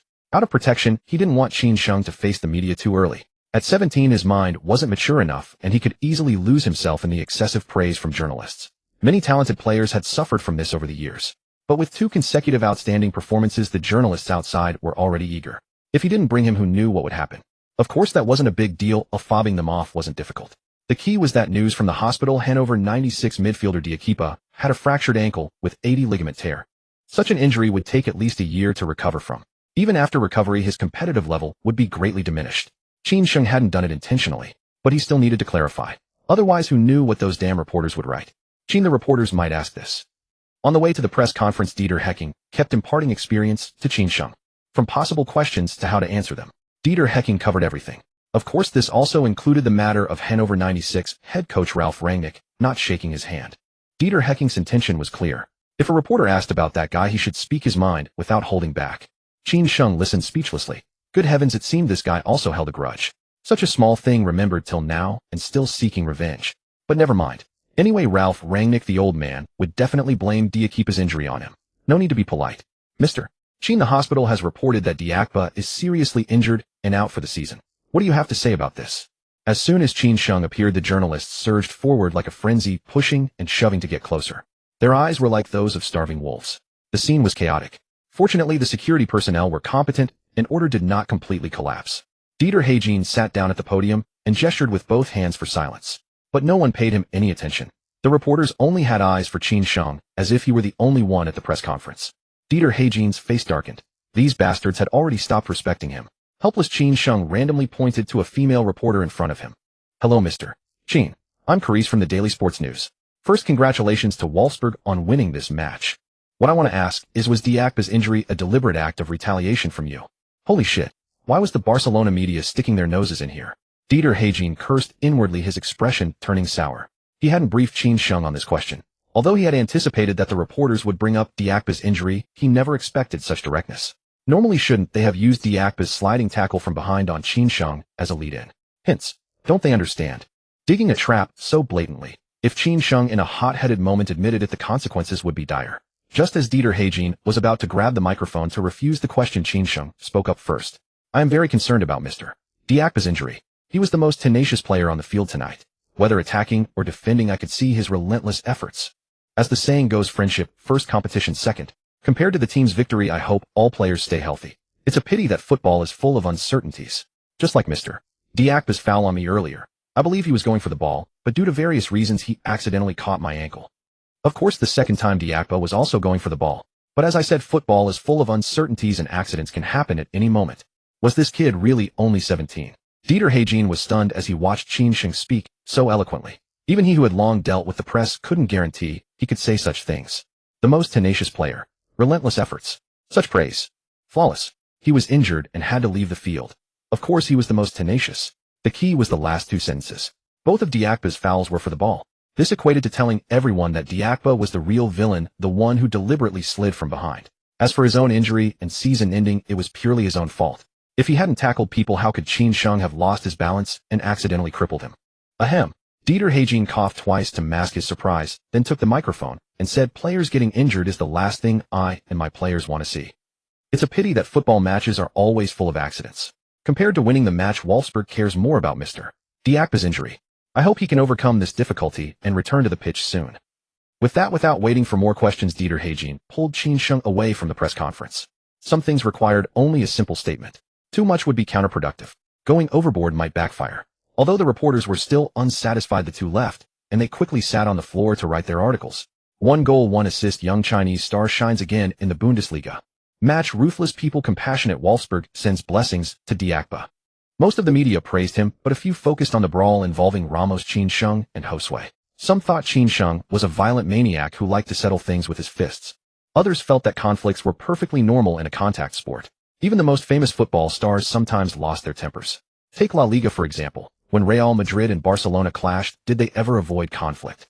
Of course, regarding Diakba's injury itself, most fans chose to believe Qin Sheng. No way around it. The match video was clear. Anyone with eyes could see that Diakba had deliberately slid from behind twice. Such behavior was despicable. His injury was his own doing. He deserved it. The outside world was deeply divided. But Qin Sheng didn't care at all. The first thing he did when he returned to the villa was to dive into the system to claim his rewards. Ding! Congratulations to the host for completing the task of scoring your first Bundesliga goal. Task reward: Van Persie's volley. Skill effect shooting increased by 100. Trigger probability, 25. Having another offensive weapon, Qin Sheng was secretly pleased. But this probability-based skill meant that in future matches he would have to charge into the penalty area more often. But a shooting stat of 50, that would probably just scuff the ball. Qin Sheng felt a pang of pain. He still needed to train more. At least get the shooting stat up to 80. After another match victory, Dieter Hagin gave the entire team a day off. But Qin Sheng had no time to rest. While Zeko and others were getting cozy with their new girlfriends, Qin Sheng was sweating it out in the home gym. Squats, bench presses, running. He hardly stopped except to catch his breath between sets. After a full day combined with the training from previous days, Qin Sheng now had 5 attribute points. Without any hesitation, he dumped all of them into dribbling. Unfortunately, when his DL ability reached 85, the plus sign at the end of that column disappeared. Obviously 85 was a threshold. To continue improving, he would likely need to raise his overall rating to 85 before he could add more points. Qin Sheng didn't mind. With training points, it was only a matter of time before he could increase it.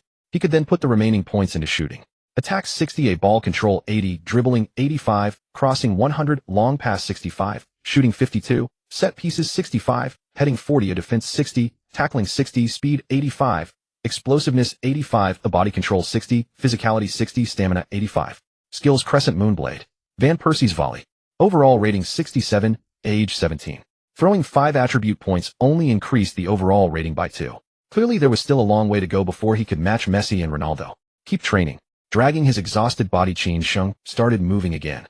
In the previous season, Wolfsburg claimed the Bundesliga title, securing their place in the Champions League. 3 days later, they would face the Red Devils of Manchester United in Manchester. In the last group stage match, Wolfsburg triumphed 3-1 over CSKA Moscow at home, earning 3 points.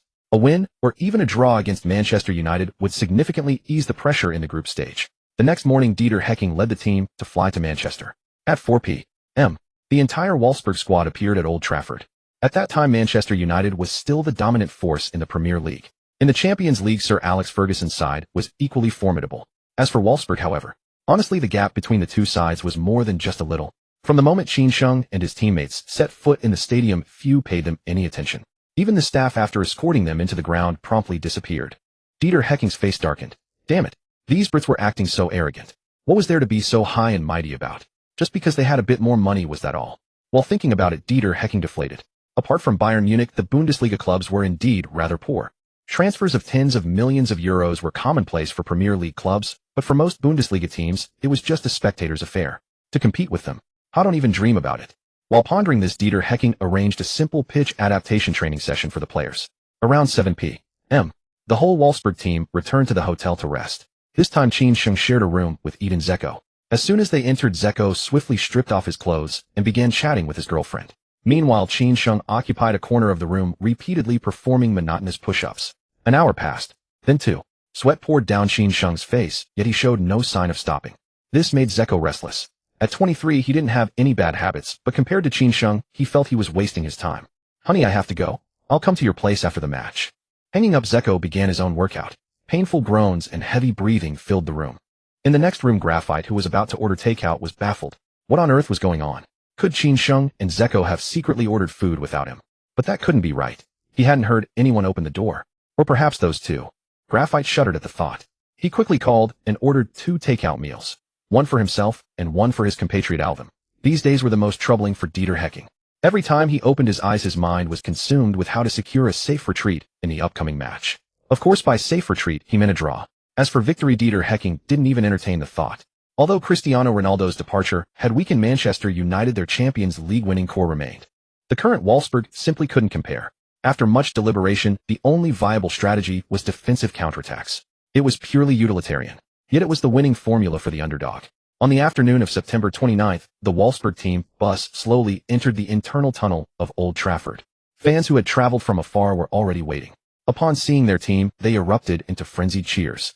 The number of fans was not large, but their desperate passion ignited the atmosphere.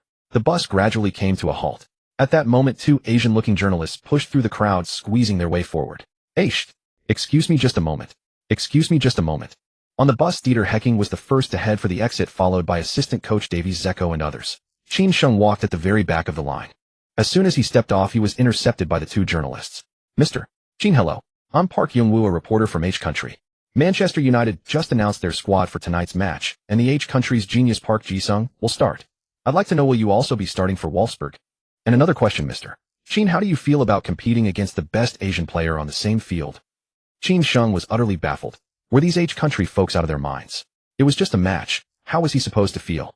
When he was at Espanyol, even facing world-class stars like Cristiano Ronaldo and Kaká, he hadn't felt anything special. While these arrogant people, Qin Sheng shrugged and walked straight into the stadium tunnel. That didn't sit well with the two H country journalists. Behind them stood the great H nation. This despicable Chinese kid not only ignored them, but also showed utter disdain for their pride. Park Ji-sung. This was too much. Furious Park Young-woo sat down on the ground, and in a fit of rage published everything Qin Sheng had done on the official H country sports media website. In the report, Park Young-woo not only exaggerated Qin Sheng's arrogance during the interview, but also fabricated additional statements in which Qin Sheng allegedly insulted H country football. He even claimed Qin Sheng said the 2002 World Cup was a disgrace to football and that Park Ji-sung didn't deserve to start for Manchester United. The news enraged H country fans. They flooded the internet demanding a public apology from Qin Sheng and calling for Wolfsburg to discipline their player. What a joke. The 2002 World Cup was their pride, and now it was being called a disgrace. This was blatant jealousy, even slander.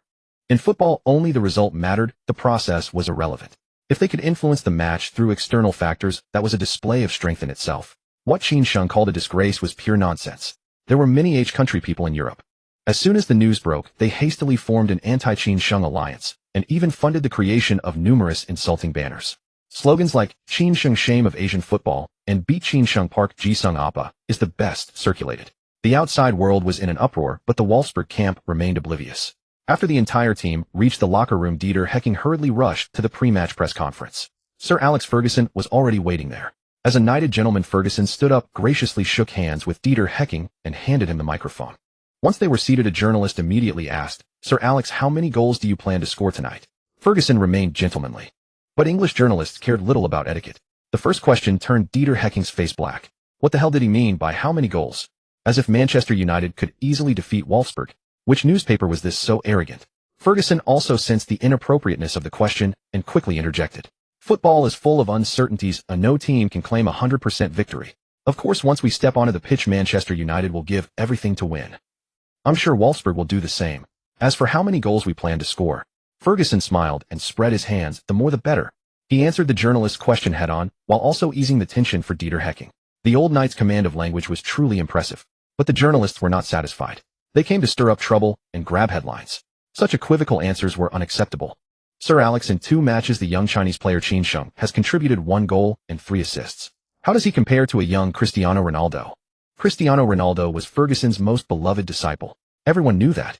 It was after a single match that Ferguson brought an 18-year-old Ronaldo to Old Trafford. Subsequently, Manchester United began their Premier League dynasty, winning the title 3 consecutive years and the Champions League the season before last. That year, Ronaldo became the first Premier League player to win both the Ballon d'Or and the FIFA World Player of the Year. Looking at it, Qin Sheng and Ronaldo were simply not on the same level.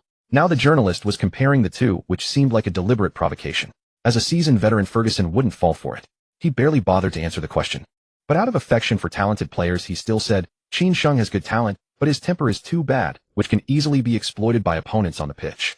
To truly grow, he must correct this flaw. Almost as soon as the words left his mouth, the journalist had already sent the headline back to headquarters. Ferguson, young Chinese player's temper too bad to compare with Ronaldo. Ferguson was unaware that he had been tricked by the journalist and continued patiently answering other questions. Meanwhile, the Wolfsburg coach, Dieter Hecking, sat there. Well, no journalist had paid him any attention from start to finish. They hadn't even made a perfunctory attempt to ask him something. The press conference ended.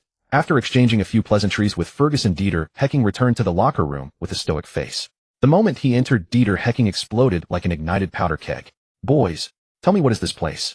Old Trafford, the home of the Premier League giants Manchester United.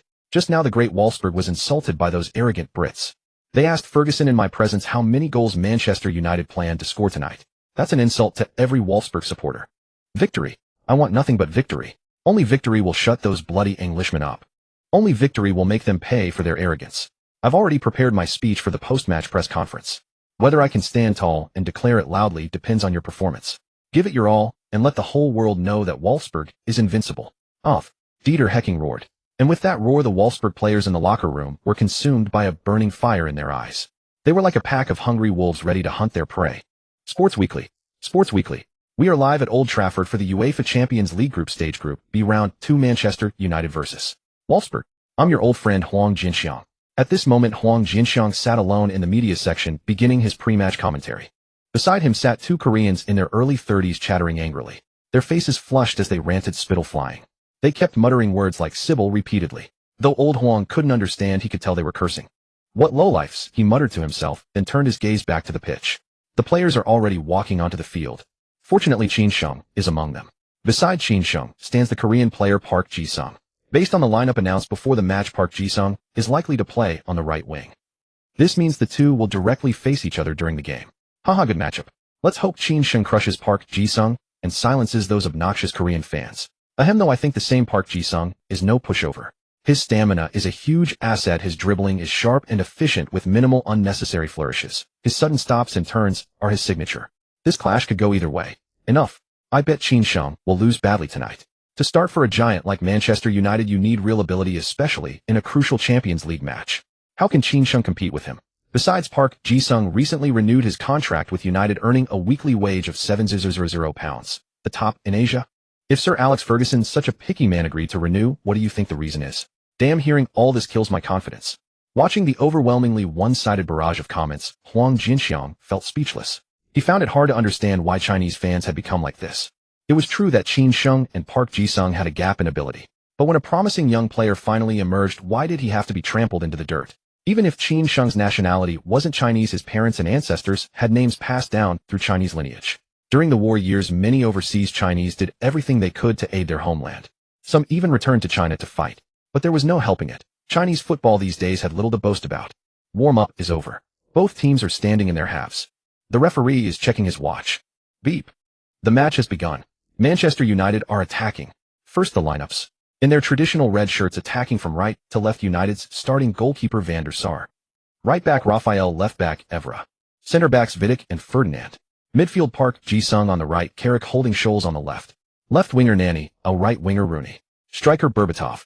United are playing a 4-3-3 formation tonight. On the other side in white shirts, attacking from left to right, Wolfsburg's starting goalkeeper Benaglio. Right back Alvim, left back Pekarik. Center backs Costa and Simunek. Midfield Chin Sheng on the left, Schaefer and Misimovic in the middle, Ziani on the right. Two forwards Zeko and Graphite. A traditional 4-4-2 formation. It looks like Wolfsburg planned to defend deep tonight.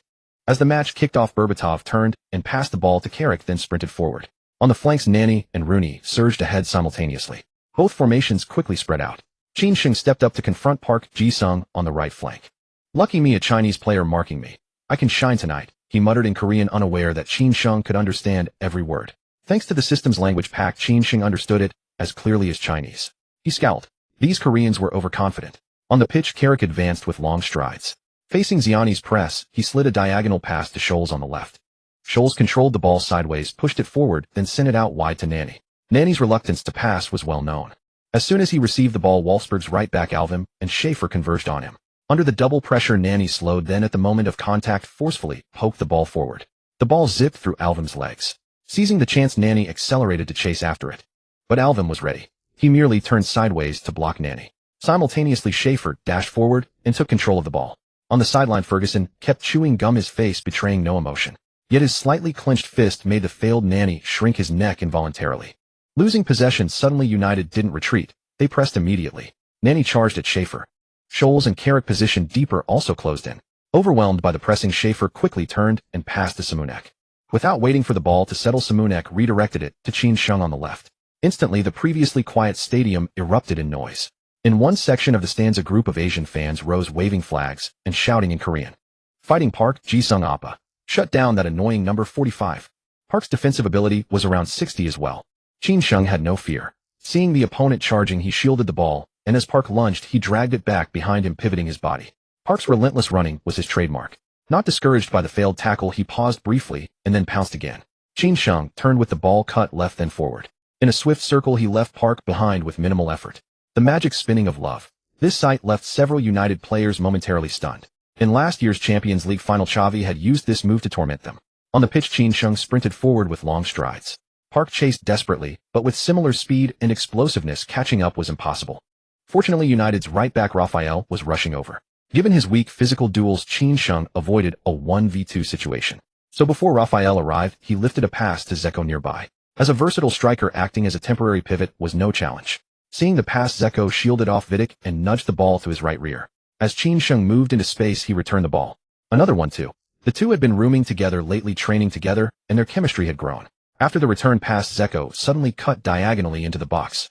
Qin Sheng, now with the ball on the left, pushed it forward and sprinted toward the byline. The back and forth allowed Park to close in and block the passing lane. Excellent defending. But before reaching the byline, Qin Sheng stopped abruptly, chopped the ball back, and then swung his left leg to lift it into the air. The ball flew into the penalty area. In the next moment, Zeko reached the spot, leaped high, and headed the ball powerfully. Bang! A thud, and the ball changed direction, darting toward the near corner of the goal. The ball landed just inches from the goalpost. Zvezdan Misimovik's strike was blisteringly fast. Although it was aimed at the near post, most goalkeepers would struggle to react in time. Unfortunately for them, this time, they faced Edwin van der Sar. Relying on his exceptional reflexes and towering height advantage, van der Sar threw himself sideways and palmed the ball away for a corner. Damn, is this guy some kind of monster? He saved a close-range header like that. Misimovic clutched his head, utterly unable to believe his own eyes. On the touchline, Dieter Hecking was so furious, he threw himself onto the pitch. What a golden opportunity. They had been one step away from scoring. But fate had handed them van der Sar. A world-class save. Van der Sar has been the difference. He denied Misimovic's certain goal. It's hard to believe this is a goalkeeper approaching 40 years of age. What a thrilling match. Who would have thought Wolfsburg would be the side closest to scoring? An unexpected turn of events. Perhaps this is the very charm of football. Holy shit, my father Van is absolutely incredible. That save was divine. Of course he is.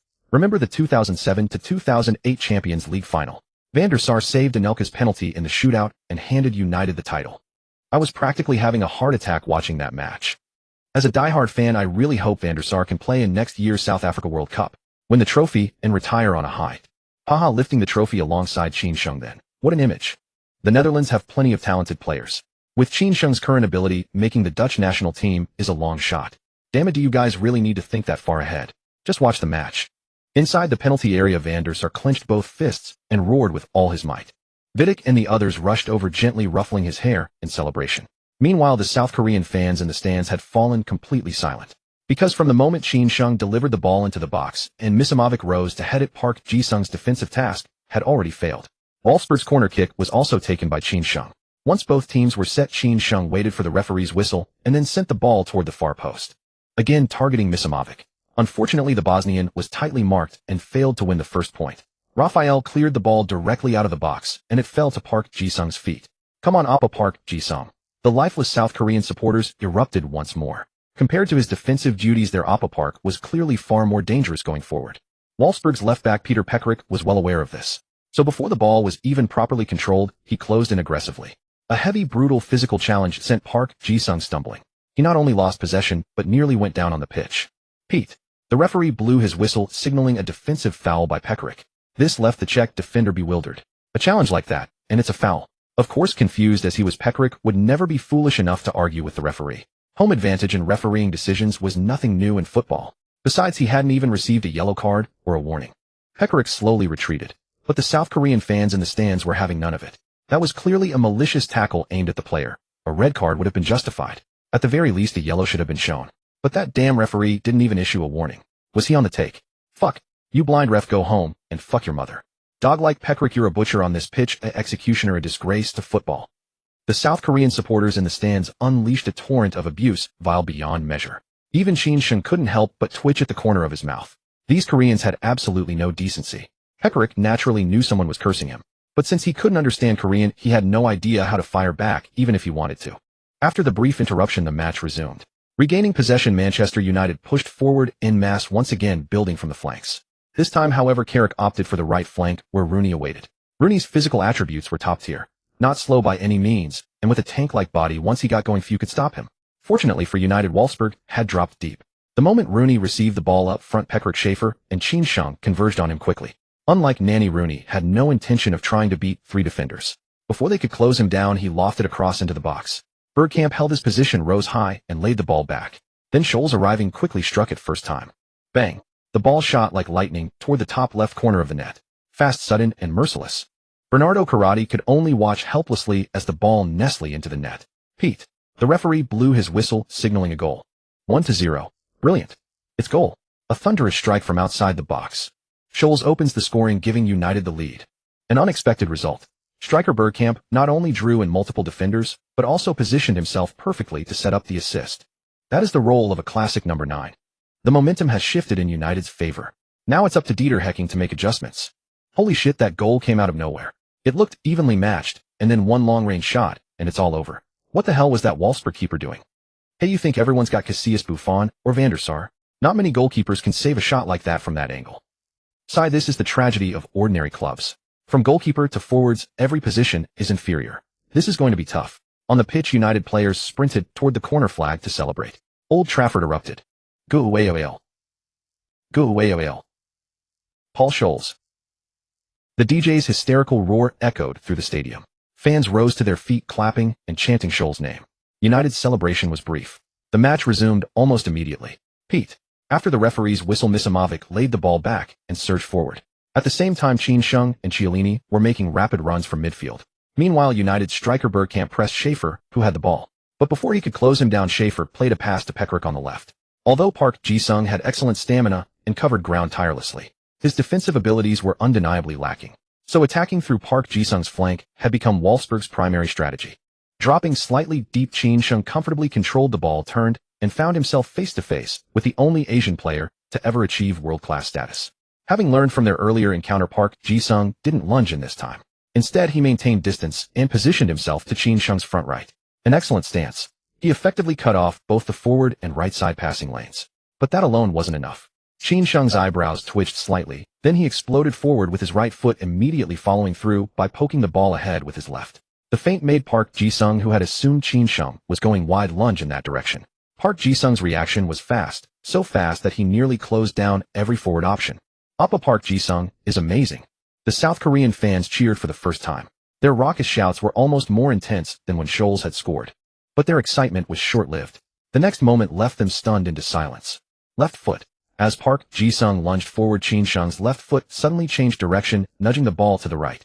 The ball slipped neatly between Park Ji-sung's spread legs. Then Chin Shung planted his left foot and took a massive stride with his right. In the blink of an eye, Park Ji-sung was left behind. On the pitch, Chin Shung drove forward with the ball in long strides.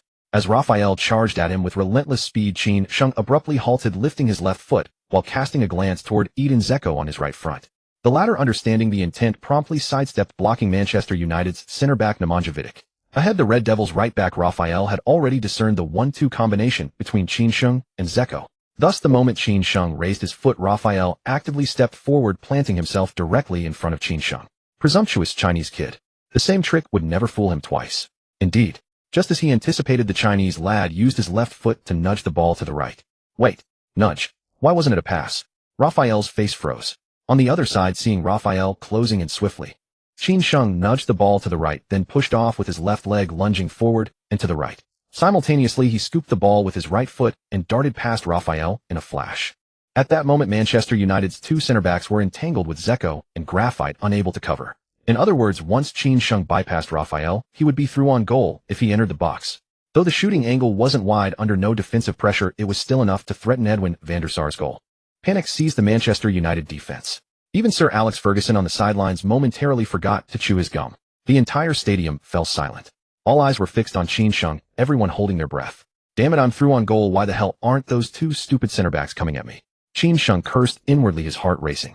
With a shooting stat of 52, without triggering a skill, what could he shoot? If he could just keep it on target, he'd be grateful. At least he wouldn't embarrass himself. But scoring.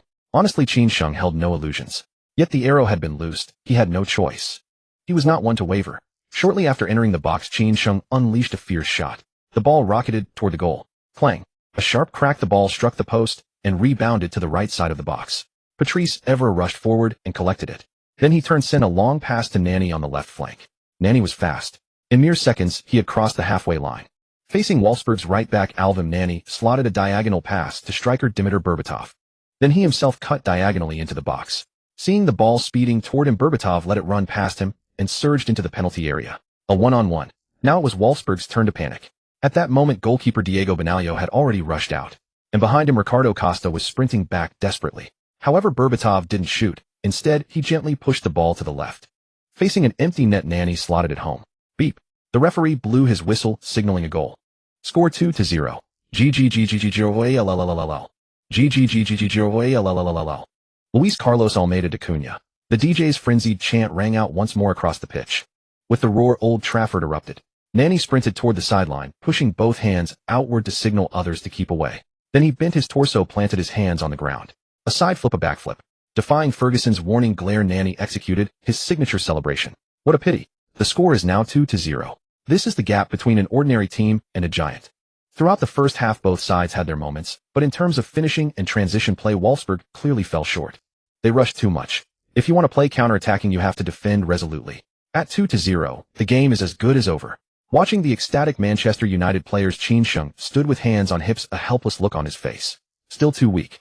Otherwise, that shot would have changed the momentum. But dwelling on it now was useless. He could only find a way to overturn the deficit. Beep. With the referee's whistle, the match soon resumed. Over the next 20 minutes, the entire Wolfsburg team scrambled to attack. But against Manchester United's dense defense, neither Chin Sheng nor Zeko could find a way through. The 2-0 scoreline held until halftime. Back in the locker room, the atmosphere among the Wolfsburg squad was suffocatingly heavy. They were just a bunch of unknown, ordinary players against a star-studded Manchester United. Not conceding in the second half would be an achievement, let alone pulling the score back. As everyone sat in silence, a crisp system chime sounded in Chin Sheng's mind. Ding. Triggered system random quest, reverse the match. Quest reward determined by completion level. Damn it. The system was really putting pressure on him. Staring at the quest prompt, Chin Sheng felt a mix of joy and worry. A quest was always good news. It meant he could grow stronger faster. But reversing the match meant he had to help the team at least draw a level in the second half. Honestly, it was tough. Yet for the reward, Chin Sheng decided to give it a try. Hey guys, cheer up. It's only 2 goals down, we still have time. Zeko Graphite, when I get the ball on the wing, you charge into the box. The ball will come, but if it doesn't, it's my fault. Trust me, Van der Sar can't save everything. Whoever gets the ball up front, try to draw fouls and earn set pieces. If the position is right, I'll put that damn ball into the net. They're strong, but the great Wolfsburg fears no challenge. He almost shouted these words. Surprisingly, that all-or-nothing spirit stirred everyone's blood. Seeing Dieter Hecking stare at him blankly, Chin Sheng quickly added, by the way, those words were what the boss told me before the match. He had already prepared for the worst. Ahem. That flattery came out of nowhere. Hecking couldn't deny it. Dieter Hecking cleared his throat, then stood up, pulled over the tactical board, and said, Chin has already relayed the second half tactics clearly. But there's one more thing to add, be wary of their quick counterattacks. As soon as you see the trend, bring them down. Even if it means a yellow card. In the second half, don't hold back your stamina. Run more, create space, make opportunities for your teammates. There are still 45 minutes left. We haven't lost yet. 15 minutes elapsed in the blink of an eye. Both teams returned to the pitch, and after swapping ins, the referee's whistle signaled the start of the second half. Wolfsburg launched their attack. Following the kickoff, Zeko surged forward alongside Graphite, one on the left flank and the other on the right, charging into the attacking third. Simultaneously, wingers Chin Sheng and Ziani sprinted forward with equal urgency. Yet barely had the pair crossed the halfway line when Park Ji-sung and Scholes closed in swiftly, planting themselves firmly in the passing lanes. High-pressing man-marking defense. Even with a 2-goal lead, Manchester United shows not a hint of complacency. Ferguson remains Ferguson, utterly refusing to grant Wolfsburg even the slightest chance of a comeback. Glancing at the visibly electrified Park Ji-sung, Chin Sheng gritted his teeth and broke into a determined sprint. His stamina rating of 85, while inferior to his opponents, was still sufficient to sustain him well past the 80th minute. Park Ji-sung sneered inwardly. When it came to endurance, he feared no one. All he needed to do was stay close. Soon enough, this young Chinese player would be forced off the pitch by sheer exhaustion. On the field, Misimovic advanced rapidly with the ball. Facing the on-rushing Berbatov, he executed a quick turn to shed his marker, then carried the ball past the halfway line and delivered a pass to Zeko. Meanwhile, he himself darted towards the left flank. Seeing Chin Sheng suddenly cut towards the center, Park Ji-sung was momentarily bewildered. Were these two planning to swap positions? Without a moment's hesitation, Park Ji-sung hurried towards Misimovic's new position. But after just 2 strides, Chin Sheng and Misimovic, as if they were 2 footballs colliding mid-pass, abruptly changed direction and bolted forward towards the opponent's goal. At the same moment, Zeko turned and laid the ball off with a crisp sideways pass. The ball swiftly found its way to Chin Sheng's feet on the wing. This cunning bastard is full of tricks, Park Ji-sung thought. He had been beaten 3 times already, each with a different method. Cursing inwardly, Park Ji-sung chased back with all his might. But their pace was evenly matched. With no support closing down, catching up seemed nearly impossible. Raphael's standing as United's first-choice right-back spoke volumes about his defensive prowess. His 2 earlier lapses against Chin Sheng in the first half stemmed primarily from underestimation. Because of that, he had been too eager to win the ball outright. What he failed to realize was that a successful defensive action involved far more than just a tackle. There were other options, herding Chin Sheng towards the byline, holding him up until teammates could double up, or blocking the crossing lane. As long as the ball didn't enter the box or the delivery was poor, the defense had done its job. Having received a stern dressing down from Ferguson at halftime, Raphael now treated Qin Sheng with the respect due to a formidable winger. Qin Sheng was well aware of his opponent's renewed caution. So this time, instead of attempting another direct burst, he deliberately slowed his pace as Raphael approached. This deceleration allowed the trailing Park Ji-sung to catch up. Qin Sheng glanced sideways at him, then dipped his center of gravity and explosively stepped right with his right foot. In that single stride, Qin Sheng's right leg was almost entirely planted in Park Ji-sung's path, an unexpected obstacle at full sprint.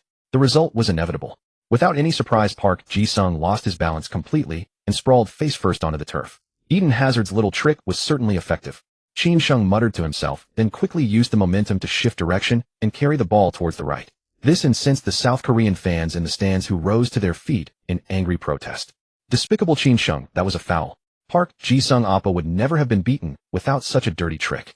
Protest. Protest. Such actions have no place on a football pitch, a complete betrayal of the spirit of sports. What is that useless referee doing? Why hasn't he called a foul and shown Qin Sheng a red card? Has he truly been bribed? The stadium descended into chaos. A cacophony of jeers and accusations filled the air. Fortunately, these South Koreans dared not cause trouble on English soil, or they might well have hurled their water bottles onto the pitch. Qin Sheng raced towards the box, his sights set on goal.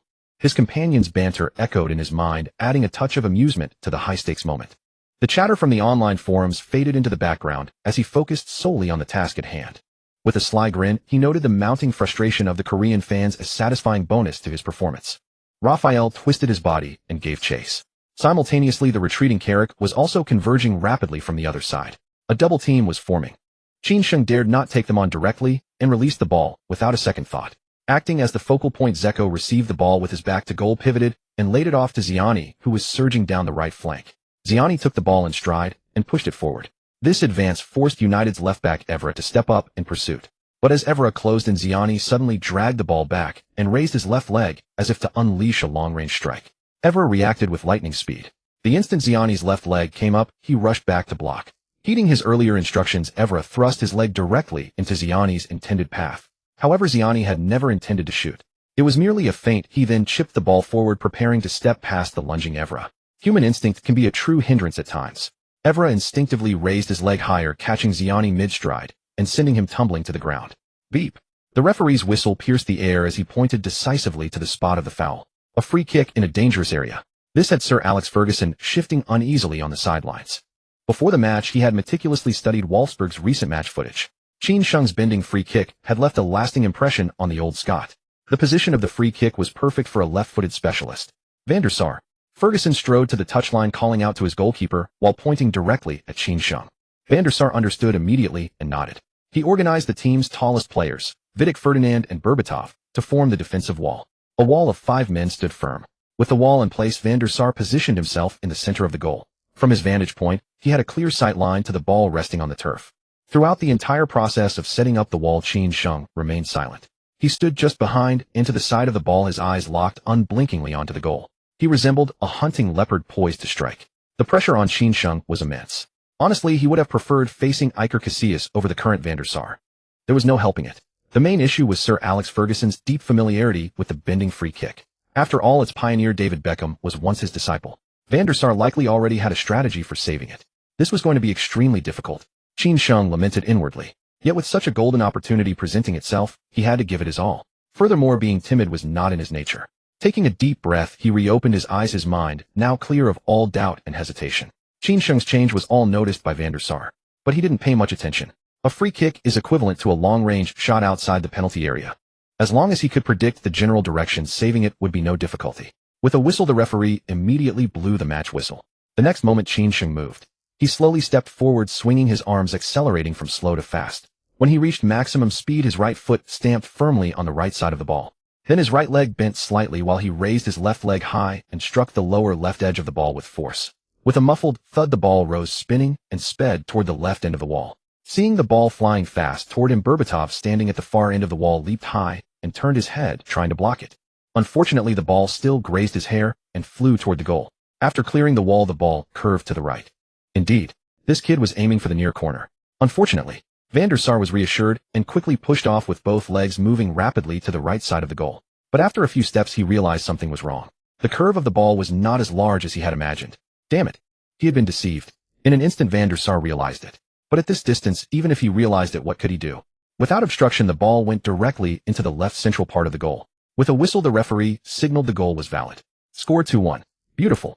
Beautiful. Goal. A direct free kick goal from Qin Sheng. A seemingly real but not quite real moonlight scimitar. But precisely because of that, it deceived Manchester United's goalkeeper Van der Sar. In this psychological battle, Qin Sheng had the last laugh. With this goal, Qin Sheng set another record. At 17 years and 38 days, he became the youngest scorer in Champions League history. My God, this is destined to be a goal for the history books. With this goal, Qin Sheng told the world that age and nationality are never the measures of a football player. Chinese people can play football well. On the bench, Huang Jinxiang could no longer contain his excitement and roared. This was the Champions League stage, symbolizing the highest honor in football. Just being able to play was already a huge success. Yet Qin Sheng not only started, but also scored, setting a new record for the youngest scorer. Having commentated on football for so long, old Huang had never been this excited. In the penalty area, Van der Sar stared blankly at it all, unable to speak for a long time. In his career of over 20 years, he had won countless awards. He never expected to fall to a young lad. He was truly old. Like Van der Sar, everyone in the stadium was momentarily stunned. Was that a moonlight scimitar? The stance, run-up, and kicking technique were almost identical. It's just that the ball's spin was a bit slower. No, it's not slower spin. That Chinese kid deliberately did it. In the earlier match between Wolfsburg and Hannover 96, he had kicked a true moonlight scimitar. Just now it was likely to deceive United's goalkeeper Van der Sar. So young yet so scheming. On the sideline, Ferguson couldn't help but shake his head. Today's young people are really not cute at all. Damn, that goal was amazing. Although it wasn't like a moonlight scimitar, the shot's trajectory seemed to predict Van der Sar's prediction, going the opposite direction of his save. Awesome. Alas, I used to think football players were simple, but now I see they're more scheming than anyone. Haha, is it possible it's just Qin Sheng who has many schemes? Look at how he got past Park Ji-sung 3 times before, each time with a different method. Sometimes I really doubt if this guy is truly only 17. At that age, when we had dates with our girlfriends, we walked on opposite sides of the street, so innocent. Cough, uncle upstairs, you've revealed your age. Everyone was chattering. Meanwhile, on the pitch, Qin Sheng had already rushed into the goal, picked up the ball, and ran toward the center circle. Clearly, he wasn't satisfied with the current score. This kid is too competitive. Looking at the young black-haired man on the field, Ferguson showed longing in his eyes for the first time. Yes, longing. He had his eye on Qin Sheng and hoped to bring him to Old Trafford. United needed a new face. With a whistle from the referee, the match resumed.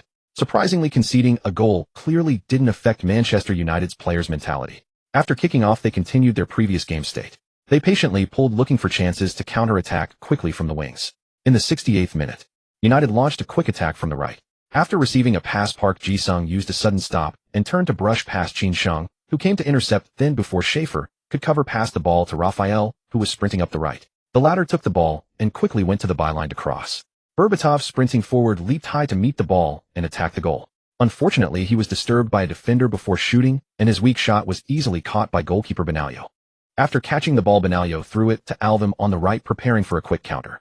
But United's defense was very fast.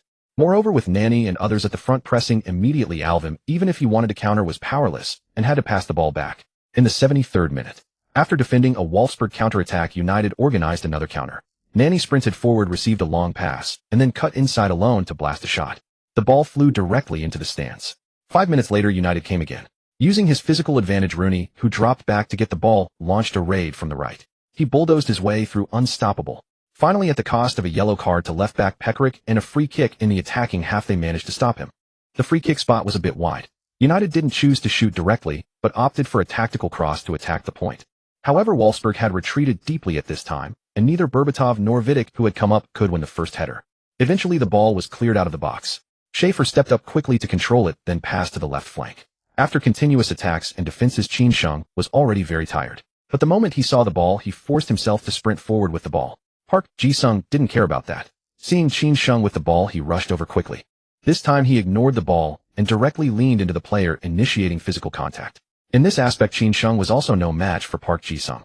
Additionally, his stamina was severely depleted. Qin Sheng was knocked to the ground with little resistance.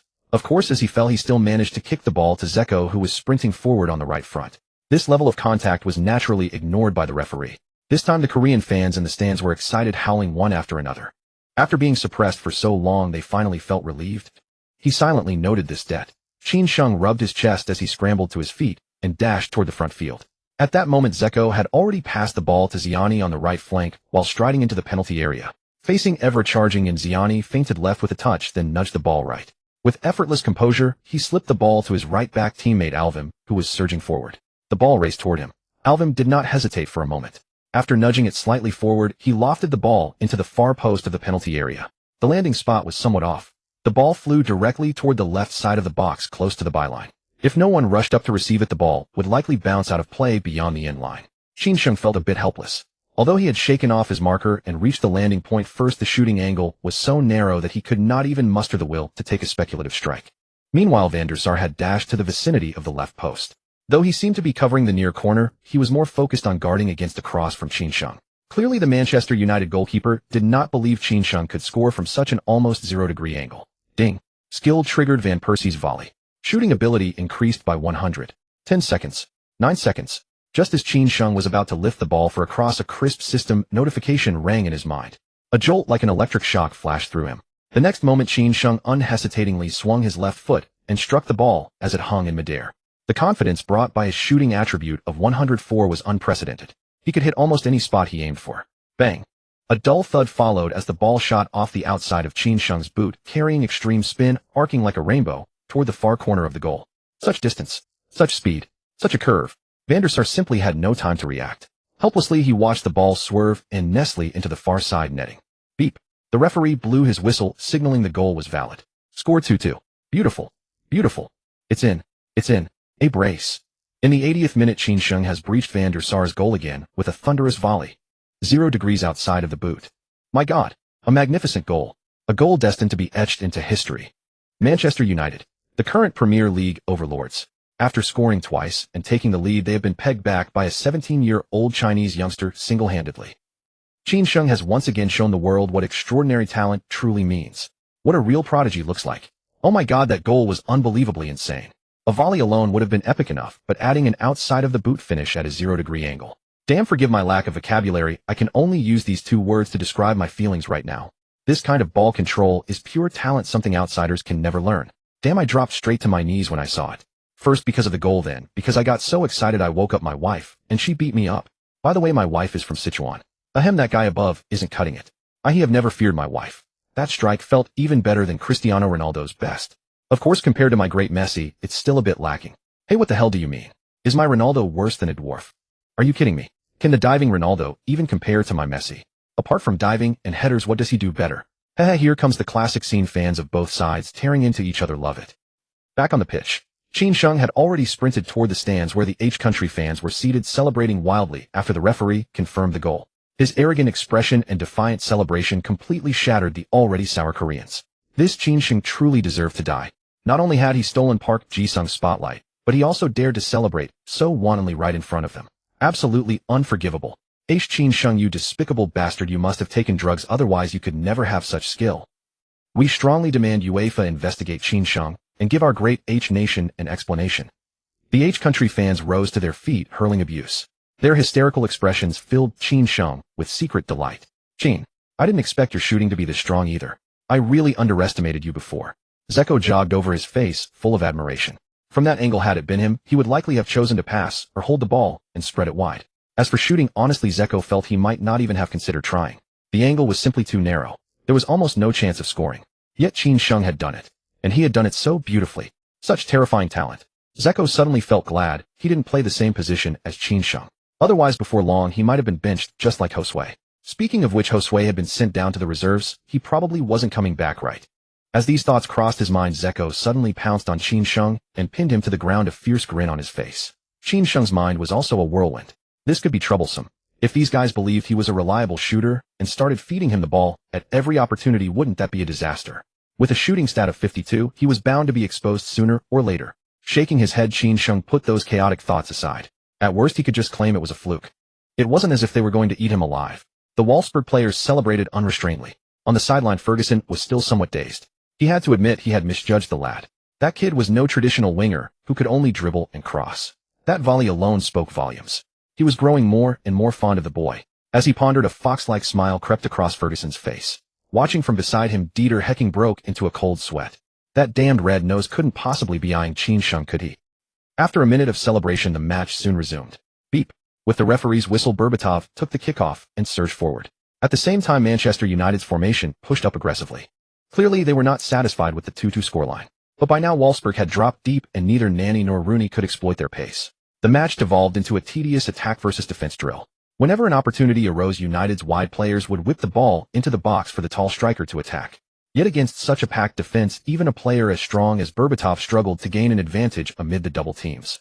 In the 85th minute, Ferguson made a substitution. He brought on two forwards replacing Nani and Carrick. This arrangement certainly boosted their attacking firepower. But without Carrick in midfield, they struggled to withstand Wolfsburg's counterattacks. In the 87th minute, Manchester United launched a raid down the right flank. After receiving the ball, Park Ji-sung turned past his marker and quickly carried the ball past halfway. But before he could release the pass, Chin Shung suddenly swooped in and brought him down. Beep. The referee awarded a foul and issued a warning to Chin Shung. Chin Shung naturally had no objection to the referee's decision. He had done it on purpose. Park Ji-sung clutched his chest and rose from the ground with a pained expression. Noticing Chin Shung staring at him, he quickly averted his gaze. This guy, though young, gave off an intimidating aura. Park Ji-sung muttered to himself and quickly kicked the ball off. In the subsequent play, each side had an attack, but neither managed to hit the target. Eventually, the score remained 2-2 until the full-time whistle. Beep. The match is over. What an exciting game. Judging by the lineups, there was indeed a considerable gap in quality between the two sides. But the beauty of football lies in its unpredictability. Until the final moment, no one can predict the outcome. For instance, the 2-2 draw. Surely many fans still find it unbelievable right now. Here, congratulations to Chin Shung. It was his brace that helped Wolfsburg snatch a draw against the mighty Manchester United on their home turf. I believe Chin Shung has already caught the attention of many clubs. Before long, a Chinese name will once again appear on the rosters of top clubs. That's all for today's match. I'm Huang Jinxiang. See you next time. On the pitch, Chin Shung was already lying on the grass, gasping for breath. After battling for a full 90 minutes, he was indeed exhausted. The intensity was clearly a notch above the previous two Bundesliga matches. There was no help for it. In the Champions League, even the group stage matches possess an intensity that the Bundesliga simply cannot match. Just then Nani walked over, took off his jersey, and said with a smile, "Chin, well played. Can I swap jerseys with you?" Of course. With someone volunteering to exchange jerseys, Chin Shung naturally wouldn't refuse. Especially since the other party was Nani, hailed as the heir to Cristiano Ronaldo. Talented and skilled, but just a bit unlucky. After resting a while, Chin Shung stood up, took off his sodden jersey, and handed it over. "You were great too. Thanks." Neither Nani nor Chin Shung was particularly talkative. After exchanging a few pleasantries, they each headed back to the dressing room. Nothing special happened this time. So Dieter Hecking didn't ask Chin Shung to attend the post-match press conference. Of course, Chin Shung wasn't interested in it either. All he cared about now was what reward the system would give him. But the dressing room was in chaos at the moment. The bunch of wild animals were all discussing which nightclub to hit later. Chin Shung naturally had no chance to dive into the system and claim his reward. What if some unscientific phenomenon appeared and he got caught? "Hey Chin, come with me tonight. I'll take you somewhere fun." Just as Chin Shung was about to take a shower, Graphite sidled up with a lecherous grin. At the same time, he glanced at Zeko, who was fiddling with a soap dish with a suggestive look. Chin Shung shot him a glance, feeling something was off. Could this guy be misunderstanding something? Shaking his head, Chin Shung didn't dwell on it and said with a smile, "Forget it, I'm tired tonight. I want to head back early and rest." "Haha, I'm tired too. Let's go together." Zeko squeezed the soap and sidled over with a mischievous grin. "Chin, ignore him. Graphite here just wants to party at nightclubs. Hang around him and you'll learn bad habits." Was this a warning not to harass Chin Shung? Graphite's face turned green. Indeed, these two were up to something. At that moment, Chin Shung's face also turned green. He knew something felt off. So Graphite hadn't just misunderstood. He'd misunderstood in the most absurd way. "I'm a normal guy, damn it. What the hell is he thinking?" Ignoring the guy, Chin Shung snatched the soap from Zeko's hand and slammed it hard onto the floor. "Who am I? Where am I? What am I doing?" Zeko was utterly bewildered. "Sir Alex Ferguson, what are your thoughts on tonight's match?" "Sir Alex Ferguson, how do you rate the 17-year-old Chinese youngster Chin Shung?" The press conference room was already in chaos. Before Ferguson even had a chance to sit down, the reporters stretched out their microphones, jostling forward. He pressed his hands down to quiet the crowd, then took the microphone with a smile. "Honestly, tonight's match caught me off guard. We had the advantage and took the lead, but in the second half the lead we worked so hard to build evaporated completely. Haha, I must say Chin is an extremely talented player, comparable even to a young Ronaldo. Unfortunately right now, he doesn't belong to Manchester United. Comparable to Ronaldo. A pity. Doesn't belong to United yet." Those few words sent the press room into a frenzy. Judging by Ferguson's tone, the old man had taken a liking to Chin Shung. Wow, that was a blatant attempt to poach him. Manchester United is a world-class giant. Across Europe, only Real Madrid and Barcelona could rival them. Could a young, newly emerging player resist the allure of a top club? The answer was obvious. Perhaps during the winter transfer window, Chin Shung would appear at Old Trafford donning the red jersey. Big news. Absolutely huge news. Even facing Ferguson, the reporters lost all interest in continuing the interview. They sat down right on the floor and started writing their articles. One match conquers Ferguson, Chinese youngster heading to Manchester. The olive branch of a giant. What choice will the Chinese youngster make? Ferguson personally names Qin Sheng as United's No. 7 successor. Headline after eye-catching headline was plastered on media websites. Soon the European football world was abuzz. Qin Sheng quickly shot to the top of trending searches. Everyone was curious what kind of magic had made the picky Ferguson take such a shine to a young Chinese player. He even extended an olive branch publicly. Out of curiosity, various club managers clicked on the videos. After watching highlights of Qin Sheng's recent assists and goals, they could no longer sit still. They weren't fools, they could clearly see the talent and potential in Qin Sheng. At 17, he was still highly moldable. Buy him, groom him for a couple of years, and perhaps another world-class superstar would emerge in football. To that end, the manager of Bundesliga powerhouse Bayern Munich even drove through the night to Wolfsburg to discuss a transfer for Qin Sheng. Raiola's phone was ringing off the hook. He had just called over a female friend intending to have some deep conversation. But before he could even get started, the phone rang one call after another. Haha, my dear Mino, I'd like to talk to you about Qin Sheng's transfer. Hearing the deep voice on the other end, Raiola was also taken aback. Good lord, what on earth had happened to make Manchester United's club manager call him? And straight away about a transfer. He didn't even bother with the usual pleasantries. Ahem. Raiola coughed twice, collected his thoughts, and then said, Dear Pete, Qin is still young and needs a good environment to grow. We're not considering a transfer for now. Besides, he's happy at Wolfsburg, so you know how it is. Mino, of course I understand your point. Pete Kenyon paused, then continued, but the club's idea is that we could sign him first, then loan him back to Wolfsburg. As for when he officially plays for United, that can be discussed later. These damn bloodsuckers just want to save money. Raiola cursed inwardly. He could see Qin Sheng's potential, and so could these clubs. No doubt tonight's Champions League match had seen Qin Sheng showcase his talent at Old Trafford. That was what made United eager to poach him. Moreover, the more exposure Qin Sheng got, the more attention he would attract. By then, poaching him wouldn't be so easy. The reason United was in such a hurry was in the end to save money. However, what Raiola didn't know was that Qin Sheng had already been placed on the scouting lists of several top clubs. Many scouts were already arranging flights to Germany the next day. But no matter what, Raiola would never agree to a transfer. A shrewd man like him would be betraying his nickname as a demon if he didn't take a huge bite out of these clubs. More importantly, Qin Sheng was on the rise in his career. And at most a season or two, he would become a world-class football superstar. Then the European giants could be picked and chosen at will. But of course he still had to say some polite words. Haha, let me first thank United for their affection. But Qin Sheng is only 17 this year. Becoming a member of a giant club isn't necessarily a good thing. Young people tend to get cocky. He still needs a few seasons of experience in the Bundesliga before we can consider a transfer. By the way, if United is short of players, I have several mature players under my wing. Balotelli isn't bad. Raiola went on, but Pete Kenyon on the other end had lost all interest in continuing the conversation. Mature players? You're telling me Balotelli is a mature player? Damn it. Without another word, Pete Kenyon hung up the phone. Beep, beep, beep. Hearing the busy tone, Raiola let out a helpless sigh. Such a lovely lad, why did nobody like him? Turning off his phone and tossing it aside, Raiola made a strenuous effort to pounce on the female friend beside him. Darling, I'm coming. Perhaps he was truly exhausted. Back at the hotel, Zeko flopped onto the bed and fell fast asleep. Qin Sheng, on the other hand, eagerly dove into the system, ready to claim his reward. Ding. Congratulations, host, for completing the comeback mission with an SS rating. The following two options are now available for the host to choose. Option 1, claim the reward directly. The host will receive 5 free attribute points. Option 2, defer the reward. If the host wins the next 2 football matches consecutively, the current mission rating will be upgraded to SSS, and the host will receive a random max-level attribute card. Warning: if the host fails to achieve 2 consecutive wins, the mission reward will be forfeited. Damn. Qin Sheng barely suppressed his excitement and nearly jumped up. A max-level attribute card. That was a treasure one could only dream of. Whether it was attack, dribbling, ball control, shooting, or long passing. Having any one of them maxed out would definitely push his overall rating to a new level. But if the mission failed, damn it. Take a gamble, and a bicycle could become a motorcycle. After hesitating for only a second, Qin Sheng made his decision. Defer the reward. Ding. Congratulations, host, on successfully deferring the reward. Looking forward to your winning streak. In the next 2 matches, Wolfsburg would face Bochum and Borussia Mönchengladbach respectively. Neither team was particularly strong, both sitting in the lower middle tier of the Bundesliga. Under normal circumstances, Wolfsburg would have a good chance of beating them and securing 2 consecutive wins. But the problem now was that the next away match against Bochum was scheduled by the German Football Association to be held in just 2 days.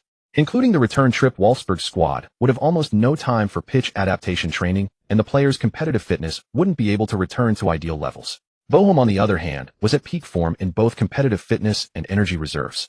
They also had home advantage. With that in mind, Wolfsburg would face another hard-fought battle. But as the saying goes, fortune favors the bold. A tough battle is a tough battle. Compared to a max-level attribute, this was nothing. It was not only Qin Sheng who desired to win the match against Bochum. Head coach Dieter Hecking shared the same ambition. The Bundesliga had long been dominated by Bayern Munich. Winning the Bundesliga title is a matter of pride. However, last season's championship for Wolfsburg had little to do with him. Considering the players' physical condition, Dieter Hecking thoughtfully called the entire team back to the hotel. Graphite and the others were almost in tears. They had already reached agreements with their respective targets, ready for a deep interaction. And then, that damned old man. Graphite and the others cursed under their breath, but they dared not defy the head coach's orders. They hurried back to the hotel without delay. The next morning, Dieter Hecking led the team back to Wolfsburg. After lunch and a brief rest, they set off again at 3 p.m., heading to Bochum, more than 130 kilometers away. After a day of travel, even Qin Sheng felt weary and lacked energy. Such a state was naturally unsuitable for training. So Dieter Hecking sent everyone to their rooms to rest. Upon opening the door, Qin Sheng splashed cold water on his face. Once his spirit recovered slightly, he resumed his monotonous training. This time Zeko was too lazy to move. He lay on the bed chatting leisurely with his girlfriend. The saccharine sweet talk made Qin Sheng cringe from the side. Once his stats improved, he would also find a girlfriend. In the football world, the rumors linking Qin Sheng to Manchester United continued to brew. The buzz was so intense that it even overshadowed the peaks of Messi and Ronaldo. Many fans began comparing the 17-year-old Messi and Ronaldo to Qin Sheng. This left Korean fans feeling deeply unsettled. Park Ji-sung was their pride, the only world-class star in Asia. Even comparisons should have been between Park Ji-sung and Messi Ronaldo. Yet the spotlight was stolen by a 17-year-old kid. The crux of the matter was that in the previous Champions League group stage, Qin Sheng scored twice, while his counterpart Park Ji-sung performed mediocrely, without any notable contribution. This made the usually proud Korean fans extremely uncomfortable, as if they had swallowed a dead fly. Many began to spread negative rumors about Qin Sheng online. For instance, claims of a violent temper or certain physical shortcomings. The detailed descriptions were so vivid they seemed real. When Qin Sheng saw the comments, he was almost furious. These Koreans would stop at nothing to smear him. Clearly impressive, yet described as lacking. What the hell? By the way, girls' generation should have risen to fame by now. Should he find an opportunity to have them bear witness? Shaking his head, Qin Sheng dismissed those distracting thoughts. He grabbed his change of clothes and headed into the bathroom. The night passed without incident. At 9 a.m. the next day, Dieter Hecking led the team to the Ruhrstadion. The match was scheduled to kick off at 2:30 p.m. Before that, the entire Wolfsburg squad needed to familiarize themselves with the pitch as much as possible. Of course, it was only for familiarization. As for tactical drills, Dieter Hecking had no such intention. Not only were they under the eyes of their opponents, but the players' stamina had not yet recovered. If they had another training session, they might as well not play the match. Just forfeit. The pitch familiarization session was short, only an hour. Around 11 a.m., the entire Wolfsburg team returned to the hotel for lunch. After a brief rest, the team bus headed back to the Ruhrstadion. Built in 1911, the Ruhrstadion is the home of VfL Bochum. With a capacity of 29299, the stadium is rather modest and sometimes insufficient. Although Bochum's population is less than 4,000. In a country like Germany where football culture thrives, the Ruhrstadion is almost always full for every Bundesliga match. At 1 p.m. sharp, the team bus carrying 18 Wolfsburg players slowly entered the internal tunnel of the stadium. As soon as it stopped, Dieter Hecking rushed to the pre-match press conference. Bochum's head coach, Butcher, was already waiting. He cast a brief glance at Dieter Hecking before continuing his eloquent speech. Drawing with Manchester United away was pure luck. In terms of true strength and heritage, a team like Wolfsburg is no match for Manchester United. I watched the match. That young Chinese player performed well, but tonight he will be completely confined to the wing. And the final victory tonight will belong to Bochum. To be honest, Dieter Hecking felt like slapping the man across the face. He had just arrived and hadn't even taken a seat when this guy started boasting. A relegation-threatened team, long stuck in the Bundesliga. When did they start looking down on Wolfsburg? How arrogant. Dieter Hecking didn't hold back. Before the reporters could ask questions, he reached out, grabbed the microphone from a reporter, and said, "Luck is also part of strength. We drew with Manchester United away, so we fear no opponent. 2 matches in 3 days is a huge challenge for any team. Of course, we are not afraid of any challenge. But if someone thinks they can beat Wolfsburg by relying on fixture advantage, then I'd say they are living in a fantasy. Our purpose here is to take all 3 points, no matter who the opponent is." With that, Dieter Hecking stood up and walked away coolly. The room fell into a dead silence. Everyone stared at the arrogant back, unable to utter a word. When had this man become so flamboyant? Bochum's head coach, Butcher, was nearly suffocated with rage. He could be arrogant on his own turf, but an outsider being even more arrogant than him. Damn it, he'd make sure to teach him a lesson. After spouting a few more angry curses, Butcher ended the press conference with a dark face. Back in the locker room, Butcher gathered everyone and roared impatiently, "Boys, in the upcoming match, I want you to treat it as a crucial final. Our opponent has just gone through a tough battle and is far from peak condition. What you need to do is fight with running physicality and stamina. Use your advantages to wear them down. Make those damned Wolfsburg players taste iron-blooded defense. Grote, you'll be marking that Chinese player. Remember, don't lunge recklessly, just follow him. At key moments, use physical contact directly. Let him feel the intensity of the Bundesliga. In attack, don't use any fancy moves, just overpower him with your body. In terms of physique, that Chinese player is no match for you. Butcher said a lot all about how to play more aggressively. He didn't mention the usual passing and coordination at all. Clearly for this match, Butcher chose the simplest and most brutal tactic. Sports Weekly. We are now live broadcasting the 2009 to 2010 Bundesliga Round 8 match between Bochum and Wolfsburg. I am your good friend Huang Jinxiang. At this moment, both teams are entering the pitch. The team in blue is the home side Bochum, while the team in white is the visiting side Wolfsburg. Both sides have sent representatives for the coin toss. Bochum chose the side, Wolfsburg chose possession. Both teams are now positioned in their respective halves. The referee is checking his watch. Beep. The match has begun. First, let's introduce the lineups. Bochum attacking from right to left, starting goalkeeper Fernandez. Right back Concha, left back Fuchs. Center backs Maltritz and Mavrich. Defensive midfielders Fryer, Johansson. Left midfielder Imhoff, attacking midfielder Apau, right midfielder Grote. Striker Shestak. A 4-2-3-1 formation emphasizing midfield control. On the other side, Wolfsburg starting goalkeeper Benaglio. Right back Alvin, left back Pekrik. Center backs Costa and Simic. Defensive midfielder Schaefer. Left midfielder Qin Sheng. Right midfielder Ziani, attacking midfielder Misimovic. Two forwards Zeko and Graphite. Wolfsburg has returned to the 4-4-2 diamond formation used previously in the league. At the center circle, after the referee's whistle, Zeko turned and passed the ball back to Schaefer behind him, then sprinted forward quickly. Simultaneously, wingers Qin Sheng and Ziani also surged forward rapidly. As both teams' formations unfolded, the ball-holding Schaefer decisively passed the ball to Qin Sheng on the left. 2 league matches and 1 Champions League game. With his outstanding performances, Qin Sheng had now earned the full trust of all his teammates. Plus his precise crosses, excellent speed, and wing-breaking ability. In many cases, Qin Sheng was the team's first choice in attack. This time was no exception. After receiving the pass, Qin Sheng quickly dribbled the ball past the halfway line.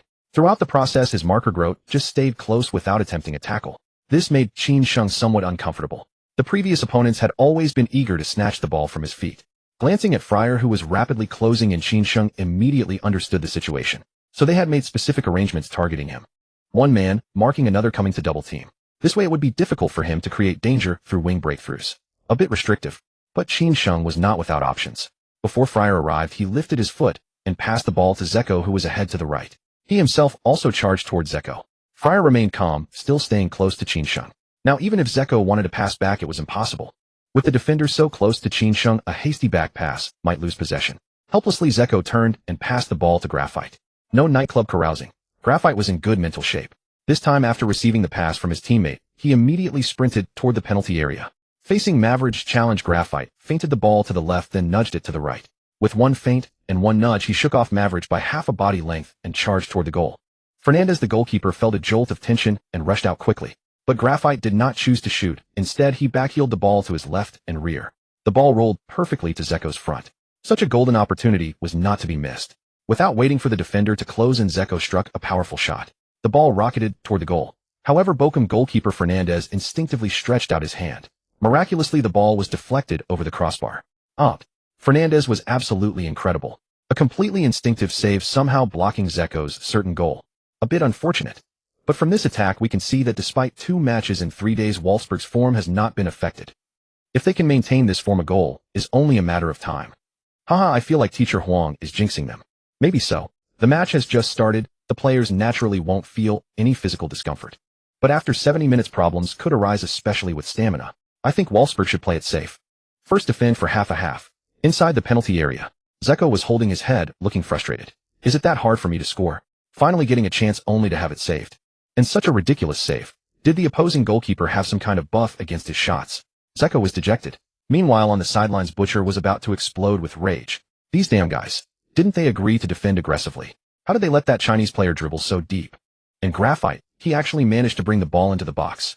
Bastards, you're all a bunch of pigs. Remember what I said earlier. Butcher was cursing loudly on the sidelines. The Bochum players in the box had dark faces. Damn, you're the pig. Your whole family are pigs. Of course, they only dared to say that in their minds. If he heard them, they might end up on the bench. Fernandez had just deflected the ball out for a corner. Wolfsburg earned a corner kick opportunity. Once both teams were in position, the referee blew the whistle. Beep. Qin Sheng raised his left hand, made a 2 gesture, and then struck the lower left part of the ball with force. 2. Center of the penalty area. Zeko and others rushed toward the spot indicated by the signal. But as they ran, they suddenly sensed something was off. Qin Sheng didn't seem to be passing. It looked more like a shot. Oh my, that trajectory. Both Wolfsburg and Bochum players stared in disbelief, their eyes wide open. Goalkeeper Fernandez also realized something was wrong, because the ball's flight path was heading straight for the near post. Without a second thought, Fernandez hurriedly dashed toward the other side of the goal, but with such speed and angle, it was impossible to save. Fernandez could only watch helplessly as the ball traced a beautiful arc through the air and then zipped into the net. The stadium fell into a deathly silence. Everyone stared blankly at the black-haired youth sprinting to celebrate, unable to utter a word for a long time. Beep. Finally, the referee was the first to react, blowing the whistle to signal the goal. Score 0-1. Beautiful. Beautiful. It's in. Direct corner kick goal. My God. Unbelievable. Less than 2 minutes into the match, Qin Sheng surprises us again.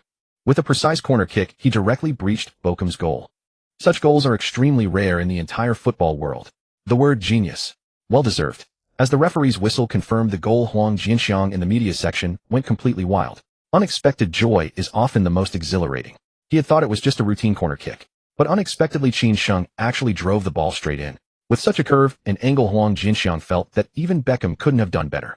On the pitch, the Wolfsburg players finally snapped back to reality, rushing toward Qin Sheng with faces full of excitement. Qin, you're incredible. Scoring from that position is terrifying. Haha, and the 2-hand gesture. Damn, you fooled everyone. Qin Sheng felt a bit embarrassed by the praise, showing modesty. Haha, just like I took a random shot. Bullshit. Why can't I score one like that? It was Graphite who said that. Qin Sheng glanced at him deep in thought. Maybe you're not handsome enough. You're handsome, but you're still a virgin. Damn. Amid the laughter and banter, no one ever questioned Qin Sheng's decision to shoot directly. Not to mention the goal itself. Given that bizarre bending shot, they had no right to complain. The team surrounded Qin Sheng, celebrating freely. It looked harmonious. Even Dieter Hecking on the sidelines couldn't help but jump into an awkward dance. Meanwhile, Bochum's head coach, Butcher's face darkened. Damn it, that bastard is dancing. And it's ugly, but I can't say anything. Before the match, both sides had exchanged harsh words. Now the other side was celebrating, while he could only stew in anger. Damn it. Butcher couldn't help but roar at his players again. Especially goalkeeper Fernandez, who was criticized mercilessly. For such a conceded goal, he bore the main responsibility. But what could he do? How could he have expected Qin Sheng to shoot directly from a corner kick? And the angle was so sharp. Wow, teacher Huang's mouth is blessed. He set a goal, and it came immediately. Haha, the main thing is Qin Sheng is awesome. Scoring from a corner, I've only seen that in highlight reels. Such a goal requires not only footwork, but also some luck. With a more reliable keeper, it might have been saved. It's not just some luck, luck plays a huge part. As a left-footer, does Qin Sheng have better footwork than Messi? Yet Qin Sheng scored from a corner in just 5 matches, while Messi is still trying after all these years. Damn, can we just watch the game properly? Messi everywhere, so annoying. Wolfsburg's celebration didn't last long. Soon the match resumed. Beep. With the referee's whistle, Sestak passed the ball sideways. Then Bochum pushed their formation forward. During this, their midfielders used numerical advantage to make passing combinations. The strength of the 4-2-3-1 formation lies in midfield control, but relying on a lone striker to score is still difficult. After more than 10 consecutive passes, Bochum stopped probing and began attacking from the wings.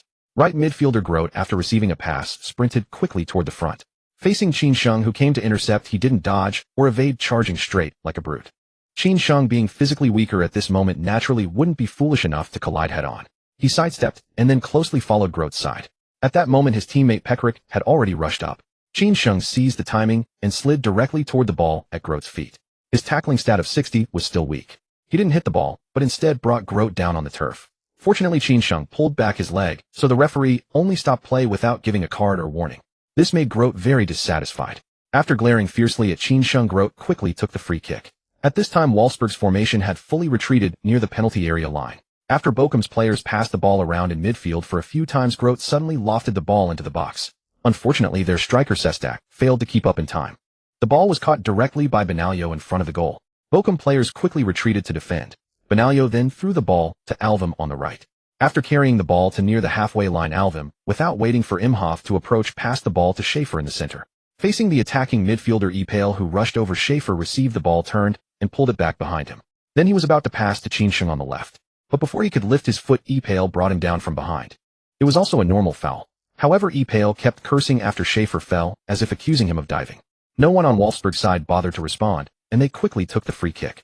They attacked from the left again. Qin Sheng, after receiving a pass, drove the ball forward as before. This time Grote didn't keep following him. Instead, after Qin Sheng crossed the halfway line, he brutally shoved him. Caught off guard, Qin Sheng fell outside the boundary. Grote then took the opportunity to control the ball. No whistle was blown. The referee simply turned around in place and sprinted forward with Grote. Seeing this, Qin Sheng quickly got up and chased back. The transition from attack to defense happened in an instant. But this time Wolfsburg as a whole didn't perform well. Using the time difference, Grote quickly got past Pekarik, who came to block, then crossed the ball into the box from the byline. This time 3 Bochum players rushed into the box. Sestak made a reverse run to shake off his marker, then flew in with a header, sending the ball into the bottom left corner of the goal. Beep. The referee blew the whistle, signaling the goal was valid. Score 1-1. Oh no. The goal went in after all. Using an unexpected steal, Grote assisted Sestak to equalize. A brilliant counterattack. It must be said that sometimes physical advantage is the greatest asset. In this regard, Qin Sheng still needs to improve. Otherwise, the previous scenario will recur. Of course, conceding a goal is never just one person's fault. In the transition between attack and defense, Wolfsburg's backline also had problems. Losing markers, slow recovery. These are all direct causes of the goal. Damn, that's allowed. Grote's challenge was definitely a foul. It looked like he was targeting Qin Sheng. The referee is blind. Don't overthink it. This is the Bundesliga. As long as the action isn't obvious, the referee usually doesn't call it. Alas, he's at a disadvantage in physical contests. If it were someone like Pepe, he'd just shove him off. He's tall, high center of gravity, so physical battles are naturally disadvantageous. In this regard, Messi is the best. Low center of gravity, can't even tackle him. Damn, is that praise or criticism? On the pitch at this moment, Bochum's players had already rushed to the sidelines to celebrate. The scorer Sestak led the way, performing an impassioned knee slide on the home turf, leaving 2 marks. As for their head coach Butcher, he even ran to the Wolfsburg bench and kept wiggling his hips in an awkward dance. The sight made Dieter Hecking's mouth twitch. Damn, that jerk is disgusting. Not a woman, but still wiggling his waist. After spitting, Dieter Hecking turned his head away and ignored him. The 1-1 scoreline brought both sides back to the starting line. After the match resumed, Bochum maintained their previous defensive strategy. They were competing in physical confrontations and running endurance. It was clearly an attempt to use their physical advantage to wear down Wolfsburg. Did Hayes, standing on the sidelines, naturally saw through this, yet had little effective way to counter it. Football is a competitive sport where physical duels are unavoidable. Unless one can circulate the ball as rapidly as Barcelona, denying the opposition any chance to press. But Barcelona is Barcelona. There is only one in the world. And tiki-taka is not a style everyone can master. Especially in the Bundesliga, where technical ability tends to be relatively rough. By the 20th minute, Wolfsburg launched an attack from the right flank. After receiving a pass, Kiani used his pace to surge past the halfway line. Facing Imhoff, who pressed forward to challenge, he performed a series of skillful turns and direction changes, nearly leaving Imhoff behind. But before he could accelerate forward, he was brought down near the touchline. Imhoff's challenge was particularly harsh. The elbow to Kiani's face split his lip and blood began to seep out. Such an elbow strike would not go unnoticed by the referee. The match was stopped and Imhoff was summoned to receive a stern warning. After the restart, Wolfsburg continued to attempt attacks. However, every time they advanced into the final third, they encountered brutal fouls. Frustration mounted on both sides, and the match grew increasingly heated. By the 25th minute, Qin Sheng made another driving run down the left flank. Facing Grote, who charged in quickly, Qin Sheng dragged the ball and shifted right before exploding past him with a long stride. Fryer, the defensive midfielder, scrambled to cover the space. Grote, left behind, chased desperately. The two drew closer. Qin Sheng did not hesitate and played the ball through. However, Grote seemed to react a half-step slow. Even after Qin Sheng had already passed, he crashed into him recklessly. His hands also pushed and shoved. Qin Sheng's temper was far from gentle. Especially towards such deliberate provokers, he never showed mercy. Watch your damn elbows, or next time I'll teach you a lesson. Those two phrases, damn, and your father, nearly made Grote's lungs burst with rage. He was nearly 30 years old, yet a 17-year-old kid had just insulted him. And that kid was merely of Chinese descent. Grote stared at Qin Sheng with fury and growled, "Boy, you'd better apologize for what you just said, or I can't guarantee what happens next." Qin Sheng did not flinch, turning to him with a mocking smile. Have you ever seen a father apologize to his son? The scene fell silent. The next moment, Grote lunged like an enraged wild dog, raising his fist to strike Qin Sheng's face. Fryer quickly grabbed him to hold him back. Damn it, that punch would mean far more than a single red card. A 3-match ban would be the minimum. In severe cases, a several-month suspension was not impossible. Calm down, Grote. Do you want a suspension from the FAA? Zeke rushed over, glaring at Grote and shouting angrily. What the hell do you think you're doing? Looking for trouble? Grote's anger boiled over. He had barely composed himself when another impulsive lad intervened. These Wolfsburg players were truly arrogant, talking back to him on his own turf. Who are you calling trouble? Look where you are. I'm talking to you. Zeke did not back down, stepping his head forward. Just as the two were about to clash heads, the referee quickly intervened to separate them. He pulled yellow cards from his pocket and showed one to each player. Both sides were cautioned equally. This time, everyone kept quiet. Qin Sheng gave Grote a deep look before jogging back to his half. During the confrontation between Qin Sheng and Grote, Zeke had taken a long-range shot from outside the box. Unfortunately, he missed the sweet spot, and the ball sailed directly into the stands. Bochum's goal kick. Fernandez quickly distributed the ball with a long kick. For the next 20 minutes, both teams pulled back on their physical challenges. However, the necessary confrontations remained. Qin Sheng was particularly marked closely by Grote. Verbal abuse, physical confrontations, and subtle fouls, all were employed. Of course, Qin Sheng was no pushover. Whenever the opponent moved in, he would deliberately or inadvertently extend his elbow. After several consecutive incidents, Grote felt a dull ache in his chest. Neither side had gained the upper hand. The match settled into a stalemate through repeated attacking and defensive sequences. In those 20 minutes, each team managed only one attack. However, the shooting was poor, either wide of the post or weak and harmless. In short, neither side could score. The score remained 1-1. Back in the locker room, Bochum's head coach Bucher was still pumping up his players with motivational words. As for Didhe, he wore a grave expression. A 1-1 scoreline was not good news for Wolfsburg. Physical endurance was their greatest weakness at present. If they could not build a lead after the 70th minute, they might not even be able to salvage a draw. Glancing at Qin Sheng, who was breathing without any difficulty, Didhe pulled over the tactics board and said, "In the second half, Qin will serve as the team's attacking core. Everyone must create one-on-one breakthrough opportunities for Qin. Try using the right wing to draw defenders, and quickly switch possession to the left. Zeke, you need to act as the forward pivot. On receiving the ball, pass to Qin immediately. Graphite, use your pace to make runs behind the defensive line and attack the first ball in the box. You are all strong. I have never doubted that. In the second half, we will settle this within 30 minutes. Didhe's words were simple and direct. After just 2 minutes of tactical instructions, he left the remaining rest time to the players. Before long, the staff entered to urge everyone out. Through the player tunnel, both sides returned to the pitch. After switching ends, the match resumed. Bochum attacked. Whistle. At the referee's whistle, Sestaka's passed sideways before diving into the attacking pack. Just like the first half, Bochum used their numerical advantage in midfield to stretch the play and build attacks from the right wing. However, after several failed attempts, Grote's heart grew uneasy when facing Qin Sheng. He had never imagined a 17-year-old kid could be so tough. Despite being physically weaker, the lad never backed down, charging directly at him every time. Of course, the kid also employed plenty of subtle fouls, especially those elbows. Grote felt his chest tighten just looking at them. Receiving another pass, Grote dared not rely on physical strength anymore. Instead, he began attempting to beat his marker with technique and rhythm changes. Yes, he had grown timid. However, before he could advance, Qin Sheng charged at him recklessly once again. Grote almost instinctively dragged the ball to one side. Unfortunately, the ball was still poked loose. "Damn it, what the hell are you afraid of?" Butcher on the sidelines roared in fury, nearly dying of anger. He had already instructed them to use their physicality. Yet facing a brat of 17, that useless Grote actually backed off. His body wasn't at a disadvantage. What was there to fear? Grote was fuming as well, partly ashamed of his own actions just now, and partly enraged by the scolding. That old bastard's mouth was truly foul. Qin Sheng paid no heed to any of this. After collecting the ball, he immediately sprinted toward the front field. Soon he crossed the halfway line. Facing the rapidly approaching defensive midfielder Freyer, Qin Sheng delivered a diagonal pass to Zeko on the right front side. Then he himself made a sharp run into the penalty area. Zeko understood his intention and chipped the ball up. Seeing the ball hurtling toward him, Qin Sheng, unable to trigger his passive skill, had to bring it down and then spread it wide again. There, left back Pekarik had already sprinted to the byline. Bochum's right back Kacha quickly moved up to block the crossing lane. However, Pekarik did not choose to cross. Instead, he cut it back in a triangle to Qin Sheng's feet. What a perfect pass. Qin Sheng looked helpless. With a shooting stat of 52, forcing a shot without triggering his passive skill would simply waste the hard-earned opportunity. But then, as Qin Sheng raised his left foot, goalkeeper Fernandez tensed up, bending his knees ready to dive at any moment. Even center-back Maltritz rushed forward, stretching his long leg across the shooting lane.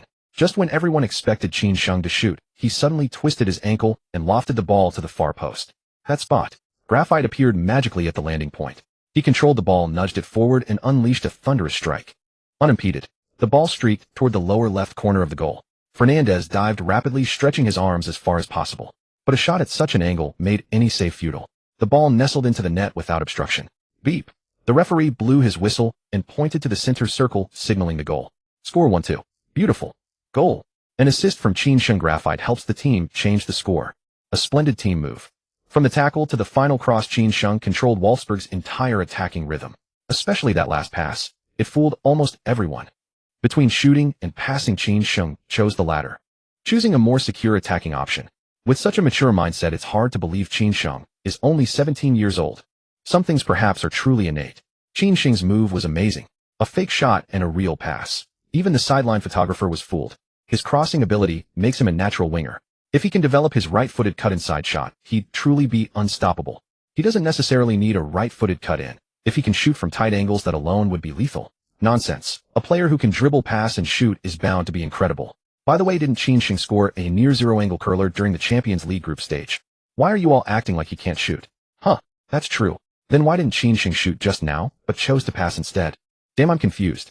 Watching the barrage, even old Huang was baffled. Can this guy Qin Sheng shoot or not? The moment the referee confirmed the goal, Graphite dashed toward the sideline and pounced on Qin Sheng. Moi? He could have shot, yet he chose to pass to him. It had been a long time since he met such an unselfish teammate. Qin, thank you. Seeing Graphite with tears in his eyes, Qin Sheng was speechless. Bro, it's just a goal. Why so emotional? His mouth twitched as he forced a smile. No need to thank me. You were in a better position at that moment. Passing to you was the right call. Just then Zeko came over and teased. Haha, you two are getting all sentimental. How disgusting. Get lost, you know nothing. They laughed and cursed, yet were united as never before. This scene made Dieter Hecking on the sideline smile with relief. He no longer needed to worry much about the rest of the match. As he thought this, Dieter Hecking trotted over to the Bochum bench and began wiggling his hips. Butcher's face darkened. This bastard, old as he was, still acted so childish. Who gets revenge over such a trivial matter? Shameless. Butcher cursed under his breath, while up ahead Dieter Hecking wiggled with even more vigor. Finally, the fans in the stands couldn't take it anymore and drove Dieter Hecking back into the dugout with paper balls and water bottles. Back on the pitch, the entire Wolfsburg team had returned to their own half. The next moment, the referee blew the whistle to restart play. Beep. After the whistle, Sestak kicked off from the center and sprinted forward. Meanwhile, Imhoff, Apau, and Grote, positioned slightly deeper, all charged across the halfway line. They attacked again from the right flank. After receiving a pass, Grote used his physical advantage to shove Qin Sheng aside and bolted toward the front.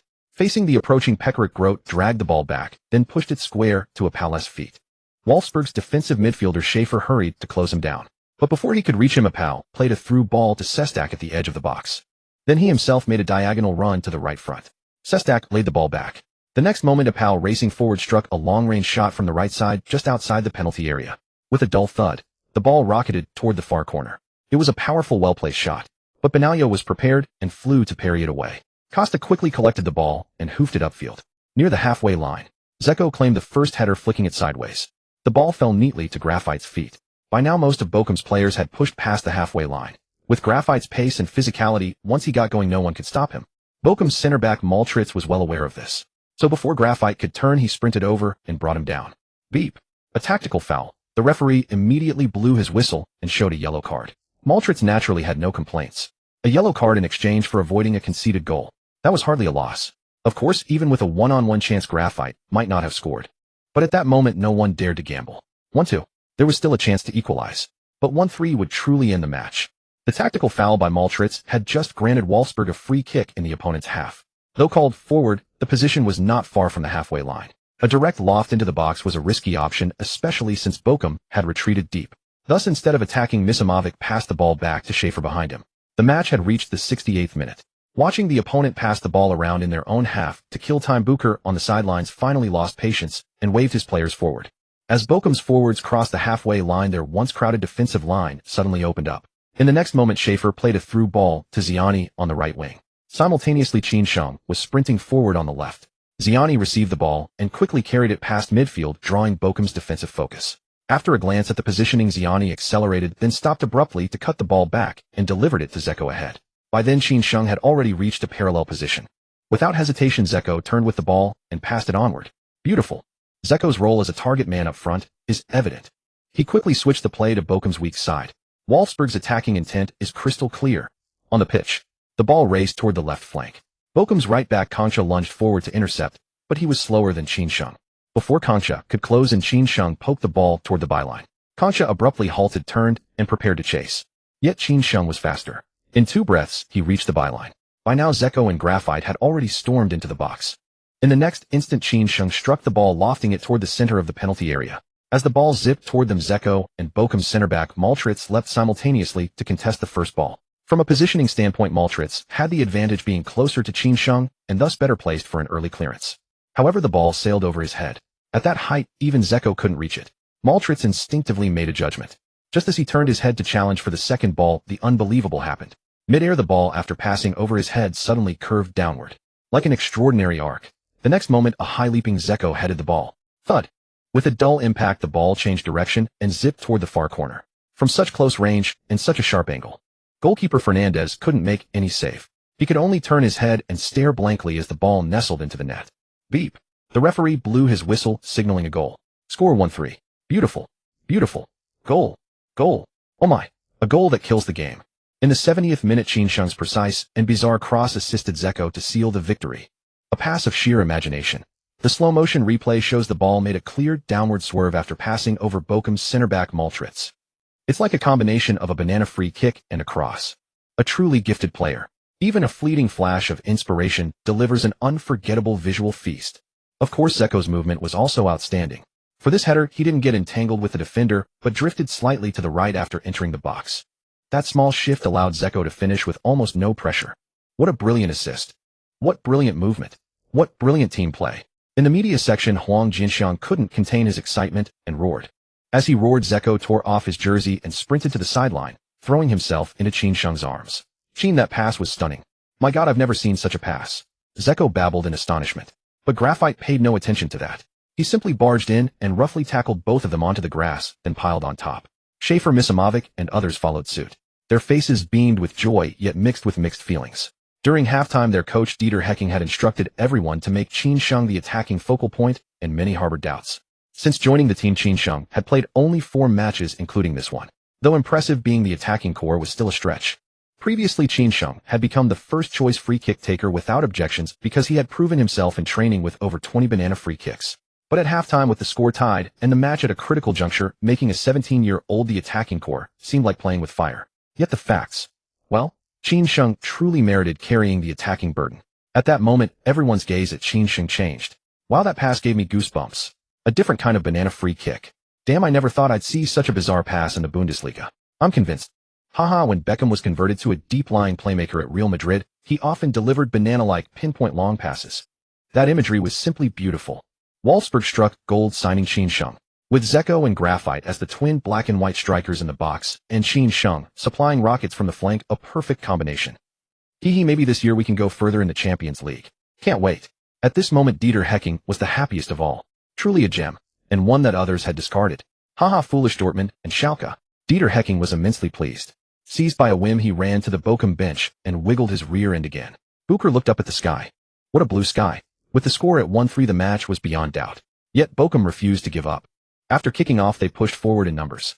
On the right flank, Grote continued to use his physicality to overpower Qin Sheng, occasionally adding some elbow jabs. Qin Sheng wouldn't tolerate it. When Grote came close again, Qin Sheng swung his leg at the ball on the ground. Unsurprisingly, Grote was swept to the grass. Beep. Such a blatant foul would not be overlooked by the referee. He immediately pulled out a yellow card. Thus, Qin Sheng received his first yellow card in his Bundesliga career. Ahem, the lad is still hot-blooded, not willing to take a loss. But that's fine. It sets a tone, making those who plan to cause trouble think twice. Seeing Qin Sheng retaliate and get a yellow card, old Huang in the media section almost burst out laughing. The director sometimes replays slow-motion clips. These included Grote's elbow jabs. Huang Jinxiang naturally saw them clearly. So instead of condemning Qin Sheng's seemingly irrational action, he felt like applauding. Ha, teacher Huang is going too far. He's openly favoring Qin Sheng. Favoring nothing. I think Qin Sheng did nothing wrong. Sometimes you have to be tough, or everyone will bully you. Look at Ramos and Pepe. Hardly anyone in football dares to mess with them. Why? Because they've built that aura. Ahem, tough might not be the right word. I'd say iron-blooded defense fits better. Iron-blooded, my ass. That's just dirty. You bastard, you're deliberately retaliating. Grote scrambled to his feet from the turf and charged furiously at Qin Sheng. Although the referee had already shown a yellow card. But Grote still felt aggrieved. He always felt he had been wronged. The two drew closer, and Qin Sheng didn't back down. When they were almost touching, Qin Sheng covered his mouth and whispered, "You guessed it, I did it on purpose. You damned yellow monkey, you're asking for death." Grote was nearly furious enough to die. This damned bastard could at least explain himself. A word that it wasn't intentional would have given both sides a way out. But what now? He couldn't back down, could he? And why hadn't anyone come to pull him away? Just as he thought that, Frere approached again and said coldly, "Grote, calm down, don't be provoked by this guy." Hearing this, Grote finally felt relieved. A good teammate. Last time there was a conflict, it was Frere who held him back. But this couldn't just be let go. Grote glared fiercely at Qin Sheng. You're lucky this time. This clash came and went quickly. Even before the referee could approach, the two had already run off separately. The match soon resumed. After the kickoff, Bochum's side sent their 4 forwards charging into the box with both wings swinging in crosses. They resorted to the most direct long ball tactics. However, Bochum lacked a winger or fullback capable of delivering precise crosses like Qin Sheng. 2 consecutive passes yielded unsatisfactory results. In the 87th minute, after defending a Bochum attack, Qin Sheng launched a counterattack from the wing. Using consecutive 1-2 combinations, Qin Sheng carried the ball past the halfway line. By then, Grote had caught up. Seeing Qin Sheng still driving the ball forward, Grote's malice surged. He slid in from the side, aiming directly at Qin Sheng's ankle. Earlier, when Qin Sheng had the ball, he had deliberately earned a yellow card by tackling Grote down. This time he could do the same and stop the man. Grote had long wanted to do this, but he had held back to avoid leaving his team a man short. Now in this match, a red card didn't matter anymore. Qin Sheng hadn't expected such a brutal tackle. He felt his foot give way, followed by a piercing pain. Unsurprisingly, Qin Sheng collapsed onto the turf. But football is always full of surprises. As he fell sideways, his elbow accidentally slammed hard into Grote's left knee. It was truly accidental. When falling, one instinctively extends the arms for support. Grote was simply unlucky. No. To be precise, he deserved it. If you intend to cripple someone, you must be prepared to be crippled yourself. Both men writhed on the turf, howling in agony. Damn, Grote is truly malicious. This is the ugliest scene in the Bundesliga. A side slide tackle like that could end a player's career. Grote, such a butcher, doesn't deserve to be on the pitch. In the media section, Old Huang also burst into profanity as he saw Qin Sheng grounded on the turf. It was hard enough for a young player of Chinese descent to emerge. Why should he suffer such rough treatment for no reason? And the instigator, Grote, was clutching his ankle and screaming just like a victim. Damn, have you no shame? Old Huang cursed inwardly. But as he cursed, he sensed something amiss. Grote seemed genuinely injured. Qin, how do you feel? Zeko hurried over, his face full of concern. At that moment, he could have killed Grote. Who wouldn't love a selfless winger with world-class crossing ability? But now someone had done this. Damn. That bastard Grote must answer for it. Seeing Qin Sheng still silent, Zeko quickly signaled for the sideline medical staff. Dieter Hecking was also getting worried. Qin Sheng was his treasure. If something serious happened in the future matches, the more Hecking thought, the angrier he became. He turned to the equally grim-faced Butcher and roared. You damned bastard, look at what your player has done. Butcher, executioner. You are the disgrace of football.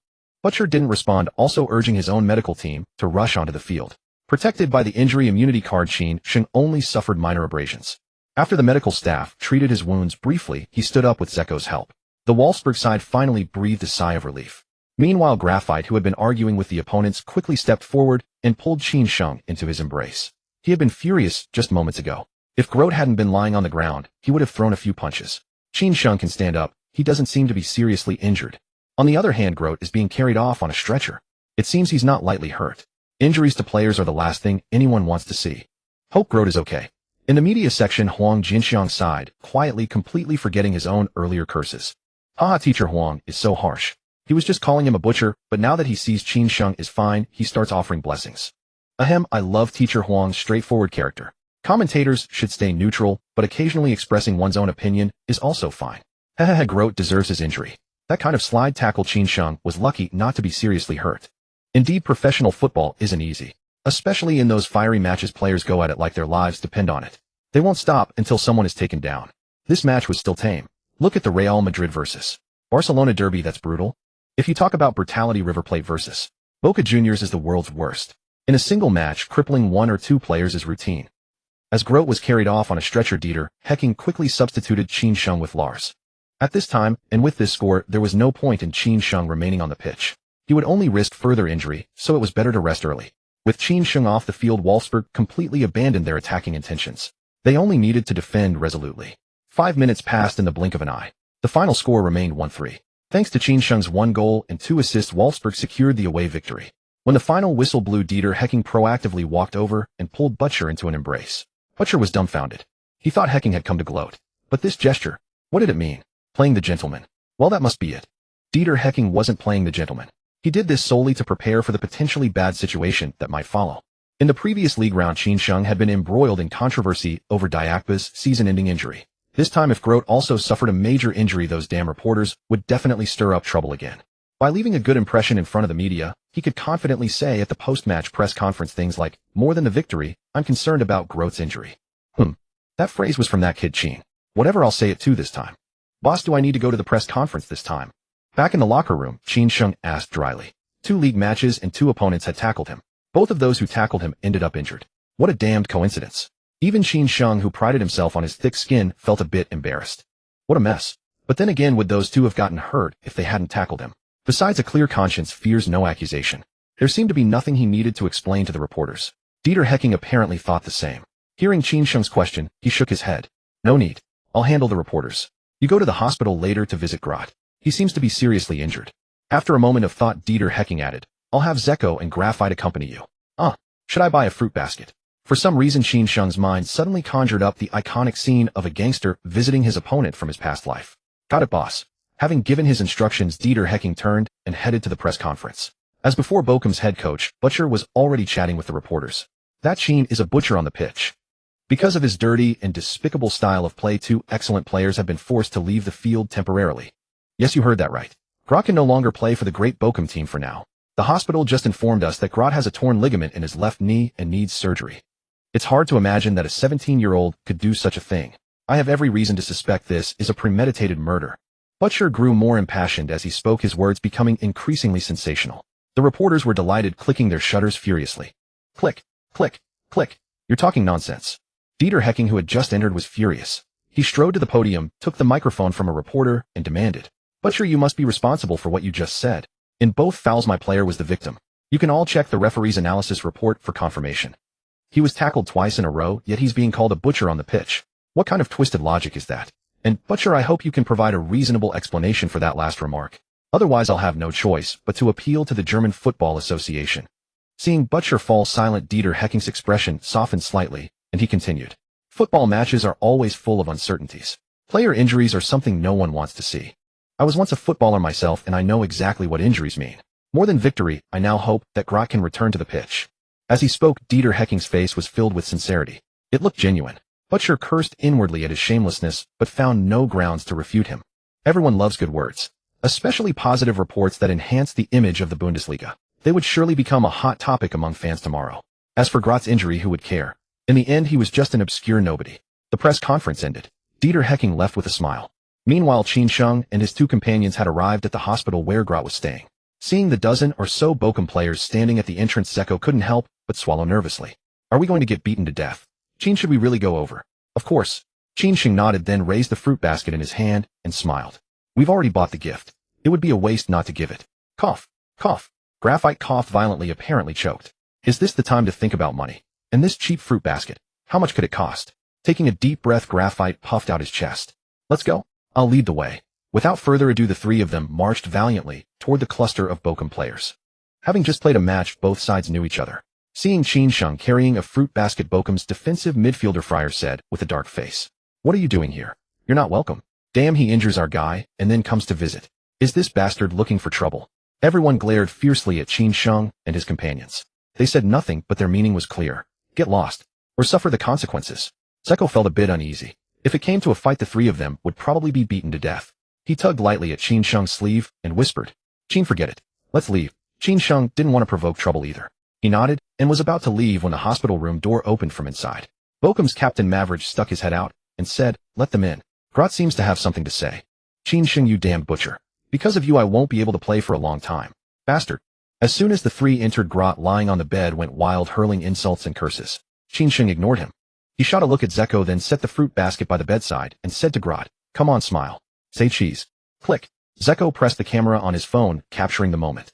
After that, Qin Sheng placed the fruit basket on the nightstand and smiled at Grot again. Does it still hurt? And so Qin Sheng and his companions were chased out of the hospital. Zeko rubbed his sore bottom and grumbled. Qin, can you not be so arrogant next time? You're asking for a beating. If we hadn't run fast, I'd have gotten more than just a kick in the ass. Thinking about it, Zeko got even more irritated. Those 2 bastards, Qin Sheng and Graphite, sure knew how to run when things went south. And he, being at the back, ended up as the victim. Qin Sheng patted Zeko's shoulder awkwardly, at a loss for comforting words. He was puzzled too. He had only taken a simple photo as a souvenir and casually asked if Grot's injury still hurt. But those Bochum guys acted like they'd been set on fire, getting all worked up. Sigh. It's hard to be a good person. As Qin Sheng and his companions returned to the hotel, reports were published on major media websites. Chinese teenager scores 1 goal and 2 assists. Wolfsburg wins big on the road. On fire, the Bundesliga's most brilliant young talent, Qin Sheng. Chinese teenager visits opponent in hospital. Qin Sheng treat others with sincerity, even when persecuted. Unsurprisingly, Qin Sheng once again became the focus of the Bundesliga. But the headlines were more exaggerated than the last. Especially that last one. What nonsense about treating others with sincerity. Qin Sheng thought the editor of that media outlet must have a screw loose. What the hell is treat others with sincerity? You just want to see how badly Grout was hurt. Huffed whether he was injured at all. Okay, fine. Maybe these Europeans just like to see such positive reports. Without delay, the next morning Dieter Hecking led the team back to Wolfsburg. Of course, after winning the away match, 2 days of vacation were equally essential. As usual, as soon as Dieter Hecking announced the dismissal, Graphite howled and vanished to who knows where. Qin Sheng, however, returned home alone and began another training session. At 3 p.m., Hashimoto Kanna arrived punctually at the doorstep. Qin Sheng changed clothes and welcomed her inside. Hashimoto Kanna glanced at his ankle and asked softly, "Qin-kun, are you okay with your ankle?" She had watched the previous Bochum vs. Wolfsburg match live at home right up until she saw Qin Sheng tackled to the ground. The two could be considered friends. Naturally, she wanted to check on him. It's nothing, just a scratch. It won't affect the match. Qin Sheng shook his head, then changed the topic. "Xiao-chan, we can speak Japanese in our daily communication." When he said this, he was speaking in Japanese. This made Hashimoto Kanna a little excited across from him. "Qin-kun, you can speak Japanese. That's wonderful. Thank you." That's the vibe. Qin Sheng's mind wandered and his gaze unconsciously drifted to Hashimoto Kanna's astonishing bust. "Stop it, Qin-kun." Hashimoto Kanna was exasperated. Why did this guy always stare? She covered her chest with a textbook and said with a flushed face, "Qin-kun, let's begin." "Qin-kun, let's start." Time flew by, especially when spending it with a beautiful woman. The two chatted and laughed while studying German together. In the blink of an eye, 2 hours had passed. Hashimoto Kanna packed up her things, stood up, and said with a smile, "Qin-kun, I'll be going now. See you tomorrow." "See you tomorrow, Xiao-chan." After Hashimoto Kanna left, Qin Sheng didn't idle. He continued his tedious training. At 11 p.m., that one experience bar finally reached 100. With 3 skill points, Qin Sheng unhesitatingly added them directly to shooting. Attacks 60, a ball control 80, dribbling 85, crossing 100, long pass 65, shooting 55, set pieces 65, heading 40, defense 60, tackling 60, speed 85, explosiveness 85, the body control 60, a physical contact 60, stamina 85. Skill Crescent Moonblade. Van Persie's volley. Overall rating 67, age 17. The overall rating remained unchanged. Obviously, the 3-point boost to shooting wasn't as effective as expected. But these things can't be rushed. There are only 24 hours in a day. Excluding sleep and meals, Qin Sheng could train at most 14 hours a day. This doesn't even count rest between sets during training. It would be good if the experience bar could fill 80 a day. But these aren't problems. He was still young. He had plenty of time to improve all attributes. Later he could think about other things. By the way, did Hashimoto Kanna have a boyfriend or not? I'll ask when I get the chance. Early the next morning, as Qin Sheng was about to have breakfast, the doorbell rang urgently. Opening the door, Raiola didn't stand on ceremony and barged straight into the villa. Seeing the bread on the table, he grabbed a piece and stuffed it into his mouth. While chewing, he mumbled indistinctly, "Qin, I've set up your Twitter account for you. I'll send it to you later. When you're free, you can post daily training videos on it. More exposure won't hurt you." Regarding the Twitter account, Raiola hadn't initially paid much attention to it. For a young player, the main focus should be on improving strength.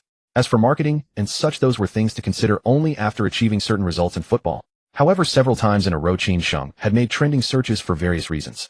Performing well in matches was one thing. The key was his ludicrous luck. Twice he was tackled from behind, yet he came out unscathed while the opponents suffered season-ending injuries. He truly was God's favorite. Raiola felt that perhaps Qin Sheng was born to rake in money. Last night, he had his assistant handle the Twitter account and hurriedly flew here from Italy. Qin Sheng naturally understood Raiola's intention. It was simply to raise his profile and then get some endorsements and such. The higher the popularity, the more he earned. Nodding, Qin Sheng didn't refuse. During his trial at Espanyol, most people in the reserve team thought his family was extremely wealthy. But in reality, it was just average. A mid to lower table La Liga team, and it was the reserve team. A trial slot was just a matter of a word. It was like having an extra person and an extra pair of chopsticks.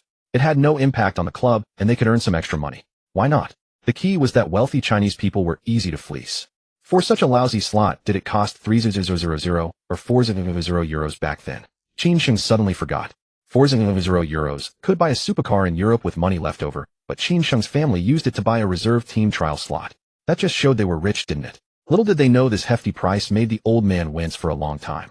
But there was no choice. Since his son liked it, he had to pay even if it hurt. Shaking his head, Qin Sheng stopped thinking about these trivial matters and turned to look at Raiola with a smile. "Mino, you didn't come all this way just to tell me about the Twitter account, did you?" Of course not." Raiola wiped his mouth, patted his belly contentedly, and then said, "Wolfsburg called me over, probably to discuss a contract renewal. Those damn vampires, as soon as they see an advantage, they're like mosquitoes smelling blood. They don't want to waste a moment. Earlier, when there were rumors linking Manchester United and Qin Sheng, the Wolfsburg higher-ups had called Raiola wanting to discuss the renewal in person. But at that time, the fat Raiola was too busy to spare time, so he temporarily declined. As a result, they called at least 3 times a day. Raiola was truly annoyed beyond tolerance, so he had to fly over to negotiate the contract in person. Qin Sheng had already anticipated the renewal. In 4 matches, he had 4 goals and 5 assists. With such explosive performance, other clubs couldn't help but be tempted. The key was the symbolic 10 million release clause in his previous contract. If he left for another team during the winter transfer window, the Wolfsburg higher-ups would probably cry themselves to death. Of course, Wolfsburg had been quite proper in handling things. All these days, no one had individually approached him about a renewal. The two chatted for a while. After asking Qin Sheng's thoughts on the renewal, Raiola stood up and left. Inside the Wolfsburg team manager's office, Raiola barely stepped through the door before settling onto the nearby sofa, one leg crossed over the other. Quite audacious. Yet team manager Dieter Poch said nothing, instead smiling as he instructed his assistant to bring over 2 cups of coffee. He then took a seat opposite Raiola. "Ha, my dear Mino, it's not easy catching you these days. Let's get straight to the point. I've asked you here to discuss Qin Sheng's contract extension." Seeing Raiola remain silent, Dieter Poch continued. "Qin Sheng is an exceptional player. His performances on the pitch have been nothing short of astonishing, leaving everyone in awe. A weekly salary of €4,000 hardly does his abilities justice. I think we should consider raising it. How about €8,000? What do you think?" Such a substantial raise Raiola would naturally not refuse. However, this fellow seemed to be avoiding the main point. Taking the coffee from his assistant, Raiola took a small sip and smiled. "Dieter, we're old friends. Just be direct about your conditions. No need for games." "You clever little thing." Dieter Poch shook his head helplessly, handing over the prepared contract. The main terms remain similar to before, but there are changes to the compensation and release clause. Of course, everything is open to discussion. Hearing the word release clause, Raiola immediately understood the other party's intentions. As expected, in the new contract terms, Qin Sheng's release clause had been increased from the previous €10 million to €50 million. The contract duration had also been extended from 3 years to 5 years. This wasn't good news. The higher the release clause and the longer the contract, the more restricted the player becomes. An €8,000 weekly salary amounts to less than €4 million annually before tax. €4 million is considered high salary in the Bundesliga, but compared to top club players, it's nothing significant. As long as Qin Sheng maintains his current form next summer, there will be plenty of top clubs offering lucrative contracts. He could even secure a substantial signing bonus. Of course, this signing bonus is related to the release clause. With limited club budgets, higher release clauses mean less can be offered as signing bonuses. So under no circumstances would Raiola agree to the release clause terms in the contract. This would essentially mean using his own money to give himself a raise, while also handing a portion to the club. Immediately placing the contract on the table, Raiola smiled. "I have no objections to the salary increase. As for the release clause, I think keeping it at €10 million would be fine." Dieter Poch's eye twitched, nearly losing his temper right there. What an infuriating fellow. His own proposal for a raise was precisely intended to increase the release clause, allowing the club to profit when Qin Sheng transferred. Yet this Raiola had it all backwards. Only concerned with the salary increase, unwilling to raise the release clause. Whoever agreed to such a contract would be the real fool. Mino, when Qin Sheng was previously rejected by both Borussia Dortmund and Schalke 04, our club took a risk by giving him a chance to play. You can't be so disregardful of our kindness. TSK. The relationship between players and clubs has always been purely financial. Talking about loyalty, did he think he was dealing with a 3-year-old? Raiola internally scoffed, but maintained his smile. Who says we don't value loyalty? Look at Qin Sheng's performances in recent matches. Playing so desperately to help the team win matches. Isn't that repaying the kindness shown to him? Qin Sheng is an innocent young man, he's not particularly interested in money himself. I think executing the current contract terms is perfectly fine. Let's not let these trivial matters affect the player's mindset. By the way, thank you for the coffee. Delicious. Slurp slurp. Raiola downed the entire cup of coffee, then rose and departed. As he passed the doorway, he couldn't resist giving the female assistant's backside a playful slap, muttering to himself, "Such a nice feel." "Boss, you can't." The assistant protested, stamping her foot and pouting. On the sofa, Dieter Poch's face darkened, nearly spitting blood. This damn Raiola was simply too arrogant, treating his office as his own home, doing whatever he pleased. When Raiola first brought Qin Sheng to the club, he was remarkably low-key and amiable. As expected, businessmen are all fickle. Taking a deep breath, Dieter Poch picked up his coffee, but after one sip, spat it all out. Damn, why was it so bitter? After deferring the contract renewal discussion, Raiola didn't linger. By 1 p.m., he was back in Italy. There his player Balotelli was once again clashing with Mourinho. Just thinking about Balotelli's various antics gave Raiola a headache. When God closes a door, he opens a window.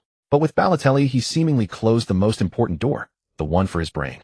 Shaking his head helplessly, Raiola quickly entered the VIP boarding channel. Meanwhile, Hashimoto Kanna had once again arrived at Qin Sheng's villa. Mr. Qin, I'm here again. Like an anime girl, Hashimoto Kanna was endearingly naive and full of youthful energy. In comparison, the 2 years younger Qin Sheng seemed somewhat aged. Well, his psychological age was indeed somewhat old, over 30. No wonder when facing Hashimoto Kanna, Qin Sheng always felt like an old ox gazing at tender grass. The two sat down at the living room table. On the table were 2 cups of coffee along with some snacks and desserts. Qin Sheng had little interest in these, but Hashimoto Kanna quite enjoyed them. Thank you, Mr. Qin. As usual, after thanking him, she casually picked up a small cake and stuffed it into her mouth. For Qin Sheng, who had already mastered all languages, learning German was incredibly boring. Moreover, pretending to study diligently was exhausting. Especially after they became familiar, whenever Qin Sheng's attention wandered, Hashimoto Kanna would tap his head with the bitten end of her pen. Time passed. When 2 hours had elapsed and Qin Sheng thought the tutoring was over, Hashimoto Kanna remained motionless, still patiently explaining various German points, as if forgetting the time. 1 minute, 2 minutes. By the 10th minute, Qin Sheng could barely hold himself together, getting tutoring that actually ran over time. Hashi-chan, the tutoring time is up. If we continue, I won't pay you overtime. It's fine, Mr. Qin. I have nothing special at school this afternoon, so I'll tutor you a bit longer. No need to count the money. Hashimoto Kanna smiled gently, her eyes curving into crescent moons. With words said this plainly, Qin Sheng naturally felt embarrassed to refuse further. He could only continue pretending to be a good student, attentively listening to the teacher. Until 6 p.m., Hashimoto Kanna finally stood up, preparing to leave. Qin Sheng glanced at the time, stood up, and smiled. Hashi-chan, it's dinner time. Why don't we eat together? I know a good Japanese restaurant. You'll probably like it. Hashimoto Kanna nodded, not refusing. After all, good food was one of her few hobbies. Thank you for the treat, Mr. Qin. Football players are usually model-level handsome, especially someone like Qin Sheng, standing at 185 centimeters with a devastatingly handsome face. Dressed in a formal suit at this moment, he was truly a sight to behold. Hashimoto Kanna had never seen Qin Sheng like this before. During their tutoring sessions, Qin Sheng often wore his jersey, and apart from feeling a bit strange on their first meeting, she hadn't felt anything particularly special otherwise. But now, as the two walked side by side on the street, Hashimoto Kanna suddenly felt her heart pounding wildly. She even dared not look at Qin Sheng, yet sometimes she couldn't help but steal a glance. Seeing the usually lively Hashimoto Kanna suddenly fall silent, Qin Sheng asked, "Xiao-chan, do you rarely go out?" Hashimoto Kanna blushed slightly, lowering her head and murmuring, "No, I do hang out with classmates occasionally." "Then why do you seem so shy?" Qin Sheng habitually reached out and put his arm around Hashimoto Kanna's shoulder, comforting her. "Don't worry, I'm here. Qin-kun is hugging me." Hashimoto Kanna felt her mind go blank, completely forgetting what she was supposed to do next. It took her a long while before she weakly said, "Qin-kun, your hand." Sorry, I'm used to doing that with my teammates." Realizing what he had done, Qin Sheng also looked embarrassed. Over the past few months, apart from eating and sleeping, he had only been training with his teammates. And where men gather, they tend to be carefree and casual. He had just instinctively reached out his hand when trying to comfort her. But come to think of it, Hashimoto Kanna didn't oppose it. Could she be interested in him? Both lost in their own thoughts, they arrived at a Japanese restaurant. Finally, Hashimoto Kanna managed to set aside those distracting thoughts, regained her usual liveliness, and began flipping through the menu. This one, and this one. Hashimoto Kanna pointed at the dishes while looking at the waiter beside her. After ordering most of the items, she turned to Qin Sheng with a slightly embarrassed look. "By the way, Qin-kun, do you have any favorite Japanese dishes? I can recommend some. I'll have a bowl of Japanese ramen." "Then let's add a bowl of Japanese ramen." With that, Hashimoto Kanna handed the menu to the waiter. As the dishes were served one by one, Hashimoto Kanna faced Qin Sheng and clasped her hands together. "Thank you again for your generous hospitality, Qin-kun. Itadakamasu." At the club, although there was a wide variety of food, the taste and texture were far from what one would find at restaurants outside. After all, athletes' meals primarily focused on health and nutrition, some even without any seasoning. It would be a miracle if such food tasted good. Hashimoto Kanna was also a little foodie. In 20 minutes, all the food on the table was devoured. She even licked her lips, still craving for more. After finishing dinner, the two chatted and rested for 10 minutes. Then Qin Sheng stood up and said with a smile, "Come on, Xiao-chan, let me walk you back." Thank you, Qin-kun. The school Hashimoto Kanna attended was not far, only a 20-minute drive away. By the time Qin Sheng returned to the villa, it was already 8 in the evening. Without wasting any time, Qin Sheng changed into his jersey and headed to the training room. The next day was the team's collective training session. Early in the morning, Qin Sheng appeared at the training base. Both Zeko and Graphite looked exhausted, occasionally rubbing their lower backs. Clearly the two had overexerted themselves the night before. The team chatted idly. Soon Dieter Hecking appeared with his little notebook. As usual, the session began with 20 laps of steady jogging. This was nothing for a football player, but Zeko and Graphite almost broke down in tears. Having been up late the night before running 20 laps, now seemed like a death sentence. However, since it was such a basic training, they dared not raise any objections and could only grit their teeth and endure. Fortunately, Dieter Hecking did not arrange any other strenuous drills for the rest of the session. Instead, the focus was on recovering their form. On the second day of training, the players' physical conditions had noticeably improved. That was when Dieter Hecking began to intensify the training for everyone. In addition to the 20 laps for stamina, an extra 45 minutes of small-sided scrimmage was arranged. After that, individual special training was conducted. Qin Sheng's training naturally focused on muscle building and physical duels. By the end of the day, his entire body felt drained. It even made Qin Sheng think for the first time that sitting quietly and listening to Hashimoto Kanna's lecture was such a wonderful thing. In the blink of an eye, 10 days had passed. It was now 4:30 p.m. on October 17th. At the press conference venue, the trash-talking Dante was making bold statements to the reporters. Wolfsburg is no longer the Bundesliga champion team they were last season. They have no one left. The fact that they let a 17-year-old Asian player start as a regular is the best proof. Although I'm not on the right wing, if I get the chance, I'll make sure that Chinese kid tastes the true intensity of the Bundesliga. Dante spoke confidently. Next to him, Borussia Mönchengladbach's head coach Michael Frunzek simply watched silently without saying a word. This season, his main task was to help the team avoid relegation. And to avoid relegation, morale was crucial. For that, Dante could be trusted. As for the actual match, it was better left to Reyes. In the locker room, Dieter Hecking, as usual, was emphasizing the match tactics to the players again.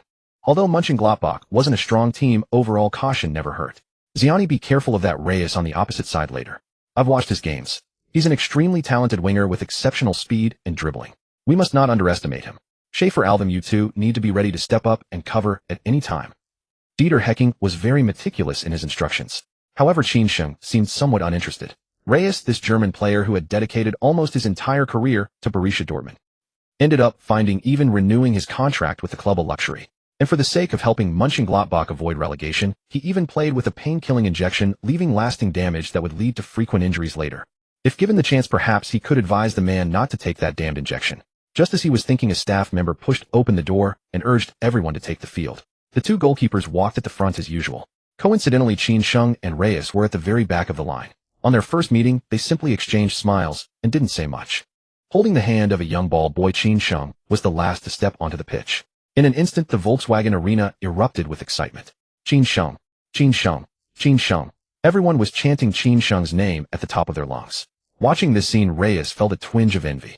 He too was a young player who had just joined the team, yet he didn't enjoy such treatment. Moreover, it wasn't until the 7th round of the league that he finally earned his starting spot. And Qin Sheng was 3 years younger than him. But even so, Reyes didn't feel inferior at all. Both were young, their true abilities would be put to the test on the pitch. Titan Sports Weekly. Titan Sports Weekly. We are now live from the Bundesliga Match Day 9, Wolfsburg vs. Borussia Mönchengladbach. I am your old friend Huang Jinxiang. From the lineup, we can see that Qin Sheng is starting again in this match. Clearly, the tackle from the last match day didn't affect him much. Back to the match. Both teams sent representatives for the coin toss. Borussia Mönchengladbach chose the side, Wolfsburg chose possession. Both teams are now in their respective halves. The referee is checking his watch. Beep. The match has begun. First, let's introduce the starting lineups. Wolfsburg in blue, attacking from right to left, goalkeeper Benaglio. Right back Alvim, a left back Pekarik. Center backs Costa and Simunek. Defensive midfielder Schaefer. Left midfielder Qin Sheng. Right midfielder Ziani. Attacking midfielder Misimovic. Forwards Zeko and Graphite. On the other side, Borussia Mönchengladbach in white, attacking from left to right, goalkeeper Heimeroth. Right back Marks, left back Doms. Center backs Dante and Browers. Defensive midfielder Bradley. Left midfielder Reyes, attacking midfielder Arango, right midfielder Becker. Forwards Friend and Reyes. No, wait, Friend and Lefferts. Actually, the text says Frank and Lefferts. Let's correct Friend and Lefferts. Both teams are in a 4-4-2 diamond formation. After Zeko kicked off, Wolfsburg's formation quickly pressed forward. On both flanks, Qin Sheng and Ziani sprinted ahead. Receiving the ball, Schaefer immediately distributed it to the left wing. Seeing Becker approach him, Qin Sheng stopped the ball sideways and advanced slowly, testing his opponent. The distance between them narrowed. The next moment, Becker suddenly thrust his foot toward the ball at Qin Sheng's feet. Qin Sheng had been waiting for this. Seizing the opening, he nudged the ball to the right, then swiftly pushed it forward. The ball shot past Becker's left side in a flash. Simultaneously, Qin Sheng sprang off the ground, darting to Becker's right. A nutmeg. Beautiful. On the first attack, Qin Sheng showcased his exceptional wing play. Becker's tackle was a bit rash. Qin Sheng continues to dribble, and he's fast. At this moment, the fans in the stands were already cheering. Amid the cheers, Qin Sheng took long strides forward and soon faced the oncoming right back Marks. Before Marks could close in, Qin Sheng sent a diagonal through ball to Zeko, then made a run into the box. Zeko understood the intention. With his back to goal, he flicked the ball into the penalty area. Ding! Skill Van Persie's volley triggered successfully. Host's shooting increased by 100. With a shooting stat of 110 of the ball, went almost wherever he aimed. Without hesitation, Qin Sheng, while running diagonally, fixed his eyes on the ball in the air. After a brief adjustment, he swung his left foot and struck. No way! Dante roared, furiously lunging at Qin Sheng. Before the match in the press conference, he had vowed to make things difficult for his opponent. Yet now, instead of seeking trouble, the young man had ventured into his defensive zone and worse, was about to shoot. Dante stretched out his long leg to block the shot, but Qin Sheng's strike was too swift. Just as Dante raised his leg, a dull thud echoed. Whomp! The ball, like a cannonball, rocketed into the top right corner of the goal. Mönchengladbach's goalkeeper Heimeroth reacted quickly. As Qin Sheng shot, Heimeroth dived toward the far post. But from this distance, with such a precise angle, any save was futile. Unimpeded, the ball nestled into the top right corner. Dante stared blankly, unable to believe his eyes. This was a goal. His defense had been perfect. Dante stood stunned, and the others wore the same expression. 1 second, 2 seconds, 3 seconds. After a full 3 seconds, the referee finally snapped out of it and blew the whistle to signal the goal. Beep. Score 1-0. GAG. 0-0-0-0-0-0. AA. LLL. GAG. 0-0-0-0-0-0. AA. LLL. Qin Sheng. The stadium announcer began to roar, and with that roar, the entire Volkswagen Arena erupted in jubilation. Beautiful. Beautiful. Goal. Goal. Just 8 seconds into the match, Qin Sheng has blasted a difficult volley past Mönchengladbach's goalkeeper. My God. An unprecedented goal. A new Bundesliga fastest goal record has been set. The previous record was from January 31st, 1998, when Bayern Munich beat Hamburg 3-0. Back then, Elbier scored in the 11th second, setting the Bundesliga fastest goal record. Now this record has been broken by the 17-year-old youngster Qin Sheng. Unbelievable. What the heck? I just tuned in and saw Qin Sheng shoot. That was so fast. Incredible. That shot was pure genius. A volley into the top corner. From now on, anyone who says Qin Sheng's shooting is poor will get an earful from me. How many matches has it been? Qin Sheng already feels like a god. Ahem, maybe the Bundesliga isn't that competitive. If he were in the Premier League, things might be different. Who cares which league? As long as the goals are thrilling. Besides, Qin Sheng is only 17, and after a couple of years in the Bundesliga, he'll dominate any top 5 league. What are you thinking? Not even Messi or Ronaldo claim to dominate all top 5 leagues. Let him help Wolfsburg win a title first. Qin Sheng. Qin Sheng. Qin Sheng. On the pitch, Wolfsburg fans were already chanting his name in excitement. Amid the chants, Qin Sheng sprinted to the sideline and executed a passionate slide, finishing with an archer's pose. Reporters rushed forward, cameras clicking furiously. Zeko and Graphite hurried over, engaging in lively interaction with the fans in the stands. Head coach Dieter Hecking also joined in from the sidelines. The moment the referee confirmed the goal, Hecking attempted a slide on the grass, but a tiny mishap occurred. Because he didn't lean low enough, Dieter Hecking ended up face-first on the turf. Meanwhile, Qin Sheng celebrated wildly on the sidelines. Inside the penalty area, Mönchengladbach's players were still stunned, as if they couldn't believe what had just happened. From kickoff to goal, there were only 4 passes. And they scored. Since when was Wolfsburg this strong? They were last season's Bundesliga champions, but over the summer they changed their coach and lost key players. Their overall strength was naturally inferior to last season. The previous 6 matches, 3 wins, 3 losses, were proof. But now, well, okay. Qin Sheng's presence had indeed boosted Wolfsburg's overall strength. Yet scoring just 8 seconds into the match still felt like a dream. Qin Sheng and his teammates' celebration did not last long. Soon they returned to their own half. Once the above was ready, the referee blew the whistle again. A whistle blew and Ballon turned to pass the ball back. Then he strode forward quickly. The formations of both sides rapidly dispersed. Immediately, Bradley of Mönchengladbach, who had the ball, decisively kicked it to Luo Isi on the left wing. In terms of pure speed, Luo Isi was faster than Qin Sheng at this moment. After receiving the pass with a single explosive sprint, he left the rapidly approaching Ziani behind. Even before Luo Isi received the ball, Schäfer was already moving quickly to that side. At that moment they met. However, Luo Isi was not flustered at all. He merely nudged the ball to the right for a change of direction, pulled it back, while Schäfer stretched out his foot, and then easily slipped past him. At this moment, Mönchengladbach's 2 forwards, Ballon and Liefels, had already charged into the penalty area. Without hesitation, Luo Isi decisively kicked the ball over. Center of the box. Ballon dashed forward and leaped for a header. Unfortunately, before the ball reached his head, it was headed away by center-back Costa. However, Wolfsburg's crisis was not over. As luck would have it, the ball landed exactly at the left side of the penalty area. Luo Isi, who had just arrived after passing, raised his foot and struck the airborne ball. It was also a volley.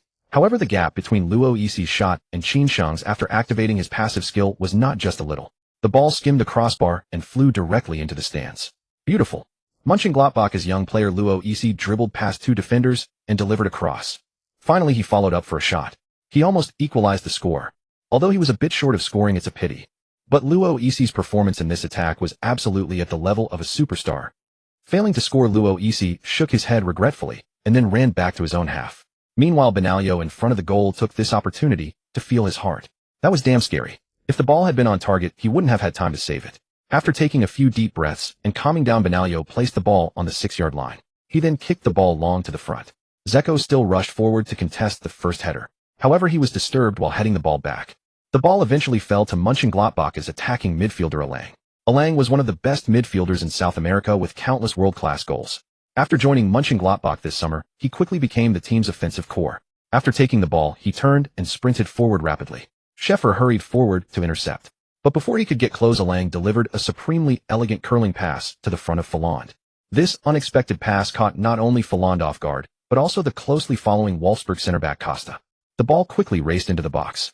Folland and Costa desperately chased after it. However, Benaglio in front of the goal was faster, charged out ahead of them, and kicked the ball long to the front. Alas, a perfect one-on-one chance. Mönchengladbach's attacking midfielder and striker clearly weren't on the same page.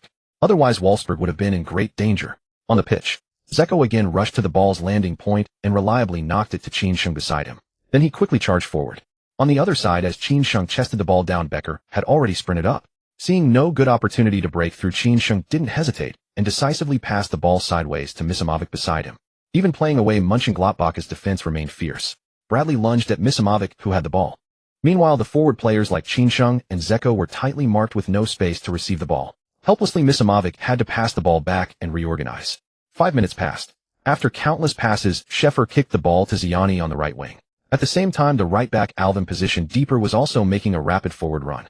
When the two were almost on the same line, Ziani suddenly accelerated and dribbled the ball diagonally forward to the left. Luo Yixi naturally was the first to confront him. But after only 2 steps, Ziani kicked the ball to the side.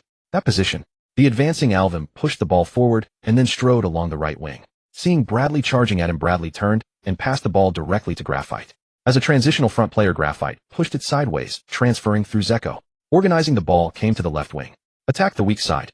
Having created a rare opportunity, Qin Sheng naturally didn't want to miss it. Before Mönchengladbach's right-back Max could step forward, Qin Sheng nudged the ball slightly to the right front, accelerated for a meter or two, then suddenly changed direction and cut the ball to the left. Then he poked the ball forward with his left foot and quickly took it to the byline, glancing sideways at his teammates' positions. The next moment, Qin Sheng lifted the ball into the far post of the penalty area. Graphite and the marking center-back Brawers both jumped to contest the first header. They were similar in height, so neither gained an advantage. Eventually, the ball was deflected to the right side of the box. Mönchengladbach's left-back Dams rushed forward and directly controlled the ball with his foot. Dzeko and Graphite quickly pressed forward to regain possession. Meanwhile, the Wolfsburg players positioned deeper took this opportunity to quickly retreat and secure their defense. Finally, Dzeko and the others also fell back. Match minute 18. After fending off Mönchengladbach's counterattack, Wolfsburg organized another attack. After a series of quick passes and runs, attacking midfielder Misimovic received a pass from a teammate at the center circle, then sent a diagonal through ball to Qin Sheng on the left wing. Qin Sheng was sprinting forward at that moment. Seeing the ball speeding toward him, he combined a stop and a touch, poking the ball ahead. Then he delivered a cross from a 45-degree angle on the left. This time, Qin Sheng was targeting Dzeko. Unfortunately, Dzeko was closely followed by Dante, the trash talk king. He was also disturbed by Dante when jumping to shoot. As a result, the header was weak and was caught directly by Heimeroth in front of the goal.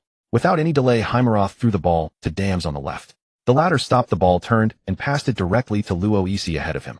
Mönchengladbach's counterattack was very fast. In just a few breaths, Luo Yixi had dribbled past the halfway line. Facing the rapidly approaching Schäfer, Luo Yixi sent a diagonal through ball to Lee Fels on the right front. Then he accelerated and cut diagonally into the box. Seeing Luo Yixi rushing in quickly, Lee Fels, who had received the pass, didn't hesitate and knocked it back. It was just like in regular training. The next moment, Luo Yixi raised his right leg high from 1 meter outside the penalty area. With a muffled thump, the ball, like a wounded young wife, skimmed the grass and rushed toward the near post. Benaglio's heart tightened, and he hurriedly dived sideways to save. But he was still a step too late. The ball grazed his fingertips and swiftly drilled into the bottom left corner of the goal. Beep. The referee blew the whistle, signaling the goal was valid. Score 1-1. Having equalized, Luo EC quickly rushed to the sideline and roared wildly. Beautiful. Goal. It's Reyes from Gladbach. With a clean long-range strike, he helps the team level the score. It has to be the fast counterattack. This is almost the most reliable tactic for the underdog. Of course, it also relies on Reyes' speed and that precise long-range shot. 1-1 of both teams are back on level terms. On the pitch, the Gladbach players have already gathered around Reyes to celebrate. Some ruffle his hair, others pinch his backside. Laughter and playful banter fill the air. Qin Sheng can't help but shake his head. This guy is determined to make his task even harder. Fine. In that case, for the sake of max stats, he'll have to give it his all. Damn, this young Reyes has some skill, especially his wing bursts on the counterattack. So fast. And his finishing is reliable too. A yard outside the box straight into the far corner. That's top notch. Should I bet on a 2-1 scoreline, but I'm starting to feel nervous. Then I'd say you're done. It's only 20 minutes and both sides have scored. At this rate, there'll be more goals in the first half. The match on the pitch quickly resumes. After kicking off, Wolfsburg begins to actively organize their attacks. However, after equalizing, Gladbach has pulled their entire defensive line back into their own half. This gives Qin Sheng a headache. In a positional battle, aside from Barcelona's quick short passing combinations, the most effective way to attack is long-range shooting. But Wolfsburg can do neither. Short passing combinations need no elaboration. It's Barcelona's signature. Other teams can't pull it off. As for long-range shots, the team doesn't seem to have anyone adept at it. Unless he had max physicality and body control plus maxed out shooting. Then he might be able to riddle Gladbach's goal with shots. But for now, he'll just have to look for crossing opportunities. Match minute 28. Using a diagonal run, Qin Sheng receives a through ball from a teammate on the left flank. After a series of quick direction changes to accelerate past the defense, he lifts the ball into the box. Zeko, Graphite, and Misimovic all charge into the box to attack the ball. But Gladbach's defenders are just too numerous. The three of them can barely jump, let alone reach the ball. Eventually, the ball is cleared out of the box by a defender. Seeing this, Reyes starts sprinting forward. Fortunately, the ball lands at Qin Sheng's feet outside the box. Seizing the opportunity, Qin Sheng crosses again. This time, Zeko wins the first header and completes a clean header on goal. But the shot is too central. Heimeroth palms it over the crossbar with one hand. Wolfsburg earns a corner kick. Inside the box, the players from both sides clash once more. The attackers try to seize advantageous positions. The defenders try to make the attackers uncomfortable.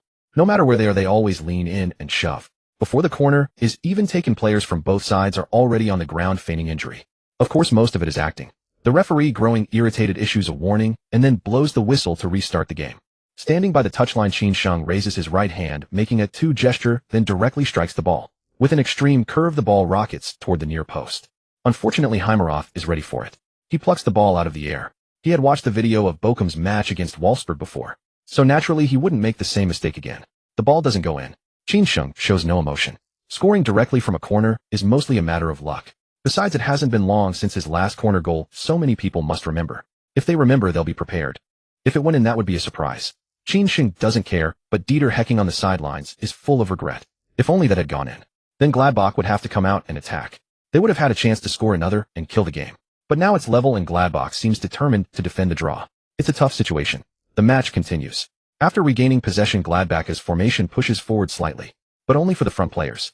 The defensive line remains near the edge of the box. With such a disjointed formation between midfield and defense, losing the ball is only a matter of time. Sure enough, as Wolfsburg players press, within a minute they regain control of the ball. It's the same boring attack-defense drill as before. The stands erupt with a chorus of boos.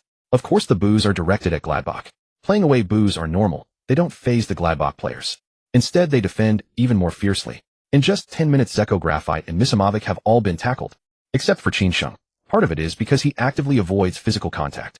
But the main reason is that the Gladbach players find Qin Sheng somewhat ominous. The two unlucky players who deliberately slid into him earlier are still in the hospital. He doesn't care what they think. The next moment, after briefly finding space, Qin Sheng receives the ball again. Using his explosive acceleration, he shakes off the defense and lifts the ball into the box from a 45-degree angle. The ball's landing spot is still precise. But the same problem persists. Zeko and Graphite are tightly marked. They struggle to reach the first point and finish. Eventually, Dante heads the ball clear over the end line. Wolfsburg earns their second corner of the match. After a brief thought, Qin Sheng calls over right back Alvim, telling him to take the corner from the left side. He himself stands 3 to 4 meters from the end line outside the box on the left. Gladbach's manager Michael Frunzek is puzzled, instinctively glancing at Dieter Hecking. But Hecking is equally clueless. Is this a short corner? But Qin Sheng's current position for crossing is no different from a direct corner cross. Despite his confusion, Hecking doesn't intervene. Let the kid do his thing. Even if he messes up, it's a special privilege for a genius. As before, the players in the box are already jostling. The referee ignores them. After glancing at Alvim, he blows the whistle to restart. B. With the whistle, Alvim raises his right hand, making a 3 gesture, then gently pushes the ball toward the left front. That spot. Qin Sheng has already sprinted over, lifting his left foot high and striking the center of the ball's side. Using the inside of his foot, he pushes the ball forward firmly. The ball schemes across the grass, racing toward the box. A ground cross. Inside the box, chaos reigns. Some players collapse in agony, others grapple and jostle for position. As the ball speeds and players from both sides charge desperately, a mere touch could send the ball into the net. Of course, the same goes for the defenders. It's a test of skill. One mistake, and it's an own goal. Dante is fast, and he's closer to the ball's path. He's almost the first to reach the ball's trajectory. A pass like this, can it stop me, Dante? Full of confidence, Dante slides in to clear the ball. But the next moment, something unbelievable happens. The ball schemes the grass, swerves as it enters the 6-yard box, and arcs around the tip of Dante's foot. After passing his toe, the ball swerves back. The second arriving player, Graphite, is overjoyed and immediately slides to shoot. No surprise. The ball deflects off Graphite's toe and rockets into the net. From such close range, Heimerhoff doesn't even have time to react. Dante stares wide-eyed at the ball resting in the goal, questioning his existence. That kid, he can actually pull off a curved pass like that. He must be a fake Chinese descendant. Beep. The referee blew his whistle, signaling the goal was valid. The score was 2-1. Goal. Goal. Graphite. The stadium DJ roared wildly, and the entire Volkswagen arena erupted in frenzy at that moment. Beautiful. Beautiful. Goal. An assist from Qin Sheng, and Graphite scores again. A brilliant corner kick routine. A stunning low cross. The ball curved across the turf, completely bypassing Dante's defense, and landed perfectly at Graphite's feet. My God. Incredible. Qin Sheng's pass was as if it had been precisely calculated. Damn, today I've seen it all. Corners can be played like this. What kind of godly footwork is this? I'm convinced, absolutely convinced. This assist is definitely top 10 European assists of the month. Damn, these matches make me doubt life. If a Chinese player can perform this, well, there's no reason we Chinese can't do it. Who here has yellow urine? Wake him up. Want to play football? Got money? Connections? No. Then stop dreaming. Haha, that stings, but it's the truth. Some things aren't for the poor. Silent stop, the more we talk, the sadder it gets. In the media section, Huang Jinxiang looked at the barrage and was seething with anger. He wanted to let out a furious rebuke without restraint. But on second thought, he held back. Some things are not something he, a football commentator, could change. If he truly spoke his mind, it would only bring trouble and no benefit. Fuck Qin, that pass was absolutely gorgeous. How the hell did you do it? At that moment, the goal scorer Graphite had already sprinted to the sideline to celebrate with Qin Sheng. In the stands, Wolfsburg fans also stood up, chanting Qin Sheng's name loudly. Although it was Graphite who scored the goal, Qin Sheng's pass was so eye-catching. Especially after seeing the replay on the big screen, everyone felt that such an assist might rarely be seen in the history of football. In a corner of the fan stands, Kanna Hashimoto watched the black-haired youth surrounded by the crowd at the sideline, her gaze alternating between fiery and shy. Sometimes adoring, sometimes confused. It was complicated. Even Kanna Hashimoto herself didn't know what she felt at that moment. But one thing was certain. Qin Sheng was truly handsome and skilled. In the end, all the complex emotions converged into a single phrase. Chinkuen watashi wa nata ga suki desu. Qin Sheng naturally couldn't hear this. Otherwise, he would have become an anti-Japanese hero tonight. Inside the penalty area, watching the Wolfsburg players celebrating wildly, including Reyes, all the Borussia Mönchengladbach players had peculiar expressions on their faces. That kind of pass, usually only seen in football highlights. Yet it had just happened right before their eyes. How the hell did that guy do it? And is he really only 17? The Gladbach players' minds were in a whirl. After the match restarted, behind on the scoreboard, Gladbach pushed their formation forward, and the game finally returned to a normal rhythm. Both sides kept organizing attacks, but as they neared the edge of the box, their opponents' defenders intercepted the ball, or they simply tried long-range shots. But from such a distance, even though neither goalkeeper was world-class, they couldn't pose much of a threat. Eventually, the score of 2-1 held until halftime, and both teams returned to their respective locker rooms after the referee's whistle. The trash talker hung his head low, still thinking about the events of the first half. Before the match, he had made so many bold claims in front of the reporters. And now, this was a slap in the face. To be honest, Dante felt humiliated. Although he hadn't been directly matched against Qin Sheng, he was involved in both goals. That was frustrating. There's no way such a coincidence happens. Besides, the opponent probably didn't even know what he had said before the game during the first half. Shaking his head, Dante stopped dwelling on those annoying thoughts and turned his gaze to his head coach Michael Frunzek. Our main task this season is to avoid relegation.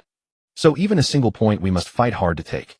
Reyes, you need to push forward on the wing as much as possible in the second half. Doms, make sure to overlap and relieve pressure for Reyes. Attack. That's our only way out in the second half. At least until we level the score. Becker, remember to give Qin Sheng some physical challenges and let him feel the real Bundesliga intensity. Also, everyone must run as much as possible and be aggressive in defense. Remember, show the same spirit you have against Bayern. Michael Frontsek kept instructing his players on the second half tactics. Meanwhile, Dieter Hecking was doing the same on the other side. However, his instructions were much simpler. After spending 3 minutes detailing defensive details, he left the remaining time for the players to rest on their own. Soon 15 minutes passed. The players returned to the pitch. After swapping sides, the referee immediately blew the whistle to start the second half. Gladbach attacked. Beep. With a whistle, Leifers kicked off sideways and then sprinted forward. Meanwhile, Reyes and Becker on the wings surged ahead. The formations quickly spread out. Trailing Gladbach attacked with great urgency, especially Reyes on the left, who repeatedly drove with the ball to challenge Wolfsburg's flank defense. Fortunately, the defense had dropped deep and teammates were always ready to cover. That prevented Reyes from penetrating too far.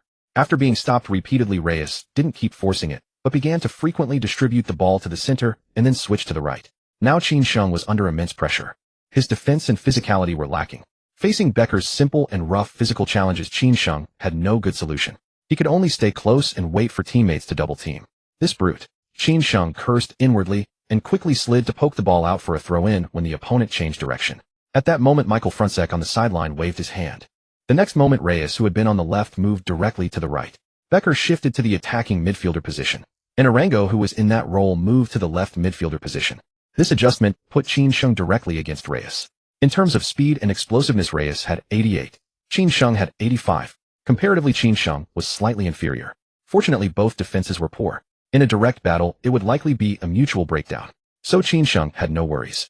Once both were ready, Max from the sideline threw the ball to Reyes. At that moment, Wolfsburg's defense was concentrated on the right, leaving Reyes no space to pass forward. He could only turn and pass back. After the formation spread out again, Reyes dropped to near the center circle and waved his hand, asking for the ball from his teammate in possession. Bradley didn't hesitate and passed it over. Facing Royce, Qin Sheng dared not be careless in the slightest. He could only widen the distance, standing at a 45-degree angle, forcing the opponent toward the baseline.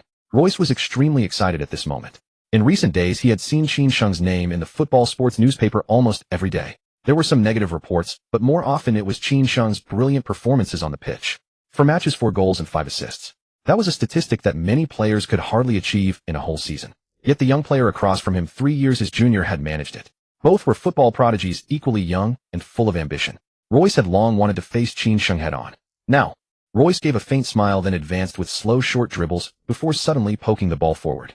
That poke made Qin Sheng, who was highly focused, quickly turn and follow. But before he could take 2 steps, the accelerating Royce suddenly cut the ball to the left. Then he darted to the left side with a change of direction. Due to his positioning, Qin Sheng had to turn again to keep up. Unbeknownst to him, Royce was waiting for exactly this moment. As Qin Sheng turned, Royce nudged the ball to the right. A polka cut, a nudge.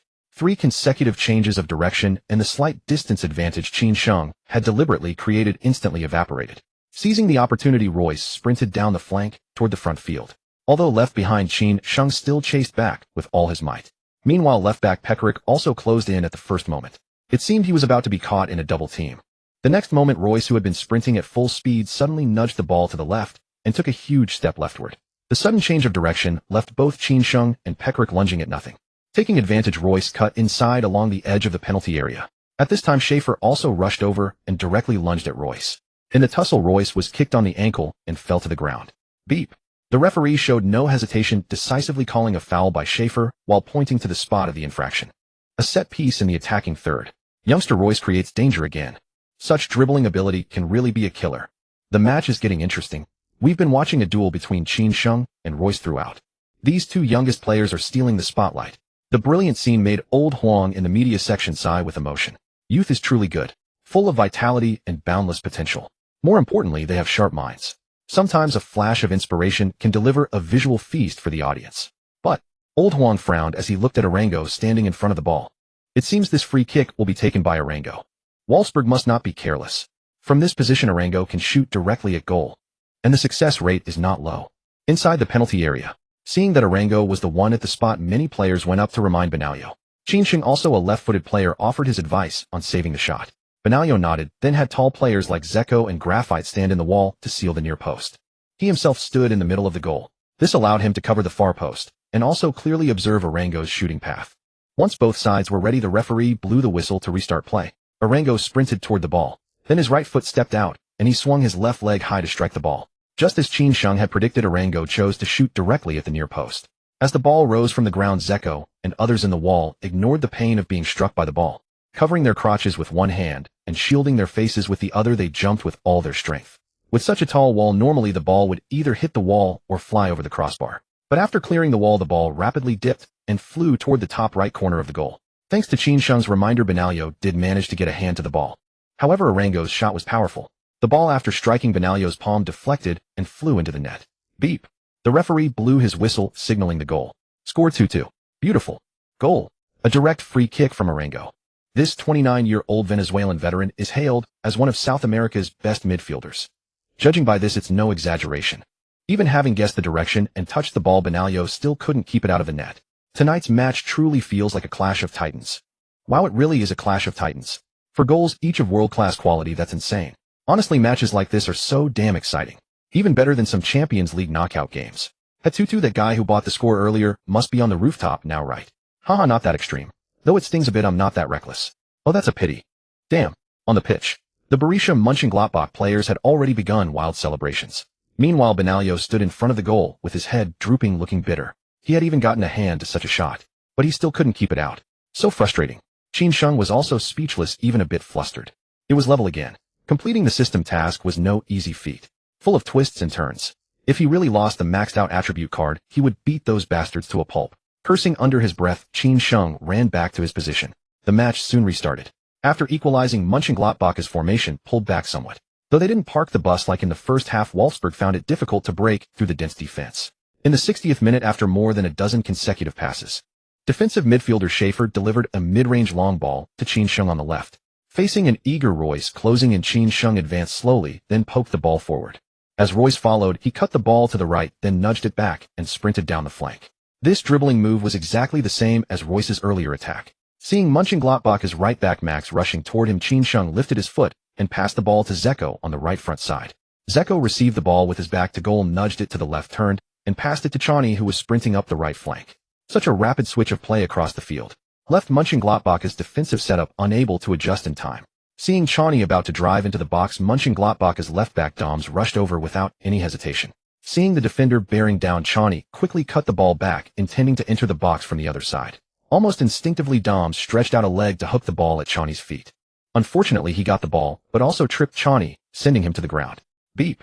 Similarly, the referee, without any hesitation, called a foul by Doms and awarded Wolfsburg a favorable set piece in the attacking area. Qin Sheng was torn between laughter and tears. What kind of absurd script was this? It was as if they forced him to show off. With that thought, Qin Sheng walked toward the spot. Roy, standing nearby, was also a bit stunned. The same move he had used to bypass Qin Sheng earlier had just been used on him by Qin Sheng. Now another free kick from a similar position. Was this guy doing it on purpose? Well, okay, maybe he was overthinking it. After all, this free kick wasn't earned by Qin Sheng's breakthrough. And making a free kick isn't as simple as just scoring. Since joining Wolfsburg, Qin Sheng has scored 2 direct free kicks. Although the number is not many, Borussia Mönchengladbach's goalkeeper Heimerat doesn't dare to be careless in the slightest. The strange arc of the moon curved knife, even if you guess the general direction, is not easy to save, especially when it's close to the goal. For those with exceptional footwork, it's like taking a penalty. Within 2 minutes, Heimerat also had the tall players from his team stand in the wall to block the near corner. He himself stood in the middle of the goal to block the far corner. This is the goalkeeper's routine and most sensible choice, nothing to say. Qin Sheng stood diagonally behind the ball. After the referee blew the whistle, he quickly rushed to the penalty spot, swinging his arms, accelerating and kicking in one smooth motion. And the ball on the grass obediently flew toward the wall. With extreme spin, the ball changed direction after passing the highest point of the wall. While rapidly descending, it drew an arc in the air and flew to the top right corner of the goal. Heimerat, in front of the goal, still made a timely save attempt. But this time he didn't even touch the ball. The ball just slipped past his fingertips and went into the net behind Heimerat. Looking at the ball lying quietly in the goal, Heimerat also had a helpless expression. For such a ball, who on earth can tell me how to save it? Except for those world-class goalkeepers with long limbs and quick reactions, there's no way to play. While Heimerat was muttering, the referee on the field blew the whistle for the goal. Bleep. Score 3-2. Beautiful. A direct free kick goal from Qin Sheng. This ball is similar to Arango's previous one in both position and angle. It has a sense of both sides competing. But that's part of football. 3-2. With this score, the match still retains suspense. Let's see how both sides will perform next. If Gladbach scored before, Qin Sheng immediately replied, "Can't that be satisfying?" Following this trend, I feel Wolfsburg has a chance for the Bundesliga title this year. Don't think about it. To win the Bundesliga, you still need to ask my Southern King if he agrees.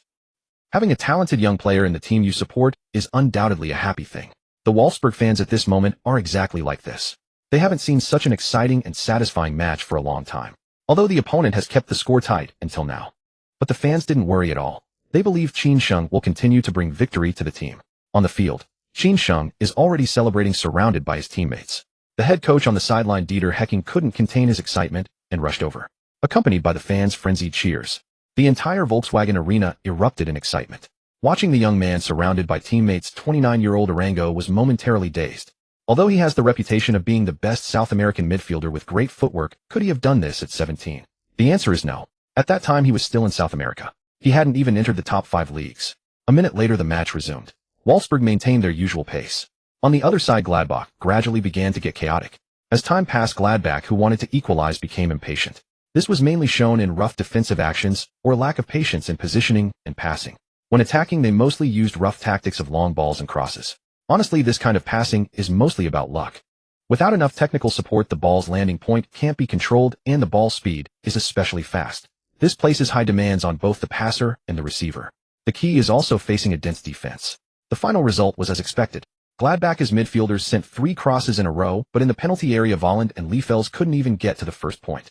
In the end, the remaining match time was consumed in repeated attacks and defenses. When the 3 minutes of stoppage time were up, the referee immediately blew the final whistle. Thanks to Qin Sheng's 2 goals and 1 assist, Wolfsburg defeated Gladbach at home and secured 3 points. The match ended. Reyes also took off his jersey and walked toward Qin Sheng.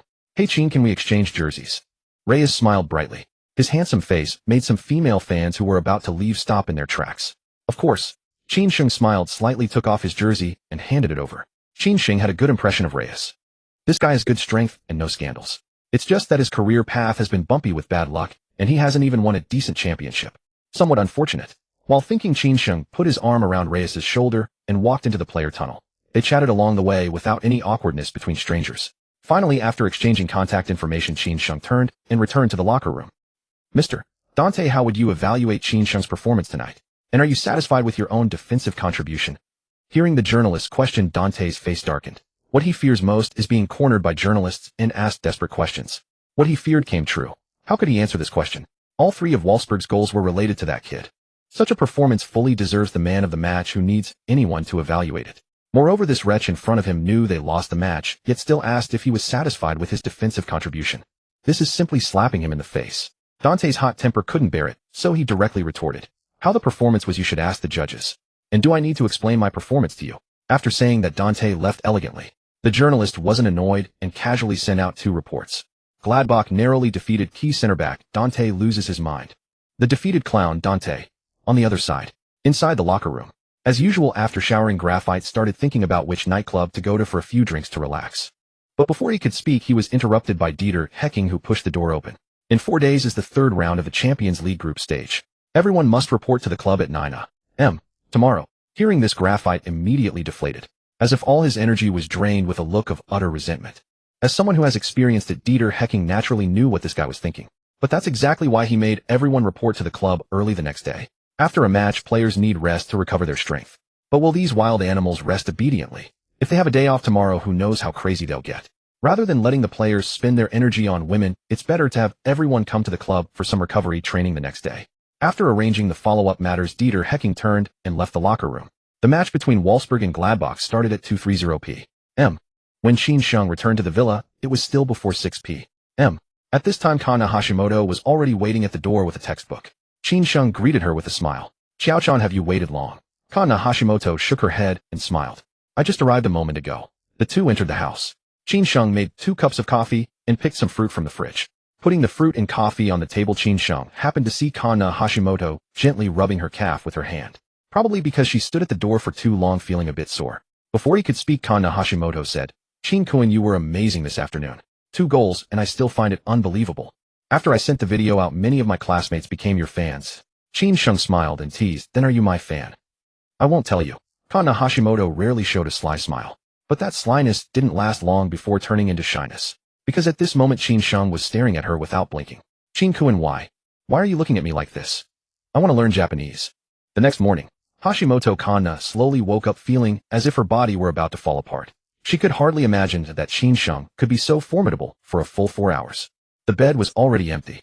Throwing off the covers, she looked at the telltale stain on the sheet, and her already rosy cheeks flushed even deeper. Awake. Why not sleep a bit more? I'm used to rising early. Although what should and shouldn't have happened had already occurred. Still, Hashimoto Kanna couldn't bring herself to look at Qin. She was afraid he might want to study Japanese again. Last night's 4-hour lesson had left her voice hoarse. She couldn't withstand more. Qin was oblivious to this. As she dressed, he quickly entered the system. There was still a maxed-out attribute card waiting to be claimed. Ding! Congratulations, host, for completing the reversal advancement quest. Reward: a random maxed-out attribute card. Random maxed attribute card. Upon use, one of the host's attributes will be elevated to the max. Without any delay, Qin promptly used the card on the virtual interface. Within the system, a golden flash of light flickered around the card. In the next moment, the two characters, random, on the card transformed into Speed. Ding! Congratulations. Speed has obtained a max speed attribute card. With the system's crisp notification, Qin panel attributes shifted. Attack 60, a ball control 80, dribbling 85, crossing 100, long pass 65, shooting 55, set pieces 65, heading 40, defense 60, tackling 60, speed 100, burst 90, body control 60, physical contact 60, stamina 85. Skill crescent moon curve. Van Persie's volley shot.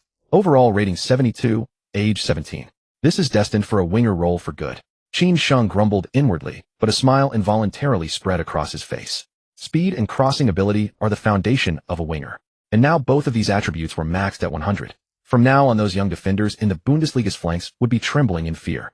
Receiving the ball, all he needed was a powerful acceleration to leave defenders in his dust.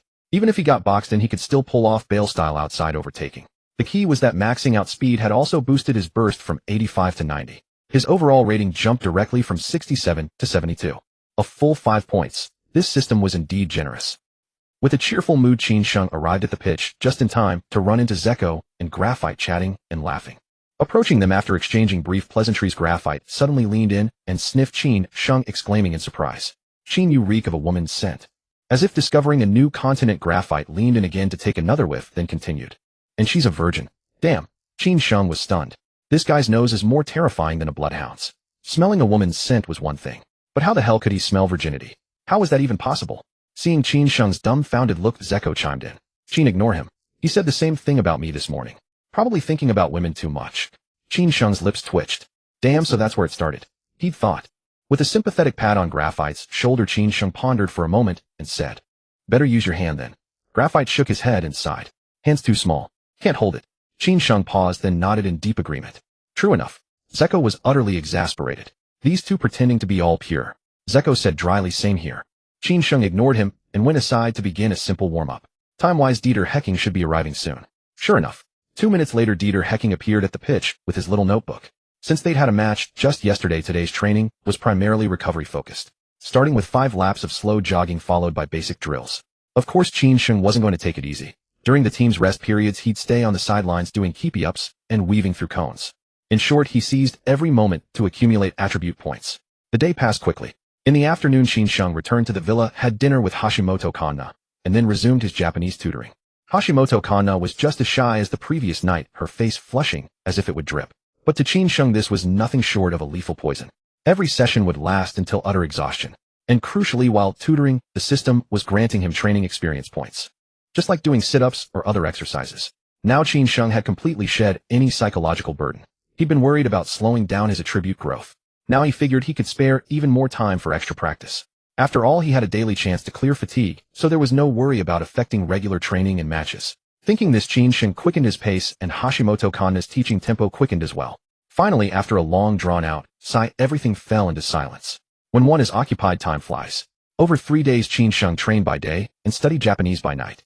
In the blink of an eye, it was time for the 3rd round of the Champions League group stage. By now, Qin had made a name for himself in the Bundesliga, especially in Wolfsburg. The fans here had already embraced him as the new darling of the team. At 6 p.m. local time on October 11th, as the bus carrying the 18 Wolfsburg players slowly rolled into the tunnel of the Volkswagen Arena, the fans who had been waiting erupted in frenzy. Everyone shouted the names of their favorite players while pushing forward. Qin, Zeko, Graphite. As the bus slowed down, Qin and the others rolled down windows and waved to the fans outside. The security personnel were effective. Despite the fans' fervor, they couldn't get near the bus. Eventually, the bus made its way into the stadium's internal access. As soon as the bus came to a stop, Dieter Hecking hurried off to the press conference while Qin and the others changed clothes and chatted about gossip. Like which celebrity was beautiful, or what kind of pretty women they'd met recently. Men together, that's the usual talk. Qin paid them no mind. Taking the opportunity, he opened his Twitter account. In Europe, a football hub, footballers were a very popular profession. Especially handsome darlings like Qin and Kaka. His Twitter account had been active for just over 10 days, yet his follower count had already exceeded 1 million. And that was with him barely paying attention.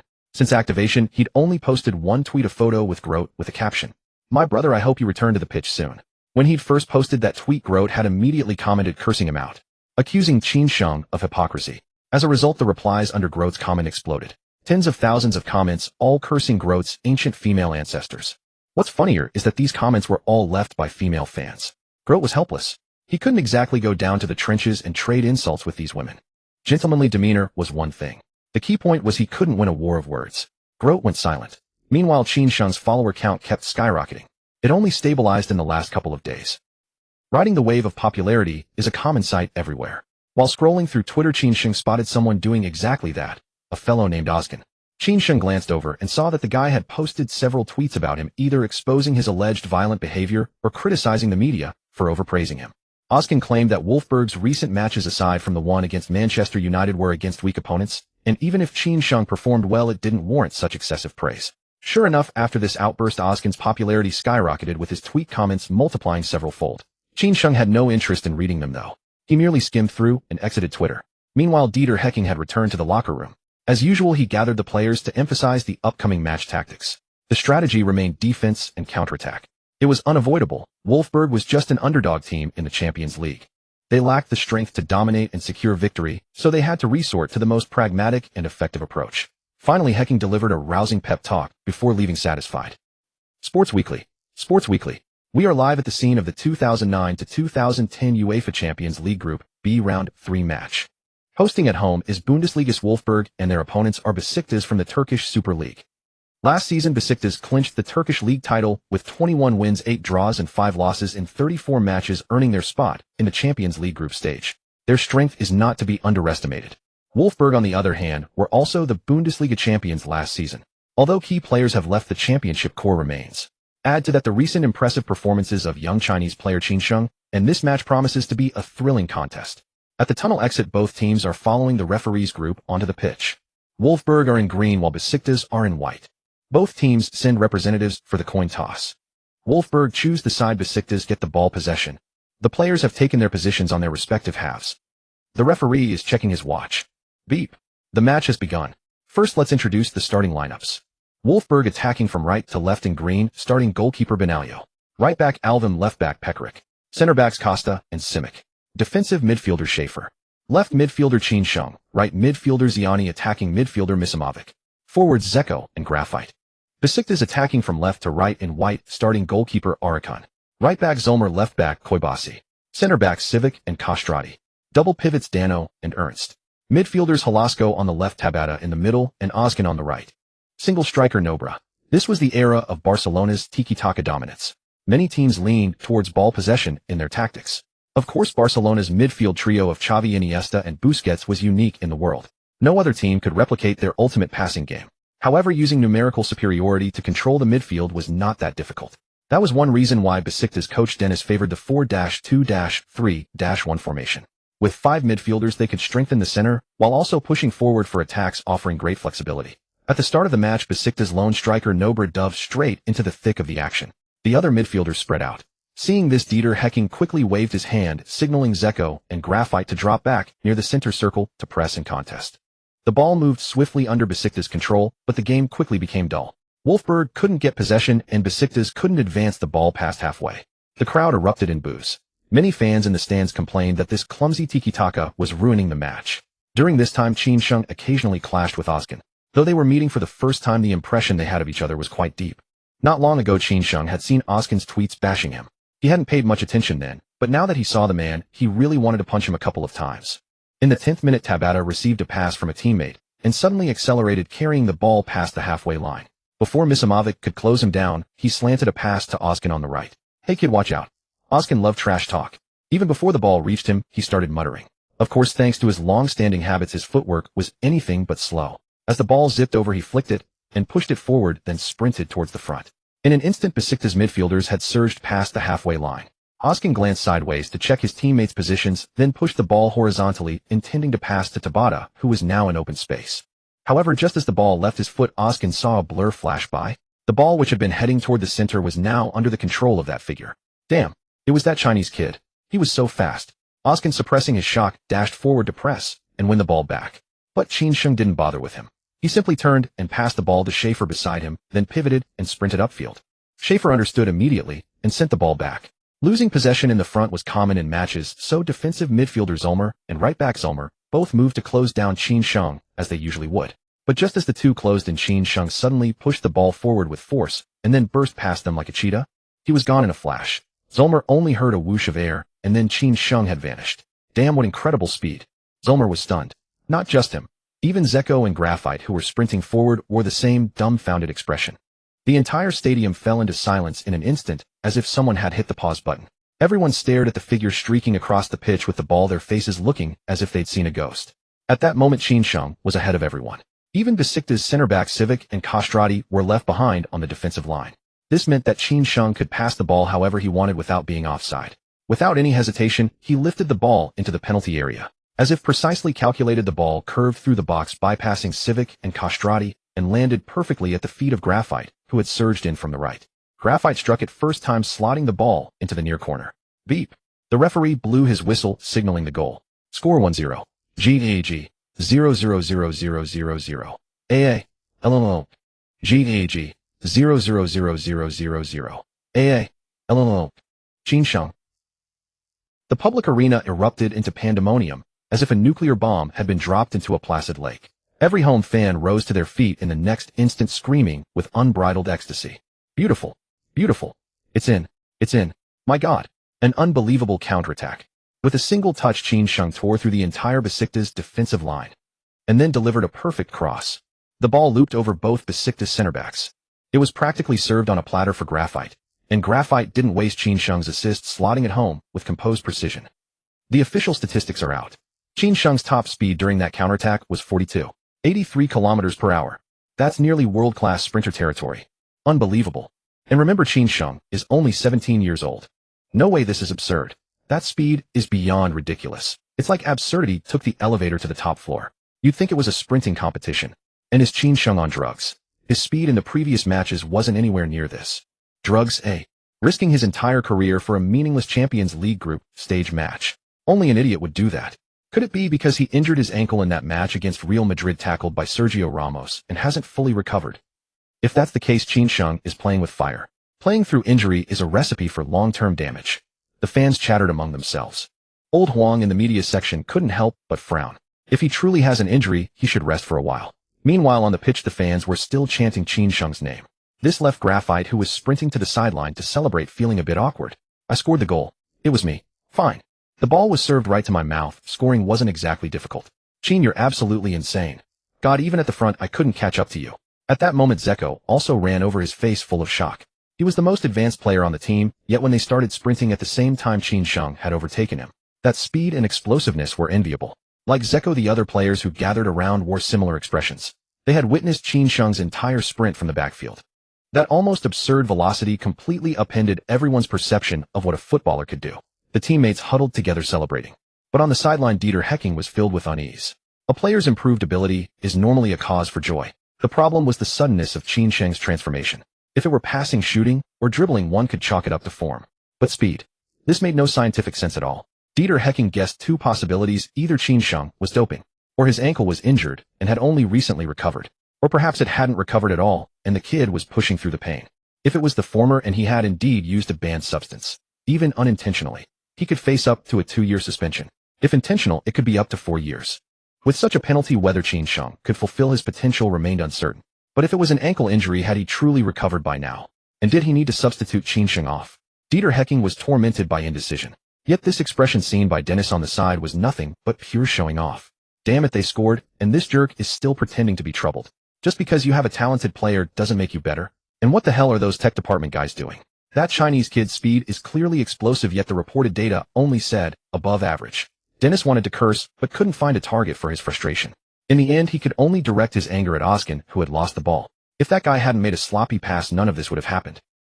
Facing the torrent of abuse from his own manager, Oskin hung his head and dared not utter a word. He hadn't wanted it either.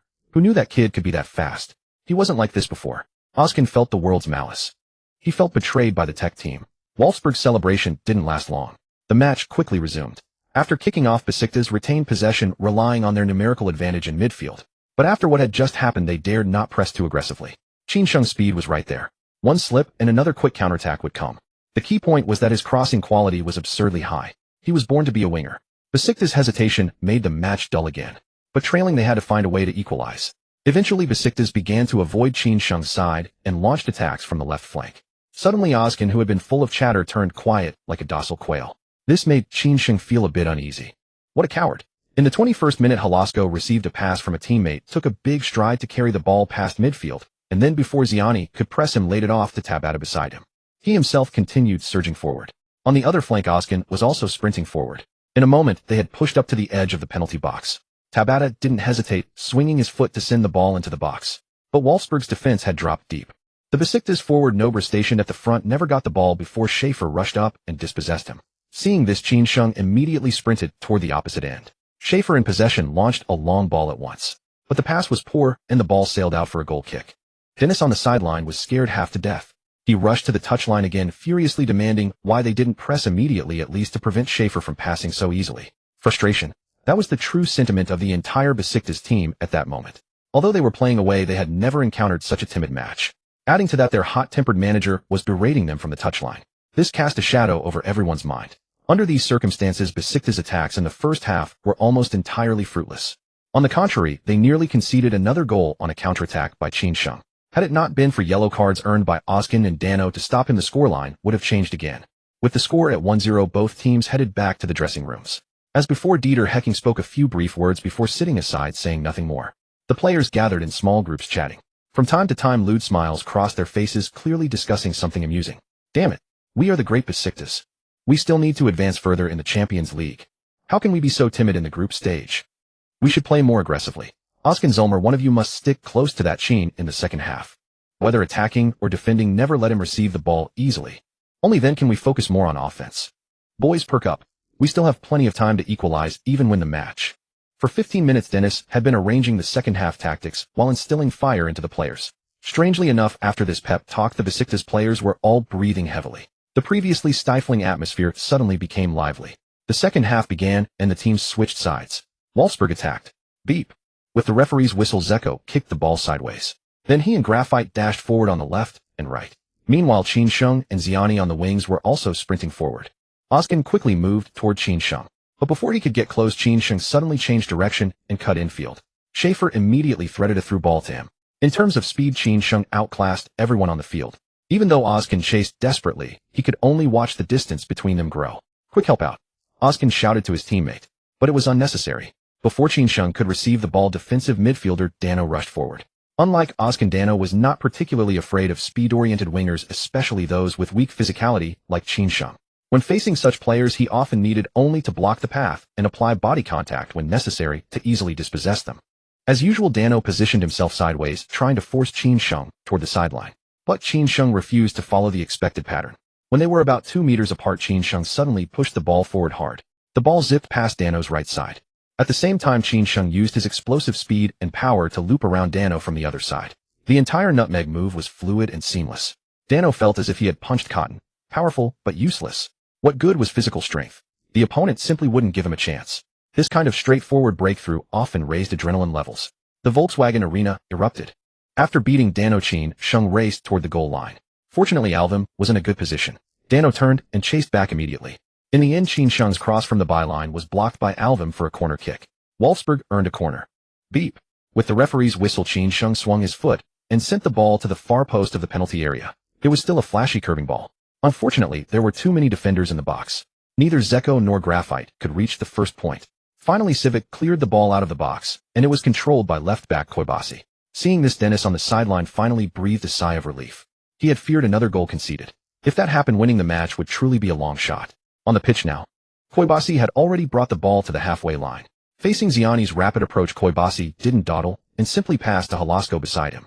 Halasko then passed to Tabata. After continuous movement and passing one Besiktas forward and 3 attacking midfielders had pressed to the edge of the penalty area. Their defensive midfielders had also crossed the halfway line. The situation on the field suddenly became tense. The opponent's massed attack was a great opportunity for counterattacks, but the prerequisite was to defend successfully and regain possession.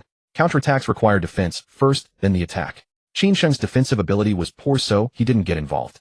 Instead, he stood near the halfway line waiting for any chance to counter. Of course, before that he had to shake off the persistent Zolmer. That guy had been marking him since the start of the second half. At this moment Tabata had already dribbled to the edge of the box. Facing the rapidly approaching Nober, Tabata turned sideways and passed to Ozcan on the right. Then he himself charged toward the ball's position. Ozcan understood the intention, stopped the ball, and nudged it forward. The next moment the charging Tabata struck the ball fiercely. A dull thud. The ball, like an arrow released from a bow, flew toward the near post. Benaglio prepared, dived, and punched it out. Simunek quickly grabbed the ball, turned, and launched it forward. The moment Simunek hoofed it, Qin Sheng moved. Like a cheetah on the hunt, with just one acceleration Qin Sheng left Zolmer behind. Meanwhile Zeko, acting as a target man, headed the ball forward to the left, sending it to Qin Sheng's feet. Seeing Zolmer closing and fast, Qin Sheng controlled the ball and drove forward with a burst of speed. At that moment Zeko and Graphite had already crossed the halfway line, sprinting desperately. On Besiktas' side, because their formation had pushed up, only central defenders Civic and Cass were closely following. A 2-on-2 situation, though dangerous, still had a decent chance of being defended. However, Qin Sheng charging down the left wing was like a knife stabbed into their hearts. If they ignored him, he would enter the box and have a onion with the keeper. Gritting his teeth, the nearest Civic rushed over. Though far slower than Qin Sheng, his positional advantage gave him a chance to block the shot. No matter how fast, you have to stop to shoot, don't you? Of course, Qin Sheng could use his speed to create distance before shooting, but then the shooting angle would be narrow. Scoring would still be difficult. Civic thought as he moved quickly toward the box. At this point, positioning Qin Sheng was on the far left, to the right, in order center back Civic, striker Zeko, center back Cass, striker Graphite. Civic moved toward Qin Sheng. Now Cass, who had been solely marking Graphite, faced huge pressure. He had to watch both the black and white duo. That was clearly unrealistic. After a moment's thought, Cass silently shifted toward Zeko's area. A single pass to bypass 3 players was not easy, but bypassing only Civic was much simpler. Football also requires brains. Seeing Cass's positioning, Zeko understood his plan. Without hesitation, upon entering the box, Zeko suddenly stopped. Cass was baffled. He had no idea whom to mark. Mark Zeko and Graphite would be free. Mark Graphite and Zeko would be unmarked. In the split second of Cass's hesitation, Graphite had already sprinted several meters. At the same time, Qin Sheng on the left swept the ball across the box. A low-driven cross without spin, neither too fast nor too slow. Graphite's finish was sublime. With a simple tap of his foot, the ball curled into the bottom right corner. Beep. The referee blew his whistle, signaling a goal. Score 2-0. Beautiful. It's in. An assist from Qin Sheng. Graphite scores. One sets up a brace, the other scores a brace. They leave Besiktas no chance for a comeback. An incredible burst of speed. Like a rider breaking away from the pack, no one can keep up. Both of Wolfsburg's goals were created by Qin Sheng, who leveraged his speed on the wing to carve out opportunities. He is practically carrying the entire flank attack on his shoulders. With performances like this, Qin Sheng certainly deserves his place among the top wingers. In the media section, Lao Huang roared with excitement the moment the referee's whistle blew. His goals and assists come in a variety of forms. Yet it was this display of sheer explosive pace that truly set hearts racing. The fans in the stands went wild. They waved their Wolfsburg scarves fervently while shouting Qin Sheng's name. Graphite by now had grown accustomed to this sight. He silently charged to the sideline and emphatically tackled Qin Sheng onto the grass. That's for stealing my thunder, kid. Zeko and the others, seeing the commotion, quickly piled on top of them. Man, this kind of fast break is genuinely thrilling. No fancy tricks, just pure pace and power. The defenders don't even get a chance. Absolutely. This style of scoring is way more exciting than Barca's tiki-taka. Those guys hop around like fleas. Hey up there, who are you calling a flea? I'm Ronaldo. Damn, what did my Ronaldo ever do to you, you idiot? Haha, these guys are hilarious. A Bundesliga match and Messi and Ronaldo fans still find a reason to bicker. It's all good, makes for some entertainment. On the pitch, Qin Sheng and his teammates were still celebrating. Meanwhile, on the sidelines, Dennis was roaring at his players. Even in the Turkish Super League, overturning a 2-goal deficit is a tall order. Let alone here in the Champions League. Any team that makes it to this stage is no pushover. Especially when they are up against Wolfsburg, a team that thrives on defensive counters. Remember, you must bring him down next time. Seeing Qin Sheng and his teammates already jogging back to their half, Dennis quickly added one more instruction before retreating into the shelter of the dugout. The match resumed quickly. Wolfsburg's defensive line remained deep. Apart from Qin Sheng, Zeko and Graphite hovering near the halfway line, the rest of the team had pulled back almost to the edge of their own penalty area. Looking purely at the formation, the midfield and forward lines seemed completely disconnected. But Dieter Hecking, the coach on the sidelines, didn't seem bothered in the slightest. After all, Wolfsburg was the side with the lead. All they had to do now was defend solidly and wait for the final whistle. By keeping a few fast forwards up top, they could launch long ball counters when opportunities arose. If the chance wasn't there, it would still make the opponents wary of pushing too many men forward. The match was unfolding exactly as Dieter Hecking had predicted. Besiktas were actively trying to build attacks, but they were hesitant to commit too many players forward. This resulted in several attacks fizzling out with speculative long-range shots or aimless crosses into the box. The Wolfsburg defense looked surprisingly solid. 20 minutes flew by. Counting stoppage time, there were less than 15 minutes left in the match. At this point, Dennis decided to throw caution to the wind. He gestured frantically for his team to push forward en masse. In the 78th minute, Tabata used a series of 1-2s to advance the ball to about 10 meters from the edge of the box. As Schaefer closed him down quickly, Tabata nudged the ball to his right and lofted it into the penalty area. It was the same old problem for them. The 4-2-3-1 formation offers strong midfield control, but it leaves the lone striker isolated and surrounded. Nobra, who had charged into the box, was sandwiched between the defenders like a dumpling filling. Forget about getting a clean header, he could barely manage a proper jump. Eventually the ball was cleared upfield by Costa. Zeko moved forward to contest the first ball. Unfortunately, before he could even leave the ground, he was barged over by Civic, who had rushed across. The referee blew his whistle, awarding a foul against Civic. But in a 50-50 challenge, such a collision rarely warrants a yellow card, not even a verbal warning. Zeko was naturally furious. But as a professional, he had been through this situation countless times before. So he held his tongue. The game restarted quickly. After Schaefer took the free kick, Besiktas midfielders swarmed forward like madmen to win the ball back. However, Ziani, who received the pass, didn't waste any time. He turned and played the ball back to Alvin behind him. When another player rushed over, Alvin promptly passed it along as well. Possession play. He knew a thing or two about it too. They passed the ball around like this for a dozen or so exchanges, and just as Besiktas pushed their whole formation up, center-back Costa launched another long ball forward. Zeko and Graphite sprinted forward to contest the first ball, while Qin Sheng on the left wing also drifted infield. If he got the ball, he would not hesitate to charge straight for the opponent's box. But football matches don't always follow individual plans. Although Zeko and Graphite were positioned at the landing spot, two opposing center-backs came to challenge them as well. After a tussle, the ball fell to Ziani on the right wing. Before Qin Sheng could even make his run to demand the pass, Ziani was hacked down by the left-back Koibasi, who had rushed up. A clear tactical foul. The referee showed a yellow card without hesitation. Koibasi had no complaints. Their defensive line was pushed up too high. If Ziani had managed to get that pass away, the scoreline could have easily changed. A yellow card was a cheap price to pay to prevent a likely goal. Worth it. The game continued to be choppy. Besides the increasing physicality from both sides, the other reason was that heavy rain began to pour down from the sky. The rain increased the physical strain on the players, causing discomfort. It also made the pitch slippery, reducing the friction between boots and turf, which in turn hampered sprinting speed and technical precision, increasing the risk of slips and falls. Furthermore, the rain made the ball heavier. Misplaced passes and players slipping became common occurrences. Even Qin Sheng felt a strange sense of unease. Fortunately, 2 minutes later, he was substituted off, replaced by defensive midfielder Santana. A thunderous roar of approval and applause erupted from the stands. Many fans rose to their feet, chanting Qin Sheng's name. The Volkswagen Arena is boiling over. Qin Sheng receives the cheers and recognition of the fans. An unforgettable scene. Never before in history has a player of Chinese descent received such an ovation here. At the media section, Huang Jiansheng couldn't help but feel a swell of emotion watching the scene. For so many years, Chinese football had struggled to hold its head high on the world stage. So sometimes I feel both gratified and disheartened. I'm glad that a Chinese player has finally made it big, but sad that he had to go abroad to do it. Can't we find anyone back home? Football back home is rotten to the core. They used to say Asians lack physicality, but look at the Japanese and Koreans. As annoying as they are, plenty of them play in the top 5 leagues. Damn, stop it, you're ruining my mood for the game. Haha, Qin Sheng is off anyway, why bother watching this? I'm going to sleep. Almost simultaneously with Qin Sheng's substitution, Besiktas also made a change. They pulled off defensive midfielder Dano and brought on a striker. Clearly they were intent on strengthening their attack. From that point on, the game turned into a full-blown attack versus defense drill. Besiktas threw everything forward. Wolfsburg, on the other hand, had everyone behind the ball. When the 3 minutes of stoppage time were up, the referee blew the final whistle. Thanks to Graphite's brace, Wolfsburg secured a comfortable 2-0 victory at home, taking all 3 points. Returning to the locker room, Qin Sheng had just finished showering when 3 staff members from the German Football Association in Wolfsburg pushed the door open and entered. There were 3 people who came to see him. 2 men and 1 woman appearing to be in their early 40s. Without any pleasantries, the slightly balding middle-aged man directly stated their purpose. They wanted to conduct a urine test on Qin Sheng. Neither Qin Sheng nor Dieter Hecking was surprised by this. With such a sudden surge in speed, the relevant authorities had no reason to turn a blind eye. Qin Sheng nodded, said nothing, and silently followed them.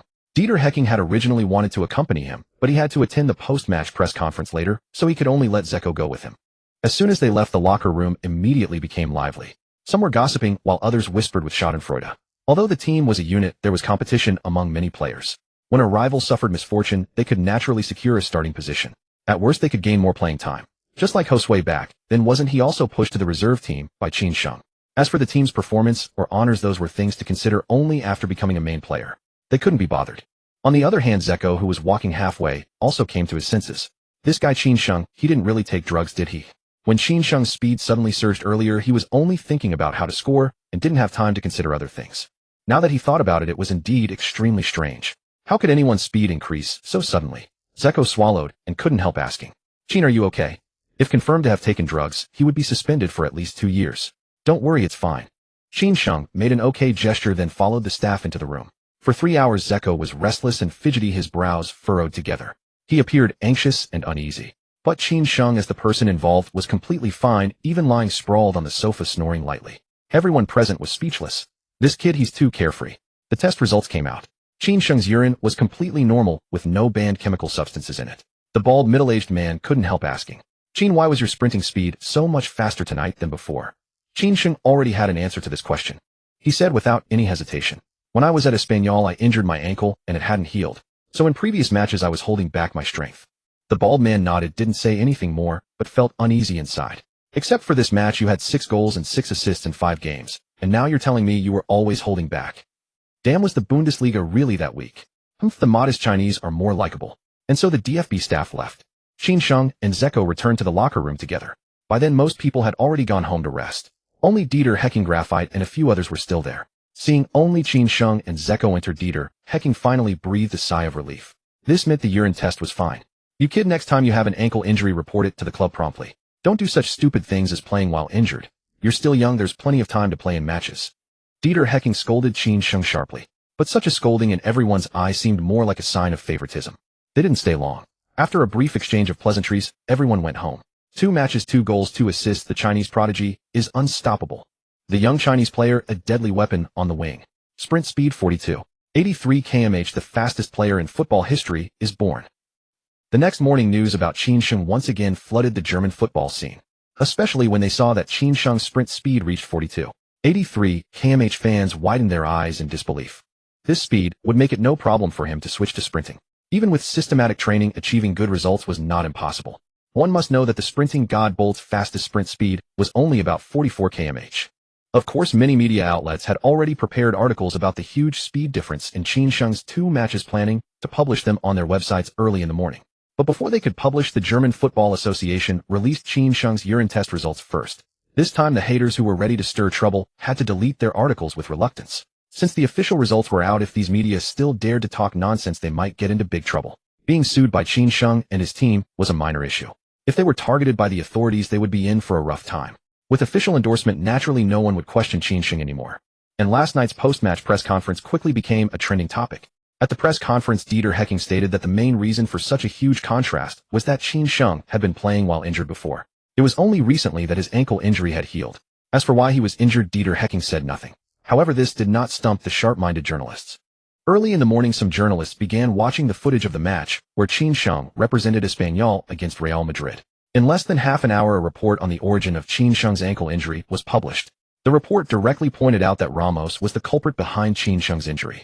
Below the report was the entire foul process of Ramos sliding to tackle Qin Sheng in defense. This time, Qin Sheng's fans couldn't sit still. They rushed to Ramos's Twitter account and left comments cursing him, calling him a disgrace to the pitch, the Madrid butcher, and so on.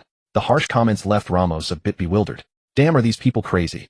I haven't done anything these days. With confusion and anger, Ramos began browsing the latest hot news in football. No matter how much he was scolded, he had to find out the reason, right? The hot news was always so conspicuous.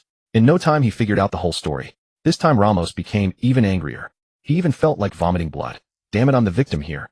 That kid was perfectly fine, and he even punched me in the players' tunnel.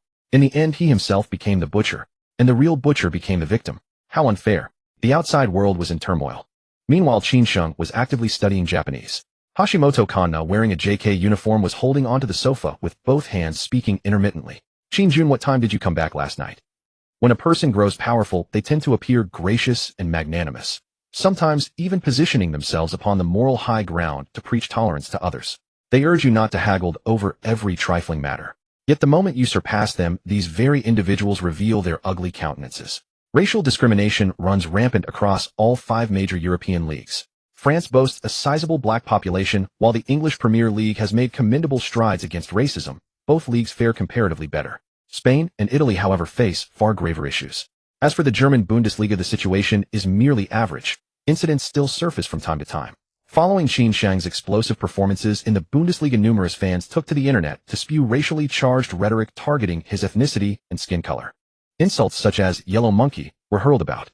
On the afternoon of October 25th, when the Wolfsburg bus arrived at the Berlin Olympic Stadium, Hertha Berlin supporters lining the tunnel erupted into a frenzy of hostile greetings.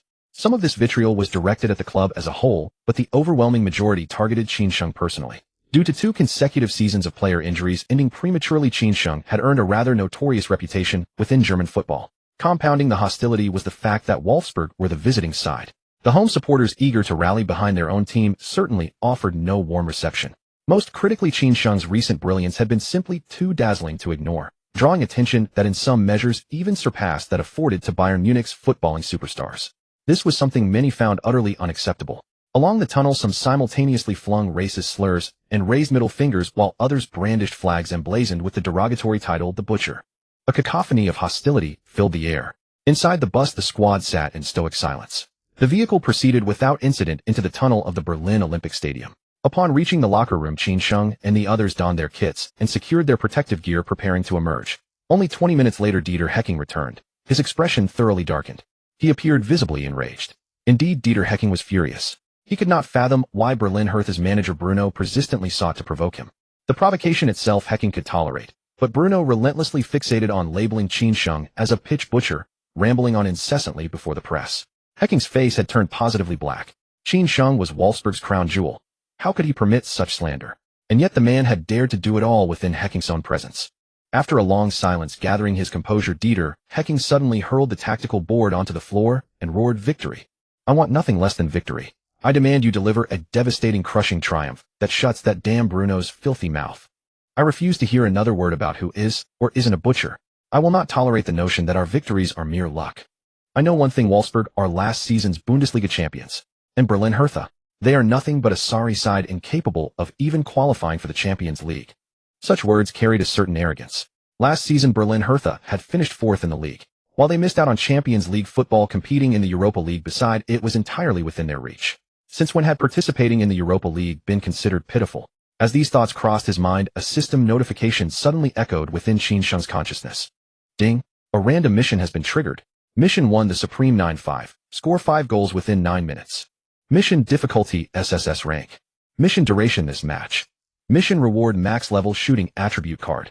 Xianxiang stared blankly at a loss for words. There was no denying that a max level attribute card was extraordinarily tempting. Even a single card would significantly boost his overall rating and combat effectiveness. However, with a shooting rating of merely 55, and without activating any special skills, he would need at least 4 shots to score a single goal. 5 goals would therefore require roughly 20 shots. 9 minutes. Damn it, penalty kicks wouldn't even be taken that quickly. Mission 2: complete a hat-trick in 3 consecutive matches. Mission difficulty: S rank. Mission duration: within the 3 matches following acceptance. Mission reward: 30 free attribute points. Xianxiang sighed in equal exasperation. Since joining Wolfsburg, he had played only 6 matches. Even when activating skills and receiving well-positioned free kicks, he had yet to complete a single hat-trick. Now they asked him to accomplish it 3 times consecutively. Absolutely impossible. Mission 3: earn the Man of the Match award for consecutive times, scoring 4 goals and providing 4 assists. Mission difficulty: SSS rank. Mission duration: within the 4 matches following acceptance. Mission reward: 1 random max level attribute card. He accepted without hesitation. Though rated SSS, this mission was far more achievable than the previous 2. As expected, the system was reliable after all. Without a moment's deliberation, Xianxiang promptly accepted the 3rd mission. Ding! The host has selected Mission 3. Upon completion, 1 random max level attribute card will be awarded. Failure to complete the mission will result in a 10% deduction across all attributes. Xianxiang's expression froze in utter dismay. Wait, there had been no penalty clause for failure before. Had this been appended on the spot? A 10% reduction across every attribute. If the mission truly failed, what was the point of even playing? No wonder the apparently simpler mission carried an SSS rating. It was a trap all along. He considered attempting to communicate with the system to abandon the mission. But before he could even form the thought, the system issued another alert. Abandoning a mission shall be treated as mission failure. Does the host wish to abandon the mission? There was no turning back now. No escape route remained. Qin silently withdrew from the system interface, fighting back frustration. At that moment, staff members entered the locker room, urging the squad to make their way to the pitch. 1 minute later, players from both sides emerged from the locker room and filed into the tunnel. Not a word was exchanged, and eerie tension hung in the air. Several players locked glares with their opponents, the atmosphere thick with the imminent threat of confrontation. Clearly, the Berlin Hertha manager had also pumped up his squad with plenty of fiery rhetoric. Thus, even before kickoff, the air grew increasingly thick with hostility. Tie-in Weekly. We are live at the Olympic Stadium in Berlin for the 2009 to 2010 Bundesliga season matchday 10 clash between Hertha Berlin and Wolfsburg. I am your old friend Huang Jinxiang. The players are now emerging onto the pitch. Hertha Berlin, playing at home, are clad in their deep blue kits. Wolfsburg in their traditional white. The captains have met for the coin toss. Hertha Berlin have chosen the end, and Wolfsburg have elected to take the kickoff. The players are in position. The referee is checking his watch. Tweet. And we are underway. The referee's whistle signals the start of play. Let us begin with the lineups. For Hertha Berlin, hosting at home, in goal is Schäfer. Right back Dreckmeyer, left back Avdijaj. The central defensive partnership of Wolf and Pinola. In midfield, Tavares on the right, Marcel and Choupo-Moting centrally, and Morrow on the left. Up front, Bunjaka and Ligi. Classic 4-4-2 formation. And on the other side, Wolfsburg's starting goalkeeper Benaroglio. Right back Alvin, left back Pekarik. Center backs Costa and Simunek pairing up. Defensive midfielder Schäfer. Left midfield Qin, right midfield Chiani, attacking midfield Misimovic. Forwards Zhika and Gelafyut. The formation remains unchanged, still that familiar 4-4-2 diamond. Wolfsburg seem unusually aggressive in their attacking intent today. In the media section, Huang Jinxiang couldn't help but murmur his observation after delivering the opening remarks. For at this very moment, Qin and his teammates had already pushed deep into Hertha Berlin's half. Even the two deepest lying center backs, Costa and Simunek, had advanced nearly to the halfway line. On the pitch, upon receiving a pass from a teammate, Qin immediately launched into a fierce sprint down the left flank. Whenever an opponent closed in to intercept, he would decelerate, drag the ball past them with a sharp change of direction, and then accelerate away. The dribbling was executed with effortless grace. Within mere seconds, Qin had surged past the penalty area on the left side. Both forwards had already burst into the penalty area without hesitation. In the next instant, Qin struck the ball and sent a precise pass their way. The football arced through the air and landed neatly right in front of Zhika. It was a perfect opportunity for a header on goal. Unfortunately, Zhika was blocked by Berlin Hertha's center back Wolf and couldn't reach the first landing point. Eventually, the ball was deflected out of play by a defender. Wolfsburg earned the first corner kick of the match. For this corner kick, even Costa, the center back position deepest, surged into Hertha BSC's penalty area. Before the ball was even struck, the two sides had already tangled together. Some shoved each other, while others crumpled to the ground in agony. Within a single minute, the referee intervened twice. Only after receiving warnings did the players from both sides temporarily settle down. Beep. With the referee's whistle, Qin, positioned at the corner flag, swung his foot and sent the ball toward the far post of the box. His original intention had been to take a direct shot, but Schäfer, guarding the goal, watched him like a hawk, as if preventing a thief. A sneak attack was out of the question. The penalty area descended into chaos once more.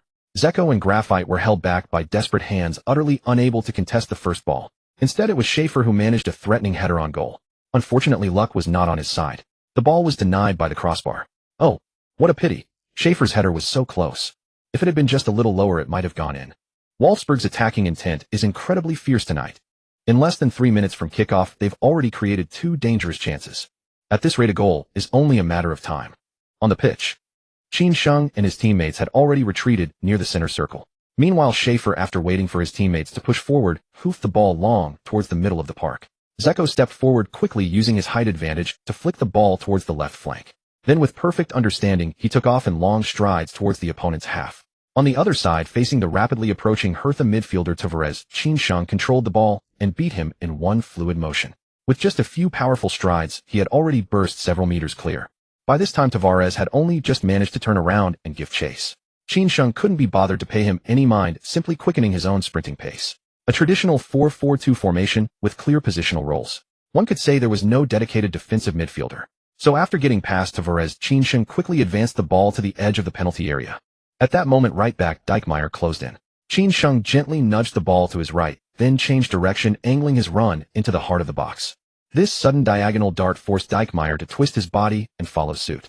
However, he had barely taken 2 steps when Qin Sheng, who was sprinting fiercely with the ball, came to an abrupt halt. He nudged the ball to his left and spun around Dijkmeyer's side. A nutmeg. This was Qin Sheng's favorite move since his speed reached its peak. Simple and direct.